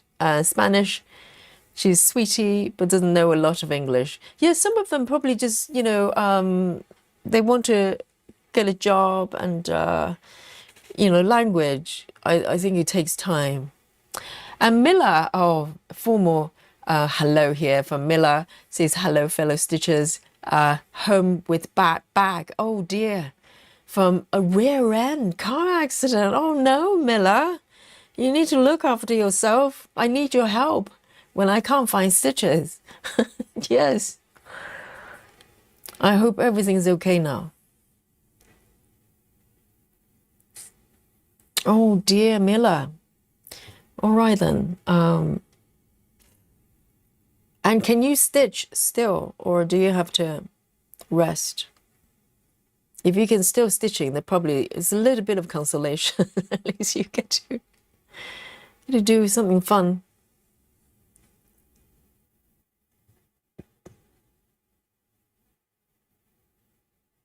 Janine says, my fabric just came. I get to start a new project tonight. Another one. Which one are you doing, Janine? Yes. Project number, Okay. Wow. So the last color, guys, and I've got a grand total of 780 stitches. I didn't know. It's hard to imagine there are, nearly 800 stitches here. But I suppose it's quite a large area. So I can just fly. I don't have to look. So I can look at the chat. I don't have to multitask, pretty much. I can just fill in all the stitches.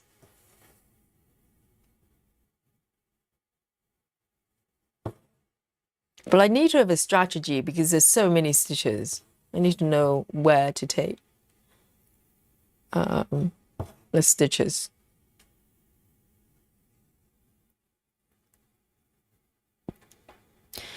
Heather says Vancouver is a city on mainland of Britain, Columbia. Vancouver Island is offshore. So they're different. Okay. So there's Vancouver Island and there's Vancouver City.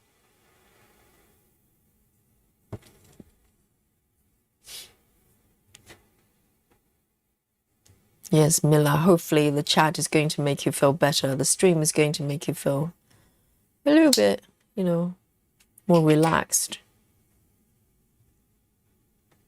We were just talking about road rage just now.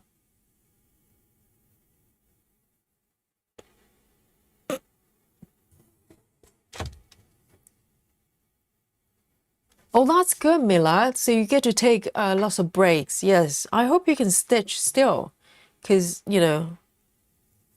sometimes we have stitches. They have injuries. They can't stitch. Oh, it's frustrating. Janine is doing Library of Cats. Which version? Are you doing a double cat?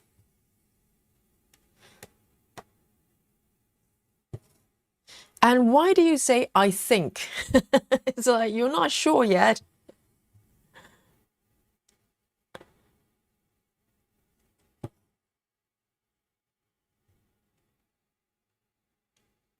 Mila says I work on my project about 10 stitches at a time and then break and walk around a bit. Oh, right. So sitting down is the issue here. Definitely take don't overdo it, and if you're able to stitch, that's wonderful. Can you do it standing up? I wonder if sitting down. So I don't know whether that's the issue, because you could stand up as well. During COVID, I was actually stitching standing up a lot, because that was before I found a kind of a really good position like now I'm stitching. Now I can stitch for hours. Oh dear, there's a knot underneath. I don't know how to undo it. But that was before at that time I was just experimenting with my stitching setup, and I was getting sore wrists and sore back. So I actually decided to get a small desk, like a folding table, the desk you can get, the mini ones, and prop it on top of the surface I'm stitching, and stitching standing up. And I had Larry already at that time, so I just set the Larry on top of a box to make it taller, and I was stitching standing up quite a lot.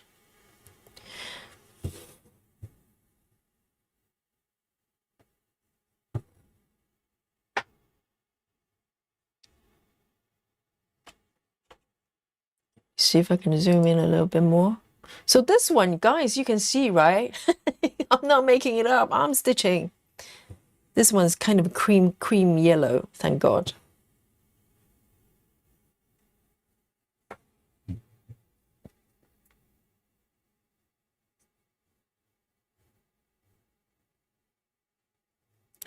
Mila says, I missed you all. Yes, now you can join us more, hopefully, if you have breaks.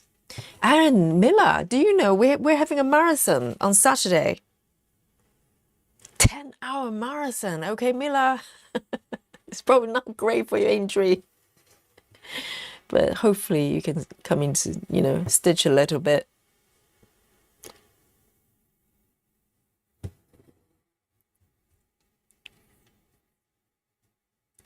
Beck says, I love that little click of your snips. Such a lovely noise. Oh, this.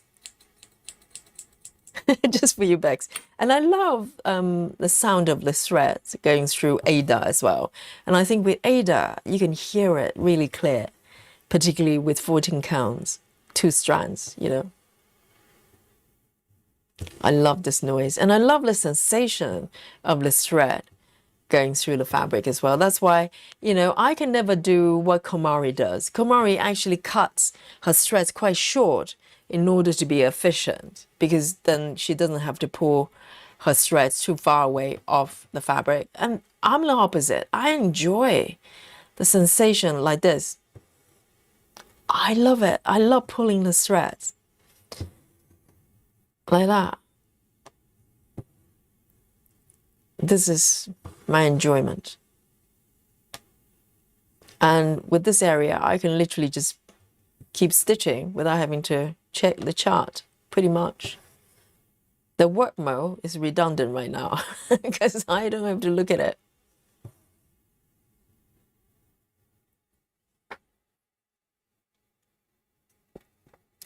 Mila says not much today, but got a little bit further hit the bottom of the page's progress.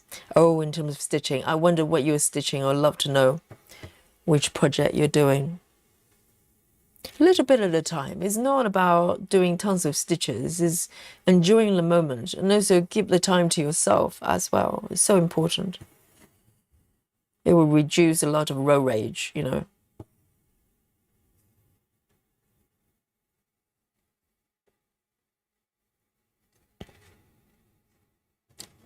So Janine's not do a double cat, just regular. Listen to Janine, just a regular supersized max color. There's nothing regular about that. It's huge.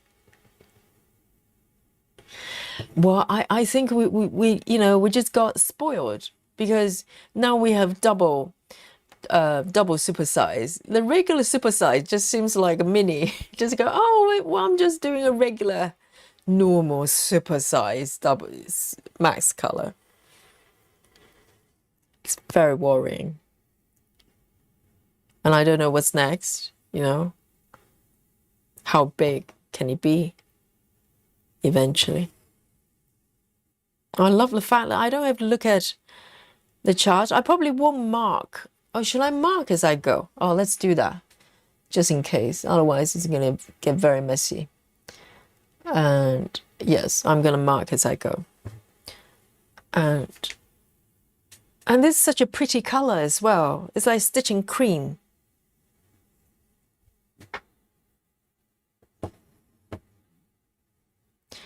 Mila says my stand is made for sitting. Yes. Because I had Lowry. Lowry, if you pull it up, the highest setting is still too low for standing. So I actually prop it on top of a box, a wooden box, to make it taller.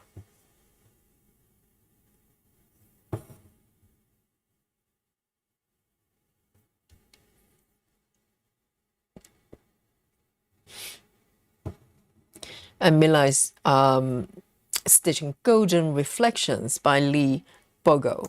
I probably butcher the name.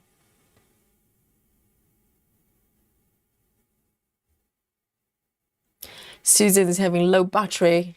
See you later. Yes, Susan. Susan, we're here tomorrow. Susan, Fridays are back. Were you here when I announced that? We're here tomorrow, okay, for another warm-up session. And of course, we have a marathon for Saturday, okay? So I'll see you hopefully tomorrow as well, Susan. Have a beautiful night sleep. And I'll see you later, okay? Night, sweet dreams. Susan is in UK as well. Bex, says, enjoy your recharge. Yes. I think, Susan's smartphone is having a great time being recharged. We need to be recharged sometimes. So Fridays are back. We're here tomorrow.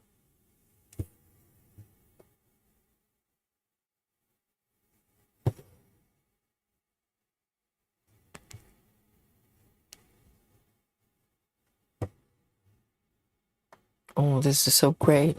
I don't have to look. Just keep going. I keep trying to turn my head to look at the app. I'm thinking, well, what's the point? I'm just filling in all the stitches. Oh, there.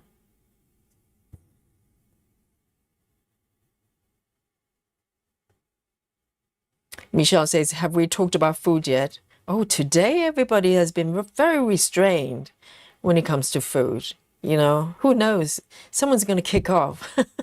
We just need a keyword. Michelle, do you have any? And today, no prunes. No prunes today. I run out of prunes. Pruneless.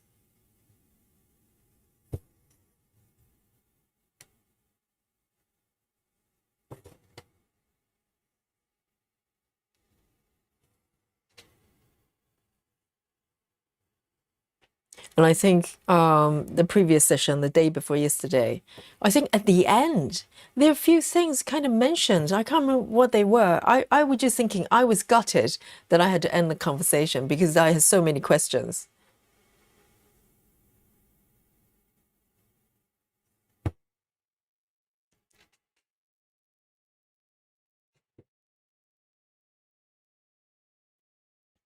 Pineapple pizza, yes, that's the fallback.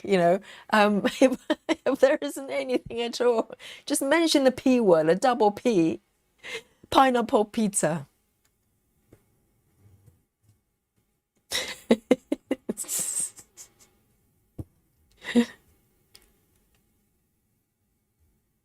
And kale, it's a trigger warning. Yes. Oh, Natty's having pizza tonight. What flavor?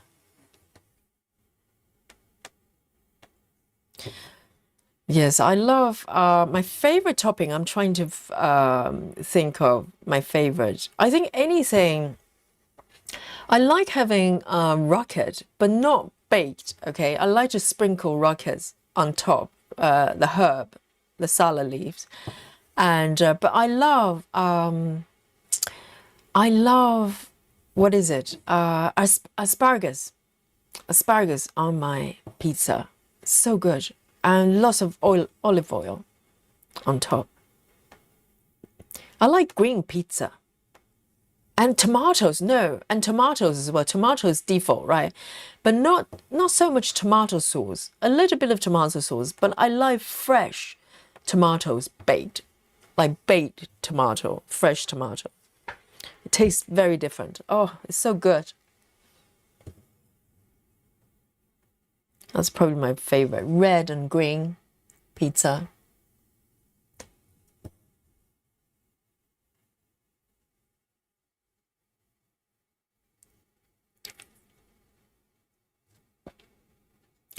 Rachel says kittens had salmon for dinner. What?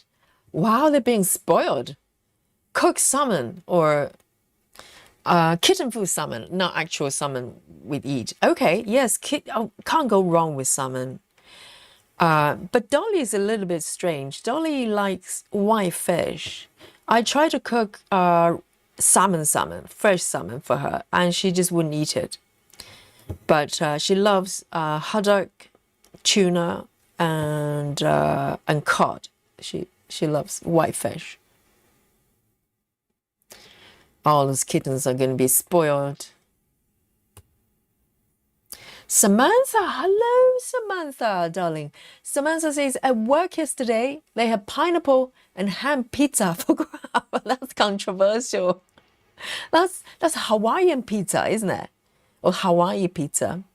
Yes, pineapple and ham, that's typical Hawaiian pizza. So I hope you're well. And Sola says shrimp salad for me. Sola is very healthy and pure protein.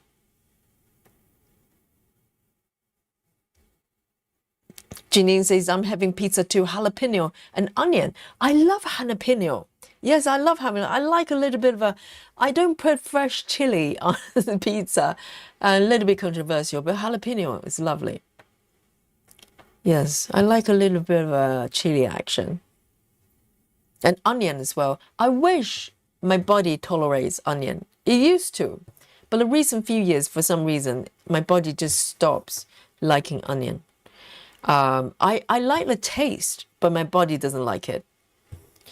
And garlic as well. I used to have a lot of garlic, but the recent couple of years, I just find that my body doesn't like it. It gets tired. I don't know what that is.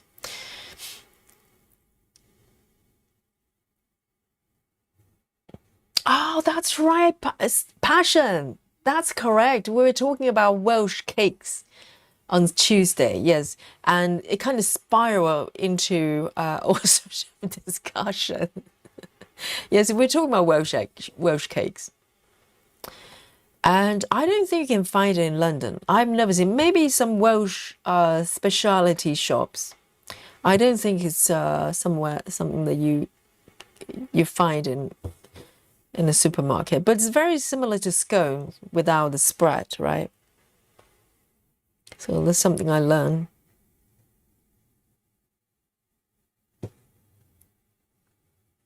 And Sola says, I had some salmon the other day, never cooked fish before. Really? Never. And Sola says, yummy. Yes, freshly cooked. I think seafood is all about the ingredients, isn't it? Like most food, but I think particularly seafood, it just has to be so fresh because there's no amount of cooking that you can do to disguise fish not being fresh. You just can't. But if the fish is fresh, you can do anything. You can just pop it in an oven, lightly grilled. It's good. See you later, Bex. And, Bex says, I need to go and measure a house. What? Is that a thing? What for? What do you need to measure a house? Is it a hobby? I'm kidding. I'm sure it's for good reasons. And see you later, Bex. And hope to see you soon.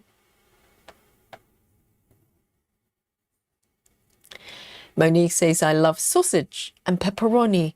Yum. Oh, what kind of sausage? Because pepperoni is sausage. Pepperoni is sausage, cured sausage meat, isn't it?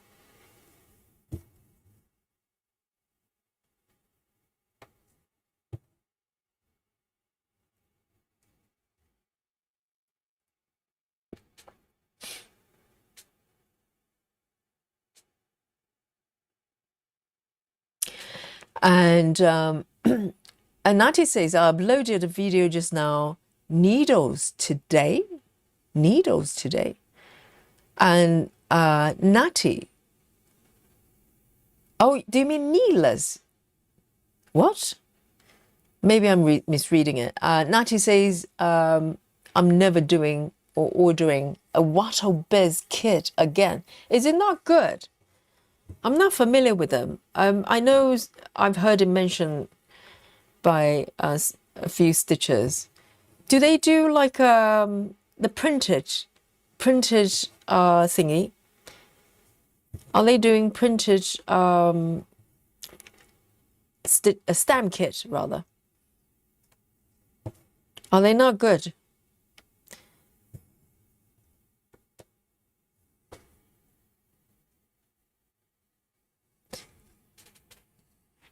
Hello, babe, Dolly.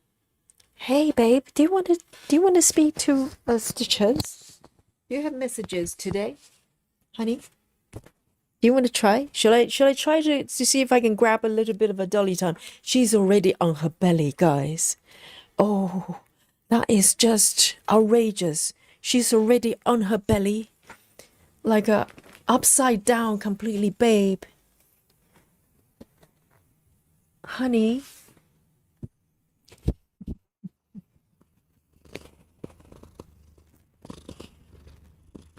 It's already belly up.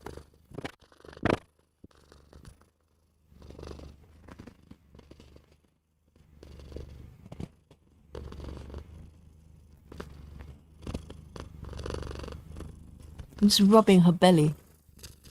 She's in a good mood today. She's always in a good mood.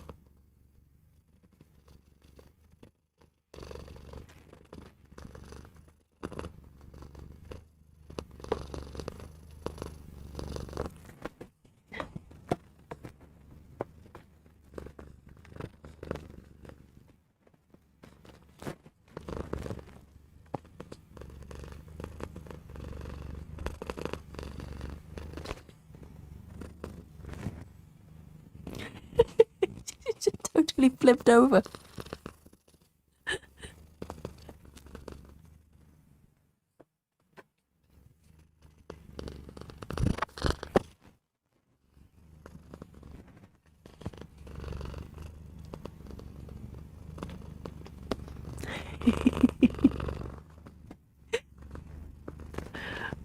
Oh, Dolly's been very cooperative today. What are you saying to the chat? Was the supper good? Good supper?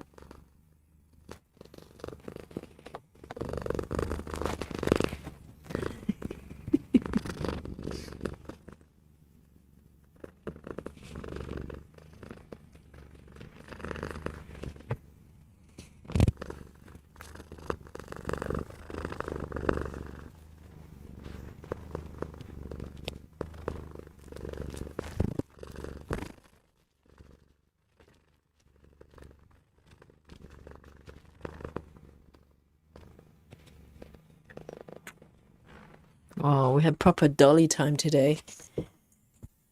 Yeah? Well done, babe. Well done, babe.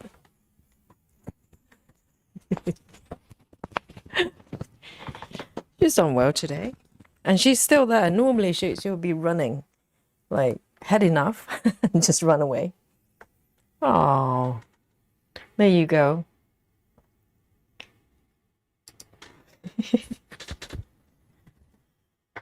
You're totally belly up.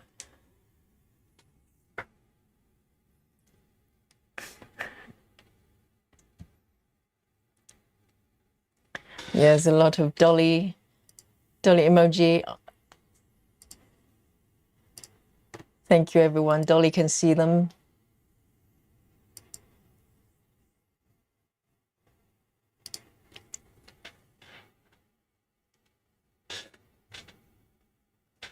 Oh, there you go.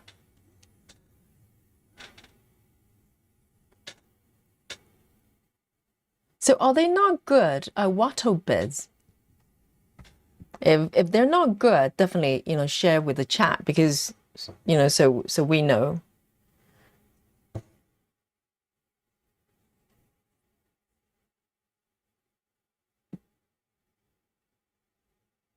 No, we just started talking about food and Solar's hungry. Yes. Enjoy your food. And Janine's not happy with it as well. So just not very good quality, is it?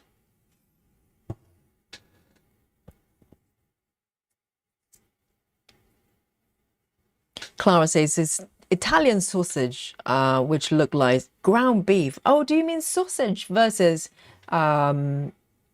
salami? Because salami is already sausage, like cured sausage.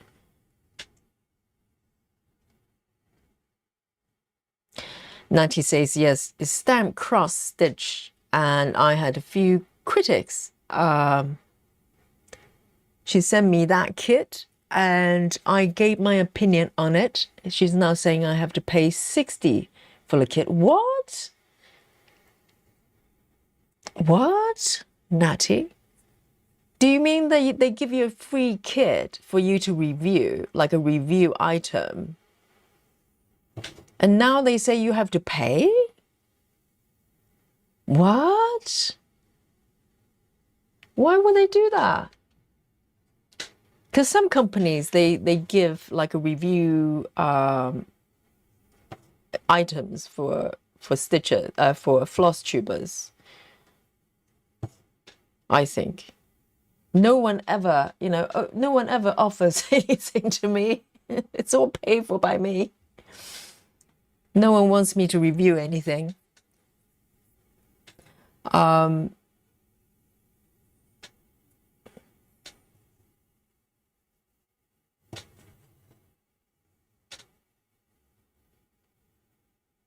Michelle says, I know we've discussed this before. What company has the best stamp kits? I don't want huge chart, just must be portable. Yes, I'm not an expert for stamp kits. I haven't got any, but I know Janine's got tons.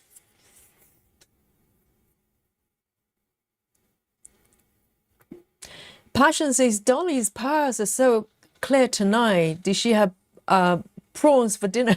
Well, recently she's been very happy with her food, because I just found a few things she really, really likes, because what she likes changes from time to time. So sometimes she will like a particular brand of cat food, and I go out, rush out and buy tons, and within weeks she doesn't like it anymore. But there's one right now. I think it's called Anchor or High Life. I can't remember. It's all fish, like a pure fish, and she likes her tuna. So she's very happy. So her belly's probably totally full. So she's sort of kind of just flipped over, having a break.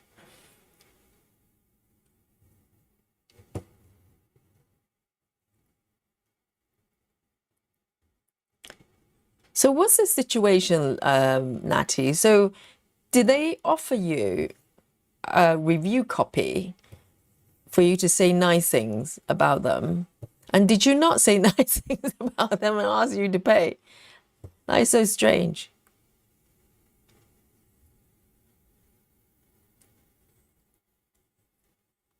But did you agree on certain things? Did you go, well, I would review it if you send me a copy?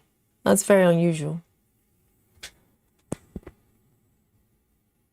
Janine says, Michelle, my favorite by far is Painting Fairy. They have all sizes of kids, but a lot to look through. Yes, sounds like Painting Fairy's got pretty positive feedback so far that I've heard from chat. I'm not familiar with them. Never bought anything from them. But seems like the printing quality for the stamp kit, which is paramount, it seems to be good quality, which is already good. But I don't know about their customer services or anything like that. Passion says also Painting Fairy has the best stamp kits. And Natty agrees as well. Oh, it seems like everybody agrees. Painting Fairy.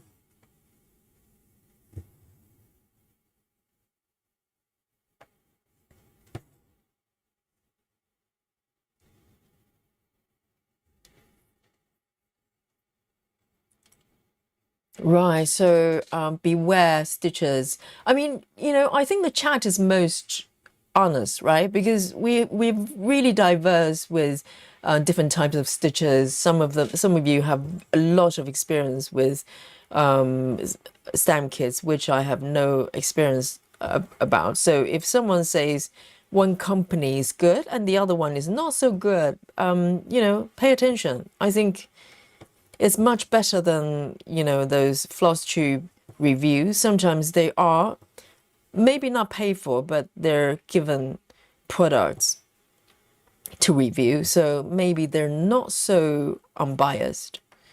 But if you come to a chat like this, I think pretty much everyone just offering their honest opinion. And it's upsetting when you buy a kit and it's not good, right? Particularly if it's charted badly or it's printed badly in this case, or customer service is not good, then it's just terrible.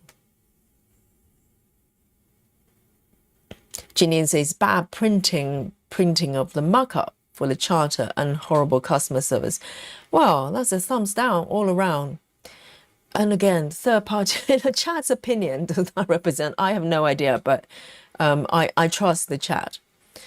And bad printing quality is just a deal breaker, I think, when it comes to printing sort of a stamp kit, right?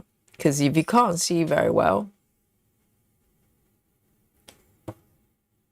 so sometimes it's probably, I don't know the price bracket. Sometimes it's probably worth spending a little bit more. I know Painting Fairy can probably, the prices can go up a little bit. But, you know, but if you think about the time, the amount of time you invest into a piece, it's probably worth to get something that's better quality, right? Because, you know, with a single project, sometimes we spend years with it.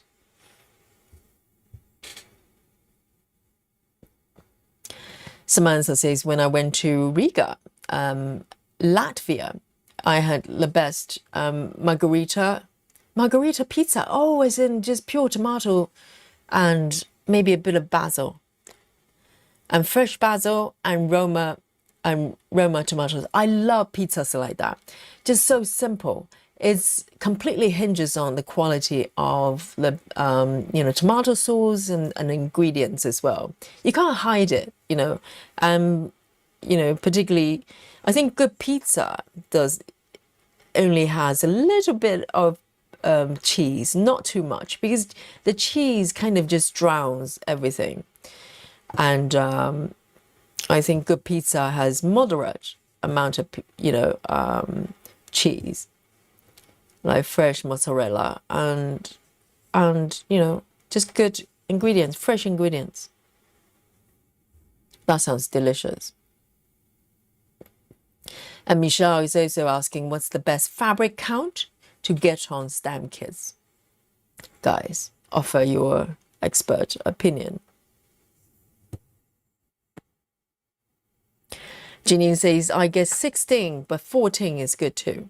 I think it's probably has to, kind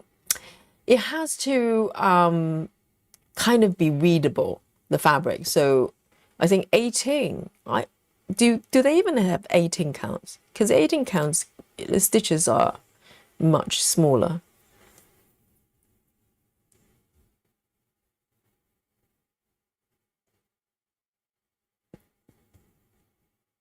Needles keeps me busy. Hello. Needle says cross stitch cupboard has good one. Good printing. I've never heard of them actually. Cross stitch cupboard. Good printing. You give them a call and they will ship Painting Fairy too. Right, so they have their own brand of kits, but they also do Painting Fairy. Interesting. I've never heard of them. Monique is a Painting Fairy fan as well. Nati says, yes, Yogi. She sent me a kit for unboxing. Right.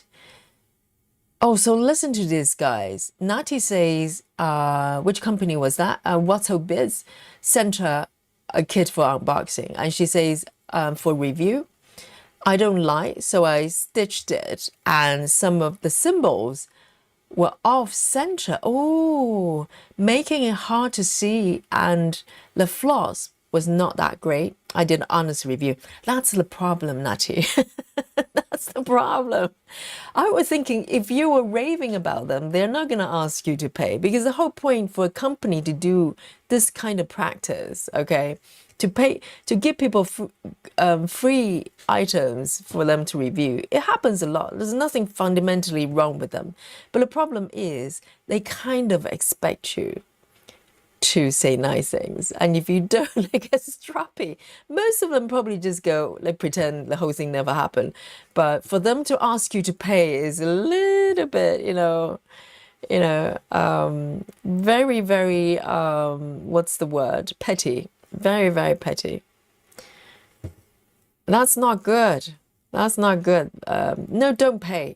Natty, don't pay, because it's a terrible product. You know, you already suffer once. If they want to take you, for a lawsuit, they can do that, but don't. And it probably just exposed their, who they are as a company.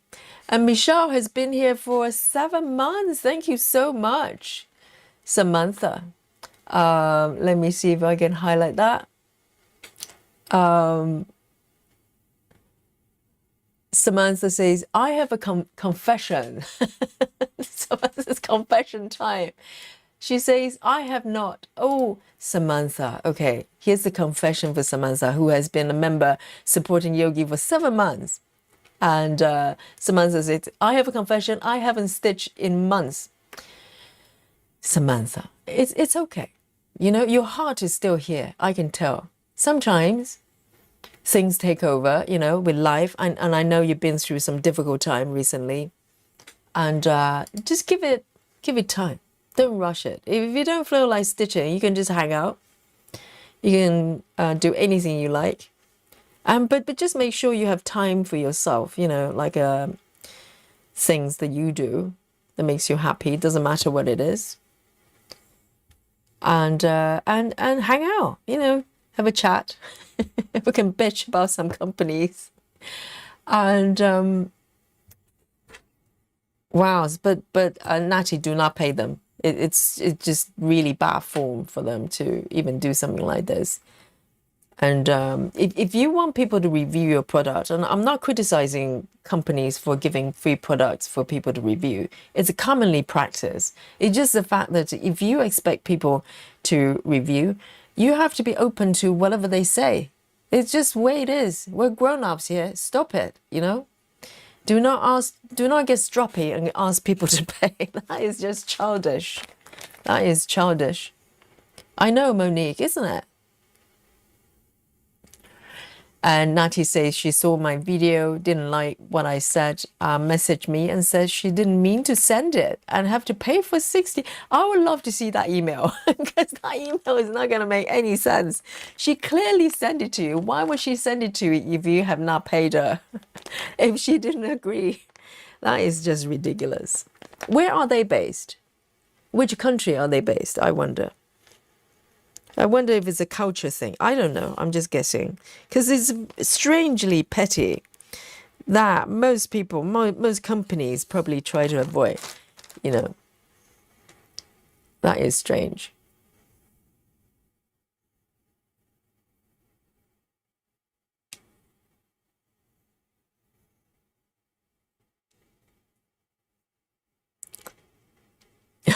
Jenny says, didn't mean to send it. Sure, sounds like a big fat lie to me. If she didn't mean to send it, and that's on her. You're not sort of, you know, accidentally send a kid to someone. It's just not. How do you do that by accident? Do you sleep walking and sleep, you know, sending people things for review? That makes no sense. Zero sense. Just leave it. Natty, just know. And it's good that you're telling everybody this because now, you know, now we know. I don't like stuff like that. I just think it breaks trust. And if you're so not confident about your product that you cannot even tolerate any bit of a criticism, because the whole point of criticism is for you to improve your product, isn't it? And I you know, I'm sure any brand, even the top quality product, occasionally you have people don't like it. And you have to be able to embrace that and not to get stroppy. It's just stupid.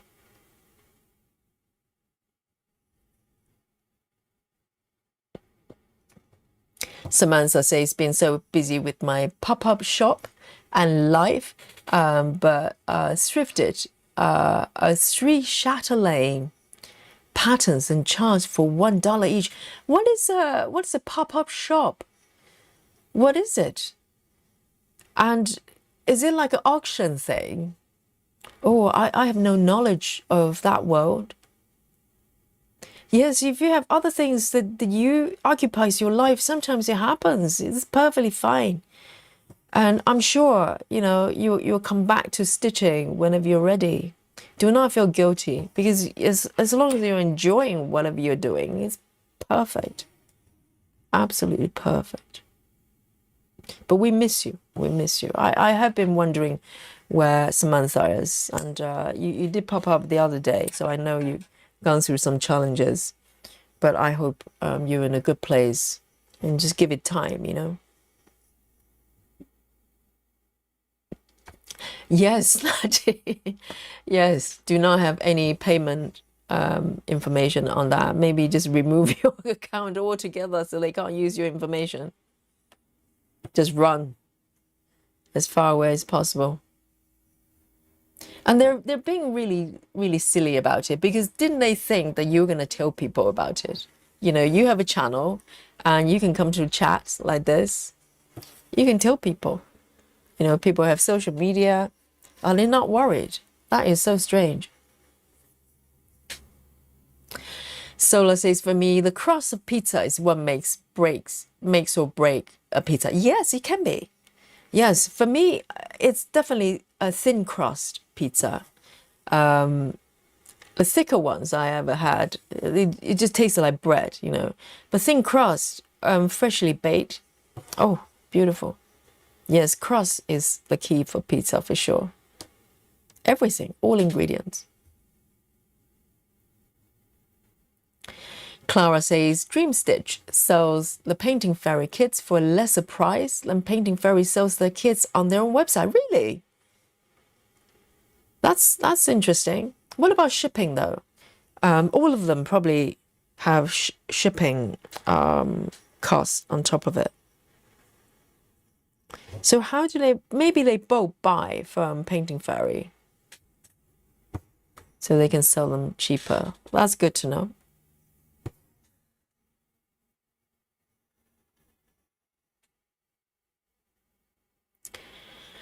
Clara says, on 18 count is recommended to only use one strand of floss. Really? On stamp kits? And do you get enough coverage? 18 for one strand.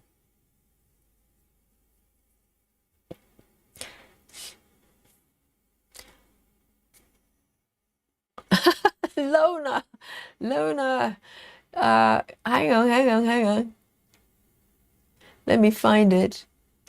Lona has been our member for 9 months. Thank you so much for your support, Lona. So once a month, I think members can get a, you know, a pop-up message like this. Thank you so much for using it. And Lona says, Yogi, have you designed your Where Am I t-shirt? Yes. Yes, the masterpiece is being crafted as we're speaking. Yes, I know. I just don't know where I am. Am I? Yes, it would be a very large t-shirt. And the back of the t-shirt, what shall I say? I found it. Because every time, when I get lost, eventually I find my way, you know, find out where I am eventually. So it's positive. It's positive. But for this color, I know exactly where I am, because, you know, everything that's unstitched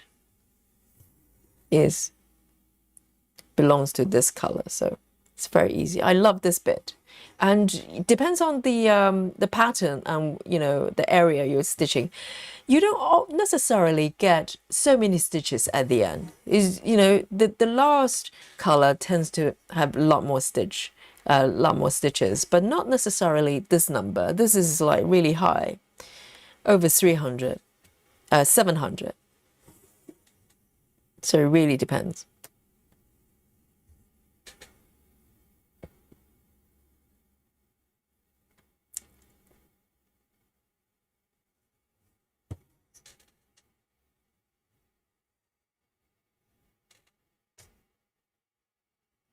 Oh, Natty, maybe you can start doing, you know, sometimes on YouTube, you've got this sort of, you know, answering back and forth with video situation, don't you? So maybe do they have a YouTube channel? Maybe they're gonna make another video to tell their side of the story, and Natty, you can respond.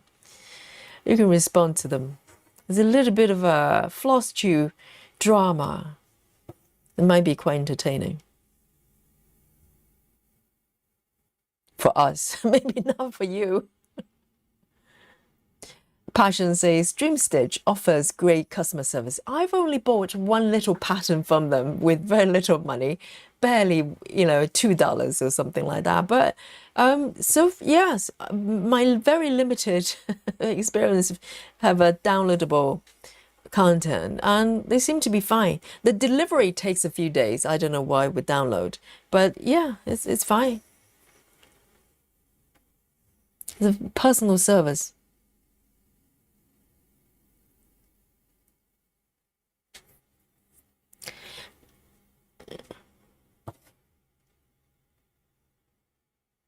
I think if anybody wants to offer me anything free to review, I'll have a conversation with them. I want it written down that, unless they want totally unbiased, honest opinion, do not send me anything. Do not even talk to me. Just leave me alone.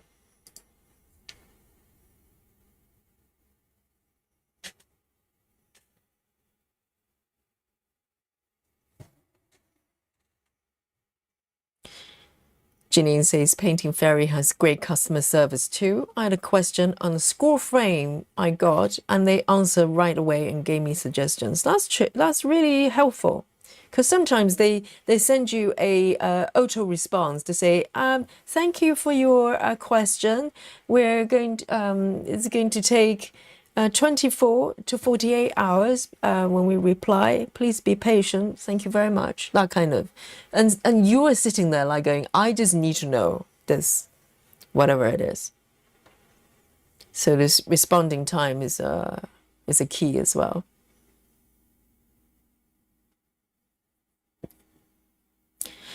Clara says they're based in Canada. Oh, there you go. It topples. It kind of. We were just saying how nice Canada was. Okay, Canadian stitchers, come forward to defend for yourself. Okay, it's not you. You're not responsible. I'm sure it's a very nice country. It just happened to be a not so great company.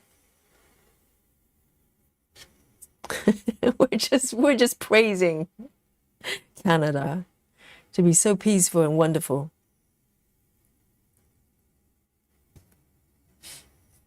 Oh, right. Michelle says, I remember the Janine was so excited to get their products. So sad it wasn't good.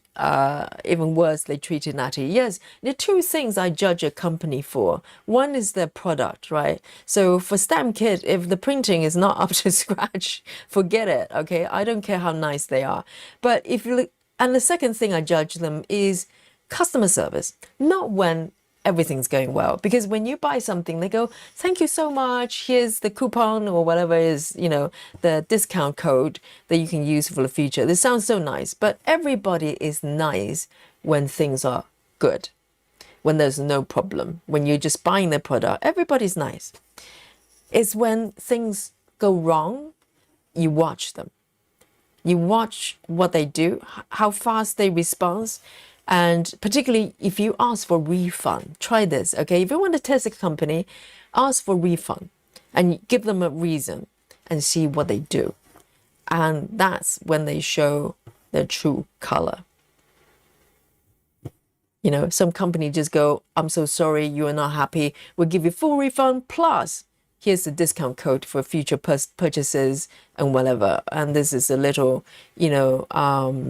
consolation, whatever it is. That's a good company. That's a company who knows, what they're doing, because they know that they don't want to burn bridges. They may lose a little bit of money, and it doesn't matter whether your reason is legitimate. For whatever reason, you're not happy, and do not argue with the customers. Really don't. Because they will come back and buy it from you again if you deal with it properly. And they might go, well, we don't mind losing one customer. This is how you lose your customers. You lose one at a time. You lose one at a time. And each one unhappy customer, they're going to tell 10 other people that they're not happy and why that is. And you're losing 10, next thing you know. So do not piss off customers. Even some of them you think they're not reasonable. I know it happens, perhaps. But just think about it. And nowadays, everybody has social media. You don't have to be a YouTuber to say anything. You can just go on Facebook, group, whatever. Before you know it, you have a reputation. So, when things go well, every company is nice. But just watch them when things go wrong.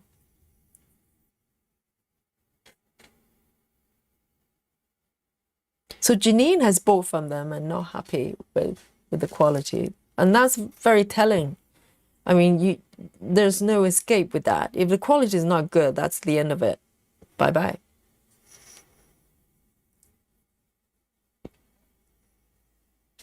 Lona has different opinion. Lona, is it regarding what hope is? Is that what the company is? Lona says, Janine, I will argue with that. They shorten me 45 pre-numbered floss drop cards. Won't send me them without pics of all the ones they send me. Oh, you're talking about Painting Fairy. So sorry. Yes, I think all opinions are valid. Samantha says, I set up a booth at the local farmers market every Saturday where I sell my macrame and crochet item. I don't know what macrame is. Wow, Samantha, that's amazing. So you actually sell your handmade craft item. That's amazing. I love the idea. I love the idea.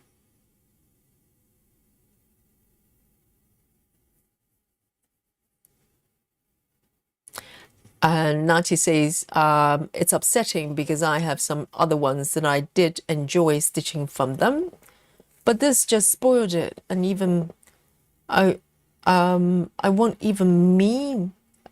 Okay, I wasn't even mean about it. So you had other products from them and you were fine with them. But the thing is though, when you're doing a review, you do have to be honest because people watching your content, they're going to use that as a reference to buy the products. So, there may be things that you personally don't mind, but when you review something, you do have to be a little bit, more strict about it. But that's not the point. The point is, it doesn't matter what you said, what they're doing is childish and very petty.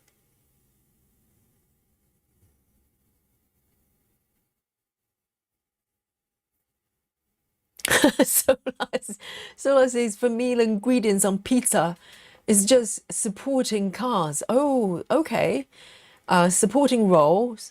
And the crust is the star of the show. Yes. I think Italians will probably agree with you. It's all about the crust and the tomato sauce, right? If you're Italian, come forward and agree with Yogi. Yes, 18, single strand for 18 seems a little bit thin. 18 is like my Maggie the messmaker. Clara says shipping is free if you purchase over a certain amount. Oh, is it from Painting Fairy or Dream Stitch? Ah, right. Clara explains. Yes, okay, now it makes a little bit more sense. So Clara says, one strand for 18 count because the ink shrinks the cotton fabric. So in a way, is it true? Is it a correct way of reading it? So 18 count for a stamp kit is not really 18. It's probably 20 or something like that because it's been stretched and starched, so when you wash the fabric, eventually the fabric shrinks, so it probably turned into higher count fabric. That kind of makes sense.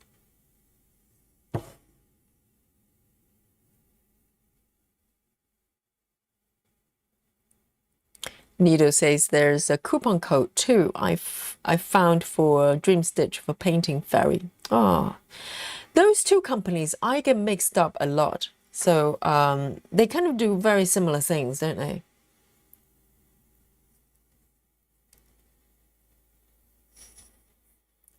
So Lona, you haven't got your alien mug.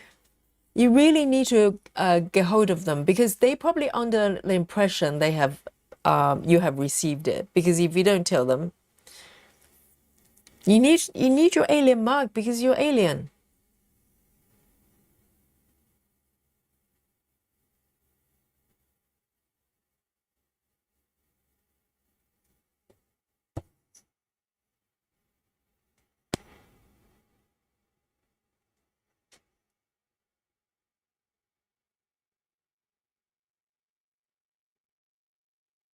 Chivis, hello Chivis.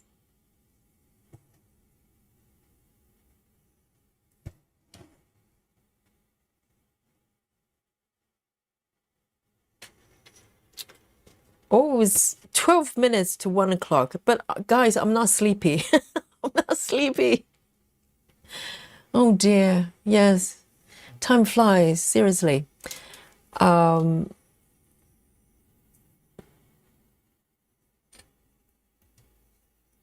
Oh, Passion for Stamping says proud Canadian here.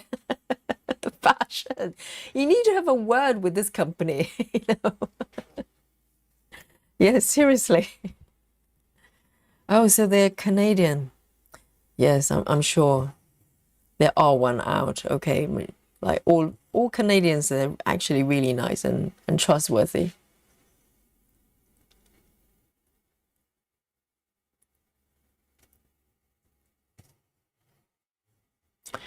Rachel says, I'm willing to refund if they accidentally bought some pattern once or given them free additional patterns, something like that. Yes, Rachel, that's customer service because customer service is easy when everything goes well, everything goes according to plan. It really kicks in and really shows people who you are when things go wrong. And that's when you shine, okay? If you have a great customer service. And ultimately, it's not being short-sighted because some of them pinch pennies. I remember, okay, I talked about this before, but not name and shame, but Caterpillar, Caterpillar cross stitch. And I think, you know, the products I bought from them, no complaints, really good. I have many needle minders from them. They're really, really high quality, really pretty. So the quality of product is not a problem, but they're pinching pennies with the shipping. I remember I bought the Christmas advent calendar from them, which cost at that time about £150 or something. It's quite a high value item, right? In considering when it comes to cross stitching. So I subscribed to that, waiting, you know, for it to arrive for Christmas. But when I checked out the £150 advent calendar, I bought a needle minder as well, which was about £10 at that time. So it's not cheap either. But when I checked out, in order to get free shipping, I'm trying to remember what happened. Free shipping above a certain amount. But when I checked out, for some reason, they refuse to combine these two items together. Can you guys have I illustrated the situation? So I bought a subscription of the advent calendar because it wasn't Christmas yet, so you don't get it until Christmas. But so you prepay, right? So I basically pay for the advent calendar box, and I will, you know, then I had to wait till Christmas to receive it. Okay, so that was the deal. But at the same time, when I checked out that advent calendar, I bought a needle minder, which was £10, which is under the free shipping. I can't remember how much for free shipping, like 30 or something like that. I can't remember. And on the checkout, for some reason, they insisted, the system insisting me to check out twice. Once for the subscription, the other one for the needle minder. And because the needle minder was under the free shipping price, they charged me additional shipping for that. Like that. And I can't remember what happened. I probably checked out. Yes, indeed. So I bought, I can't remember. So I checked out both. So I paid for both, but I reached out to them. I know it wasn't because of the additional shipping. It was like additional £3, £2.50 or £3.50. It's not a huge number, but in my mind as a customer, I was thinking, I just paid you 500 something plus the needle mitre is 160, £170. I don't get free shipping. So I was not happy as a customer. I was thinking maybe they can change this as a future. It's not just amount of money. It just, it seems unfair, you know. So I reached out to them. And so when I checked out, I think what happened was I'm trying to think, because later on they insisted on me paying for the additional shipping for the needle mitre alone. To the point, I explained to them the situation, and they go, "Well, rules are rules," or something along those lines, because they are considered different types of product. Subscription is one thing, and physical items is one thing, and they're charged individually. Okay. So that's what they told me. So they were arguing with me, trying to explain to me their policies, and to the point, they actually sent me. I think there must have been. I don't know what happened. So basically, they charged me for everything, but without the shipping for some reason, and they actually sent me Caterpillar cross stitch. Actually sent me a Google. Was it Google? Oh no, PayPal payment, or Google payment. I can't remember. One of those payment requests that you can just pay that amount, right? They went as far as sending me a payment request for £2.50 or something like that. And to be honest, I know it sounds petty on my part as a customer, because as a customer, it's all about whether you feel like you're valued and you're being treated well, right? I paid them the shipping because I wanted that needle mitre for the £2.50. I never bought from them again. Really. It's been probably about 3 years. And I think, you know, they do some good work on the YouTube channels. I watched, you know, a few videos, but I do not want to buy from them again. I really don't. Because it feels bad. It feels like the £2.50 was more important than having me as a customer. It felt like that.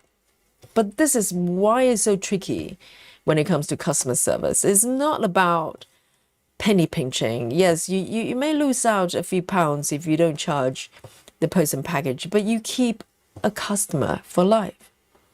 But a lot of companies, they don't see that. They go, well, take it or leave it. You buy it, you pay, nothing, you know, extra. So I literally never went back to them again, even though they have very nice needle miters I do not want to buy from them. That's it. That's how it works. That's why, you know, customer service is really important. Little things. It's all about little things.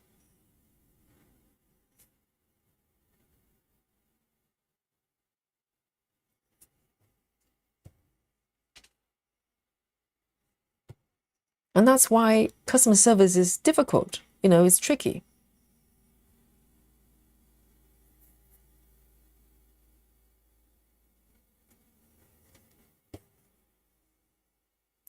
Clara says both a Dream Stitch and Painting Fairy have shipping costs unless you purchase a certain amount, which is fair. If you just buy like a little needle mitre, they're not going to give you free shipping, right? Normally, it's quite commonly practiced for companies to have a minimum, well, not minimum, but free shipping threshold you have to meet. I think that's fair.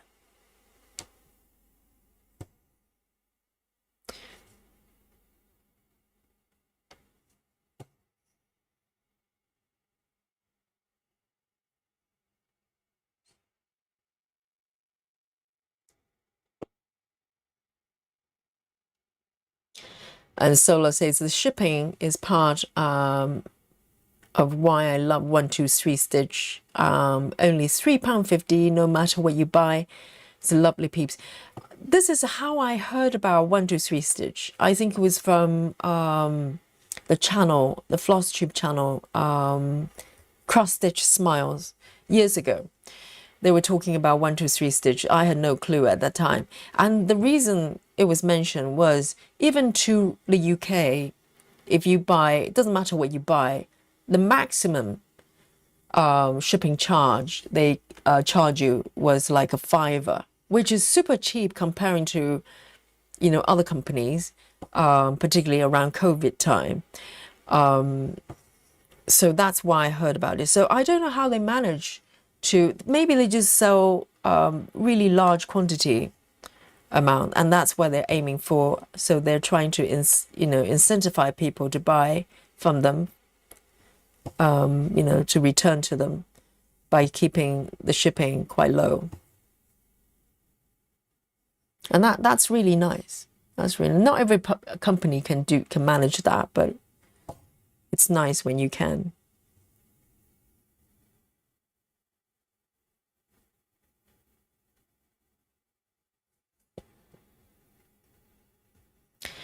And Betty Hankins says, we ordered pink salt. Oh, as in Himalayan salt. A large jar of it, the lid came broke and most of the salt was in the bag. I had to send the picture of the bag, inside the bag and the lid. This was Amazon. Did they refund? I would guess they would, because Amazon is actually very good and they can afford to offer this kind of, unquibble refund, because they're really huge.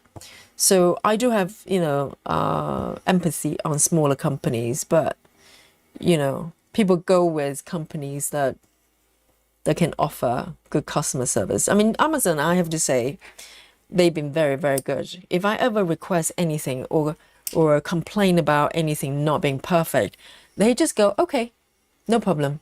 That's it. They never once question, please send us photos. Well, sometimes I offer. Sometimes I go, well, I can send you a photo of something's broken or something. But a lot of times it's just that they're not very good or some sort of mix-up. They never give me any problems. And that's why I'm still with them. Because I know I can buy without having to worry if something's, not good. Oh, guys, it's 1 o'clock. I can't believe it. Oh, dear. Let me just have a quickly look at the chat. Normally, chat starts to heat up, and I really want to stay with the chat. Monique says, same happened to me with Caterpillar cross-stitch box. The box was supposed to be $33. They charged me over $50 for the item. Never again I'll buy from them. Why did they overcharge you? Did they just simply overcharge you, or did they charge you for any reason that you're not aware of? If they're overcharging you, you should just tell them to refund you. Sola says, Yogi, I'm so disappointed in Caterpillar. I always thought a lot of them because of Ford. Disappointed, still love Ford. Yes, I think the channel is a different thing. I'm sure Ford is not in charge of the customer service. Okay, so it's not his fault. And I think he's a lovely character. No, it's the company policy itself. They probably, I don't know, maybe have some sort of policies and they're not thinking, because customer service, you can't just do it without thinking, because then you're dealing with machines. You have to deal with each customer one by one. And that's why it's so difficult. Customer service is an art form. It comes with trust. You have to trust customers by default, rather than, some companies, they assume that you're liars to start with. Those companies I'm talking about, they kind of assume that you're going to lie to them. So by default, they ask for this and that and the other. They question you. Instantly, it feels bad, right? Even if they produce the outcome you want, you just feel like you're being questioned like a criminal.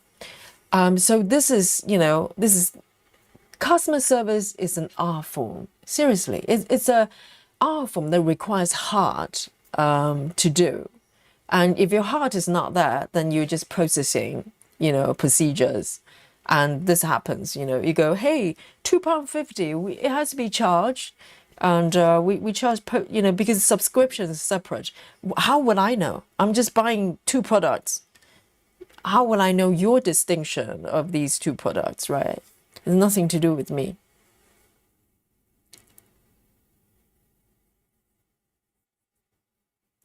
All right then. I have to leave you chat because it's past midnight.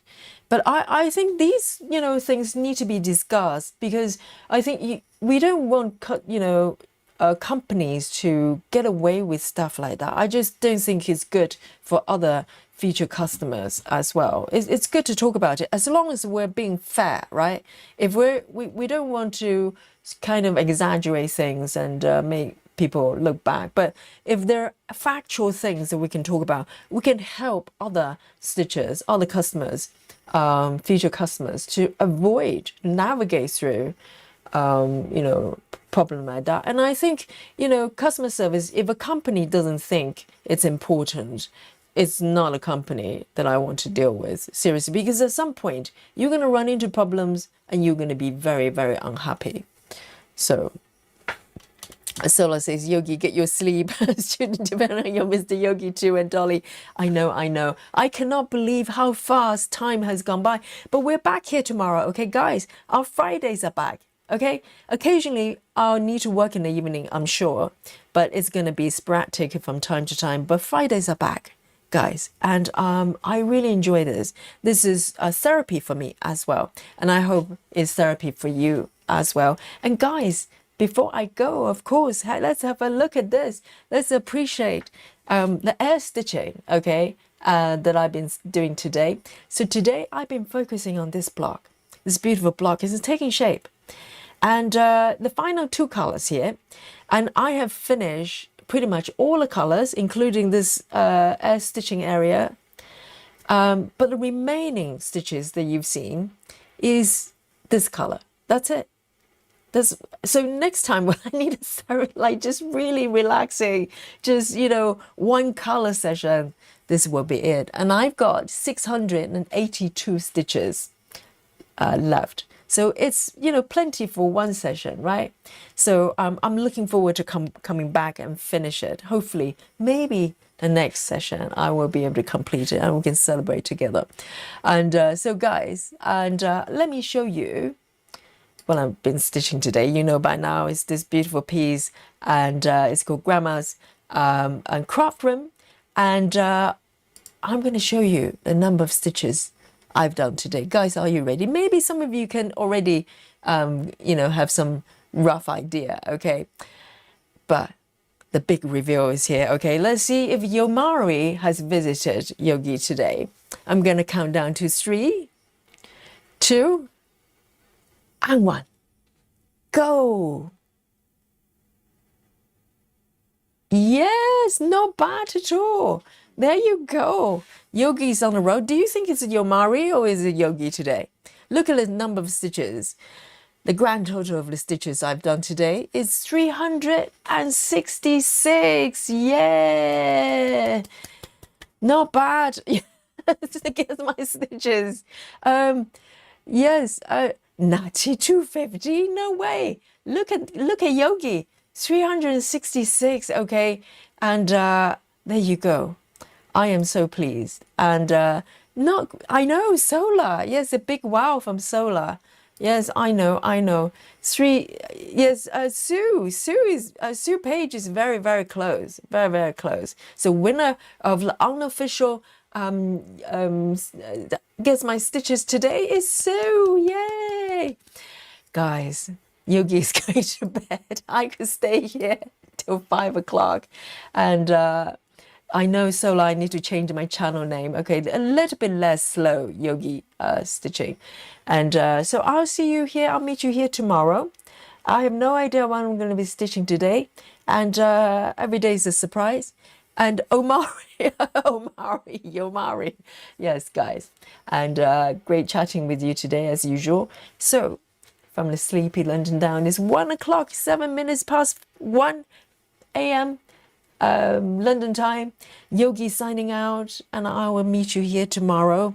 And we have marathon on Saturday as well. Oh, a lot of fun time ahead. I'll see you here tomorrow. Bye bye. Nighty night.